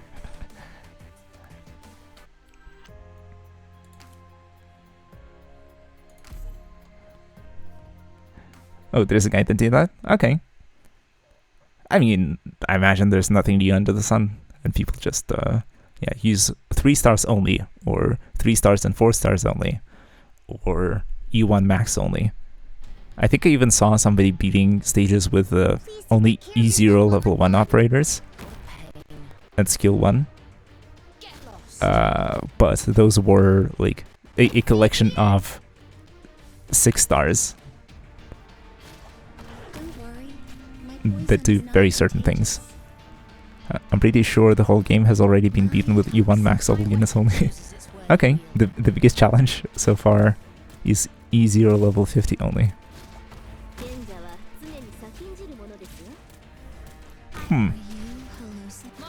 Can be fun, but I don't know. I would like to beat the game normally first, and then do challenge runs. Then it's probably like, once you know what's coming, it's more interesting to like figure out the strategies, and it's not so fun to do it like straight away before having beaten the stages and all.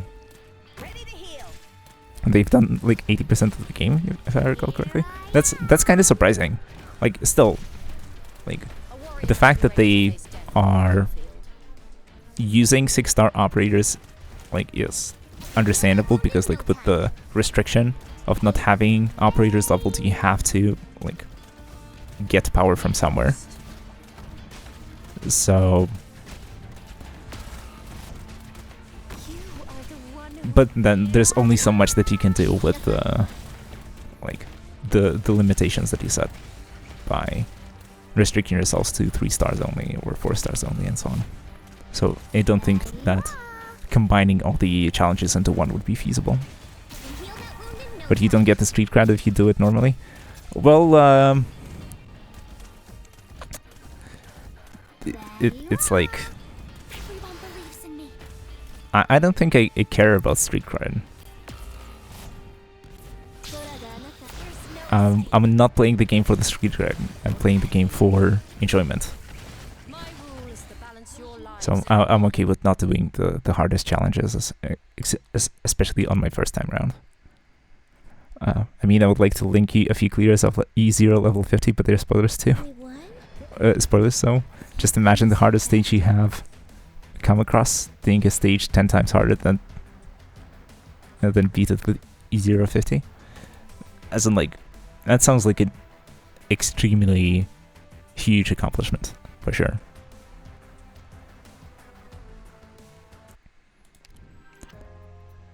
But yeah, let's see, from the spoiler stages. I guess it might be a certain stage with fireballs. Is that what you're referring to?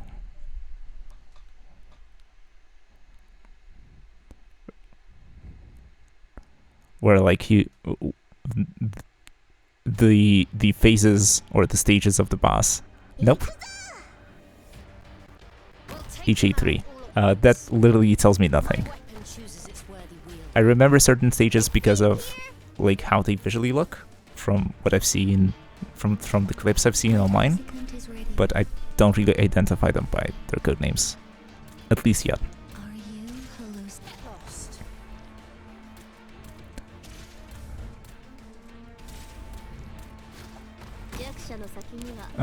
Is the stage I'm referring to? It took 862 days of planning and runs to beat it.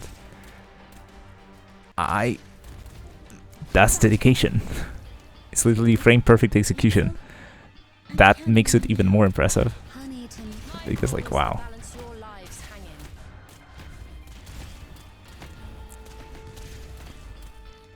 Someone has the patience and is stubborn enough to do that. It's like, wow. Get lost. Like, props to them. They've mastered the game.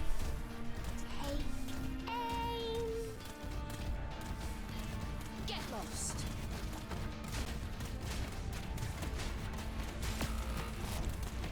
You are the one who. Here I am. It's along the lines of like playing Mario and matching the time that was set by the what's it called, the tool assisted speedrun. Heal that wound in no time. It's like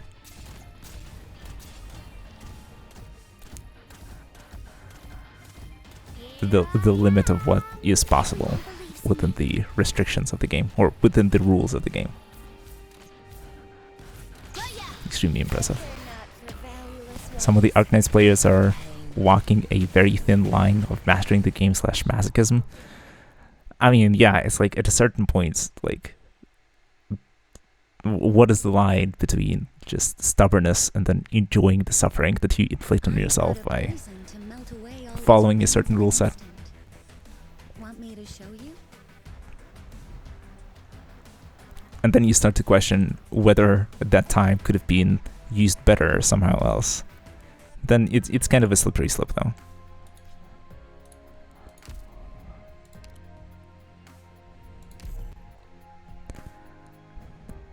Hey, if you are into that, it's a win-win situation. Yeah, for sure, for sure. Though it's not necessarily healthy, though. So like, I don't know. Let's work to make the world world a more peaceful place. A warrior must be ready to face death on the battlefield. It's safe here. Don't worry, my poison is not contagious. Poison. There have been a ton of clears in Arknights history that have had plus 5 or more hours of actively stalling. Wow. Actively stalling too. So it's like you have to click around and like deploy operators or like activate skills and stuff. My weapon chooses its worthy wielder. To what lengths people will go. Poison. It makes me worry about the community at times. Yeah, it's like Who needs healing? Come over. My rule is the balance yeah, your it lives really hang makes you worry. Honey to me. It's like the priorities, or if you would be in the right mind to attempt something like that, or commit to something like that. Please come to your senses. Literally the meme was like, this maneuver is gonna cost us 13 years. My rule is the balance your lives hang in. You are the one who woke me. But apparently people, yeah, go for that. Yeah, you have to constantly be on the correct timing or multiple hours of stalling go to waste. The pain. I personally can't imagine doing something like that. Please come to your senses. In fact, I'm thinking that sort of the amount of time that I've spent today trying to beat this one boss was probably unreasonable, and I should have switched and tried doing something else. Maybe next stream though. It's like, it's happened several streams already when I sort of committed to a certain plan and didn't switch gears when I probably should have. A warrior must be ready to face death. But there's always something to improve. Also, because of these GigaChat/Masochist players, the new CC version 2 in CN is pure sadist creation as well. Yikes. Small look ahead. At max risk, there exists an enemy with 3.75 million HP and 4.8k defense. Yeah, I remember hearing something like that. It's like, why? Please no.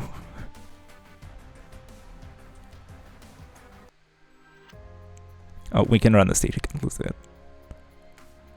Because yeah, I'm thinking that yeah, the boss is not for today. It's already late. I'll just run the stage, get the resources, and call it a day here. But yeah, that's that special boss. It's like, yeah, because people kept clearing max risk CC and called it easy. Yeah, it's like, if you call it easy, the developers are gonna say World a more peaceful. they're gonna up the challenge for sure. My rule is the balance your lives hang in. So now Hypergriff is mad we beat max risk, so it's literally impossible now. Yeah, it's like, My toxic I mean, probably not impossible. Probably there are some mad lads that are gonna do it still and come up with crazier and crazier strategies. It's gonna be like an arms race at this point.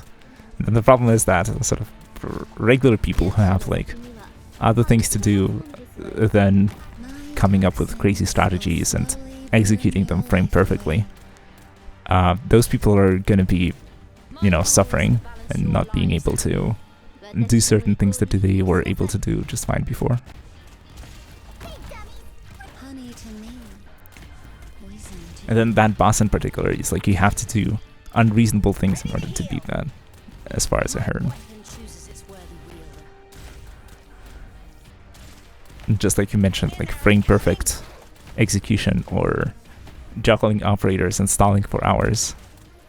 Can heal that wound in no time. It's like, oh yeah, this video is sped up 20 times and it lasts for a while. It's like, yeah, it's all stalling and I have to sit there and click buttons to make magic happen. depths of the ocean. Ikinasai.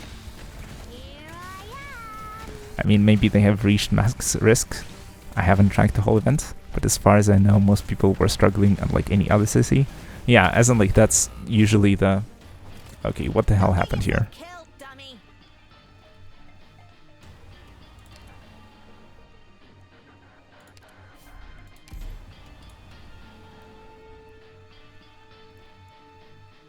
Yeah, this looks like an extreme desync. 悪い人に立ち向かうぞ。Here I Understood. Yeah, I think this stage is gonna be a bust.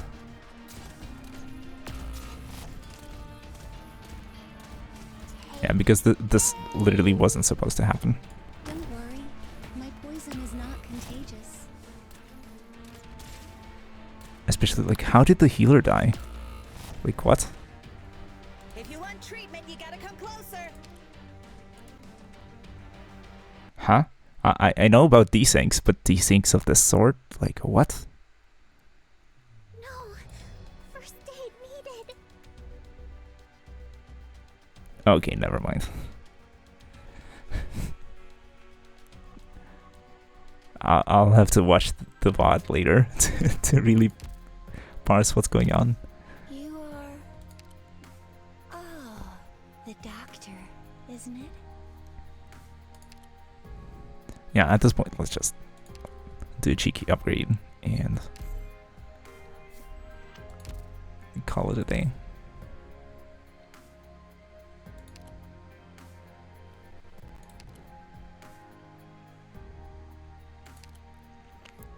Yeah, so no boss stage this time. But for next time, so I was wondering, last stream and this stream, I was actually planning to maybe switch games sometime somewhere in the middle, like do a bit of Arknights and then do a different game. I was wondering if you'd be down for that, or if you're more interested in like only Arknights content and nothing else. My toxicant is ready. My toxin. My weapon chooses its worthy wielder. Because like developing a strategy for a certain boss with the limitation of like having the operators that you have is definitely fun and rewarding, but it's fun and rewarding for me, but I don't think it is for you. And then at a certain point, as you might have noticed, I sort of also stopped playing at peak efficiency, and at that point it might be a good idea to like switch gears, switch games, something along those lines.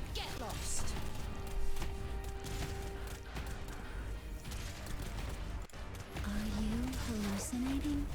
So I think I'm gonna like set some sort of a timer next time Come to your senses. and then try that out. Could be an interesting change of pace. Come on, get it together. Get lost.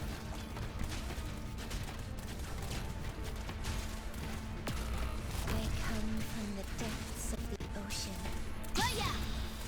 Yeah, it's good to pace yourself with whatever makes you happy. Yeah, thanks. Honey to me. Poison to you. Because like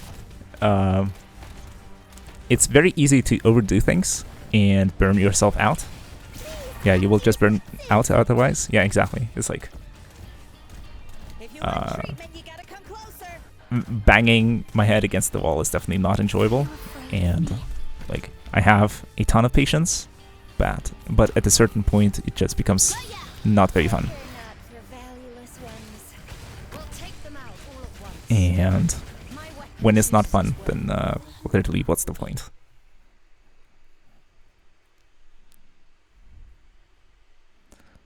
But so far the game is relatively fresh for me.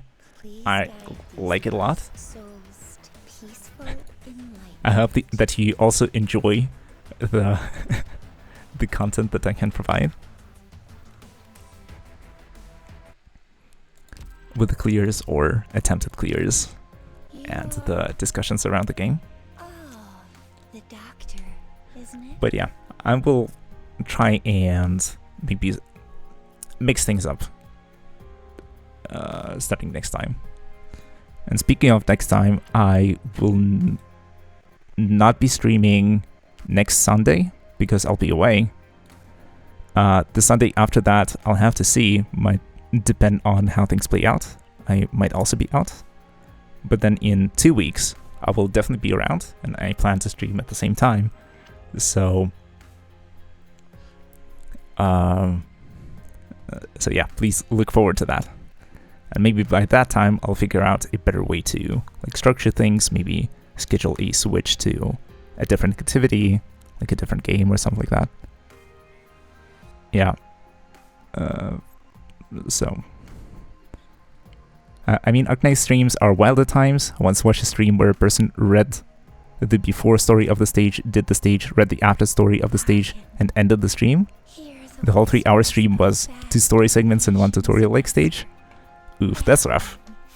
It sounds very similar to what I did with one of my first streams, where I was also trying to read the story before and after the stage. And it was a weird experience. It was very long because of the writing. I hate the story reading streams for Arknights. Yeah, I can see how it's not everyone's cup of tea. The story can definitely be wordy and winding, and not very straightforward, especially in the beginning, because like they like to structure it so that you get the reveals in the end, and the beginning might be meandering and not getting to the point immediately, which is definitely not ideal. I feel like if you will do story, it should either be 100% story reading or 0% story reading. Yeah, I guess it looks like a very polarizing thing, and this is also what I got from sort of reading it myself and reading it on stream. It's like you either love it or you hate it. And then even if your stream is in the background, you either want to watch someone actually do something, or you're fine with the person just reading out loud. But it's never a mix of the two. And in principle, I think a much better solution would be something like story recaps. And I actually want to try doing that at some point, like recording a YouTube video with a narration which just summarizes the events of the story. Not sure how to organize it exactly, but it's something like, you know, either the contents of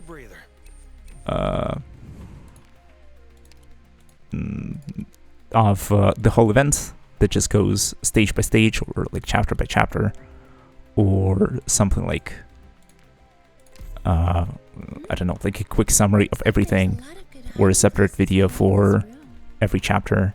Like, it depends on to what extent you want to cover it, because like certain parts of the story are definitely denser in terms of events than others, but then sort of you have to adapt. Yes, the recaps or discussions are probably the best way to incorporate story instead of just reading the Arknights story out loud. Yeah, I guess it's like, I guess the audience for that would be better, and there is more added value, so to say, because I can definitely like voice act the different characters in the story. I have experience like with like role playing and acting out different characters, mostly because I play Dungeons and Dragons. But yeah, it's like it's definitely not to everyone's tastes. And then if I were a trained voice actor, that would be a lot higher quality. But since I'm not, I guess it's not ideal. Just don't throw fireballs at me, okay?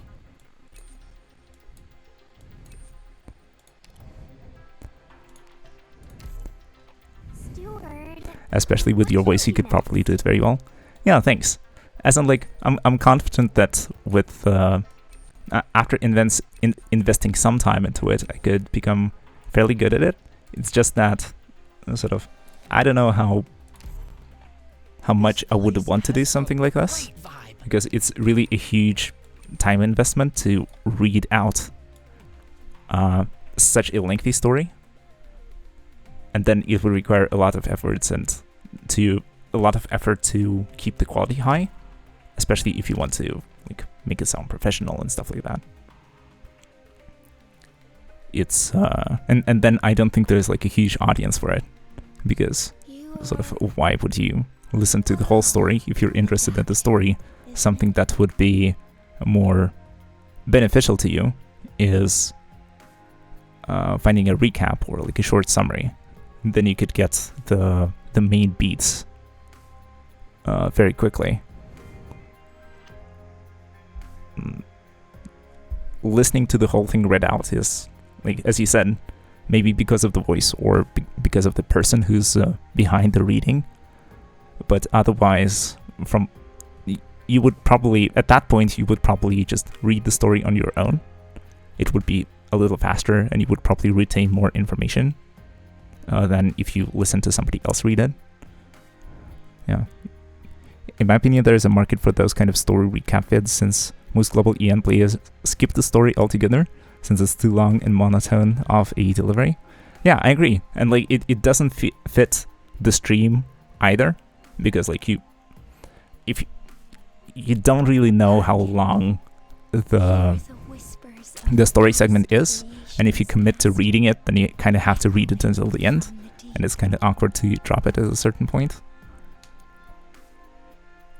And then most people come for the gameplay and want to see like something happening on the screen, and then it doesn't sort of work as I don't know, as a,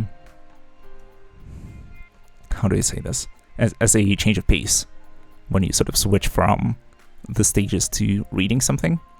That also doesn't make for great entertainment, and mostly because of pacing, because like you do want there to be like certain highs and lows in action, but not of that sort. And then you want them to be like sort of predictable. You want them to have a certain rhythm. It is both so easy and hard to fix the Arknights story delivery problems. Yeah, exactly. It's like if the story was written in slightly pithier style, where it's a bit more concise, but delivers like the same amount of, like, not necessarily information, but like if it conveys the same but with fewer words in less amount of screen time, then it would benefit so much from just that change. But then it's very hard to write to condense a story like that. And that's why sort of recaps would solve something like this, because that's sort of exactly what you're addressing. The story is nice, but it's too long. So if you make it short and you sort of give it the correct pacing, then it becomes a lot better.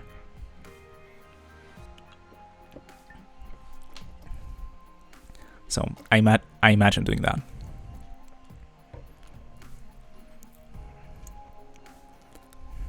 And then there are other ideas for videos that I had, so like I'll get around to implementing them eventually. It's just that, yeah, not everything at once. Having animation / voice acting would also cause a lot of players to not skip story, but considering the length, it would probably take a ton of time / money to create them. Yeah, absolutely. Adding words to the screen and having it just appear word by word is a lot easier than, yeah, recording it with actual voice actors. That's why you sort of see Genshin doing it, for example. In Genshin Impact, there is a ton of story, but if it's the main quest, then it is indeed voice acted and animated a bit. But if it's a side story, then the animations are a lot simpler, and there's no voice acting for the most part. And most of the quests are side quests, so they're done in this read-only mode. It makes sense financially, and in terms of quality, the main quests tend to be a lot better written and a lot better executed than the side quests. But it is definitely a pity that so much of the lore, so much of the depth of the world and the character depth is hidden behind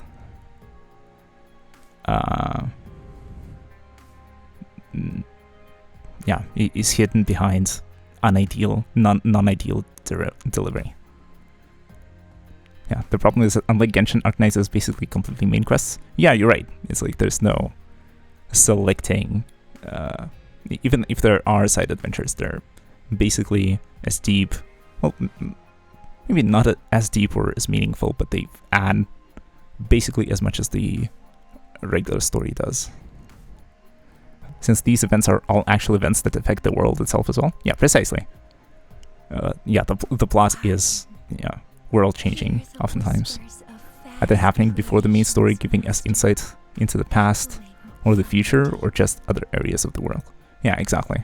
It's like the scope. It's about the same as for the main quest, or for the main stages.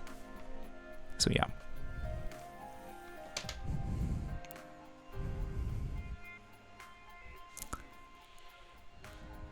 So yeah, completely agree here, and I definitely see that there's something to do here, and maybe I will. So look forward to that. Once again, thanks a lot for watching. I hope to see you again sometime. Next week, next Sunday, I'll be away, so no stream. In 2 weeks, not sure, maybe I'll stream, maybe not. It depends on how things go. And then in 2 weeks, I'll definitely plan to stream at the regular time. And for then, I'll try and figure out a more varied program where I'm gonna probably play Arknights for a while and then maybe switch to something else. But we'll also see how it goes. Trying to like improve the production values and the content and all sorts of things. Yeah, thanks for the stream. Yeah, thanks for watching. Yeah, see you all later. Have a good night. Yeah, good night, everyone. Take care and goodbye.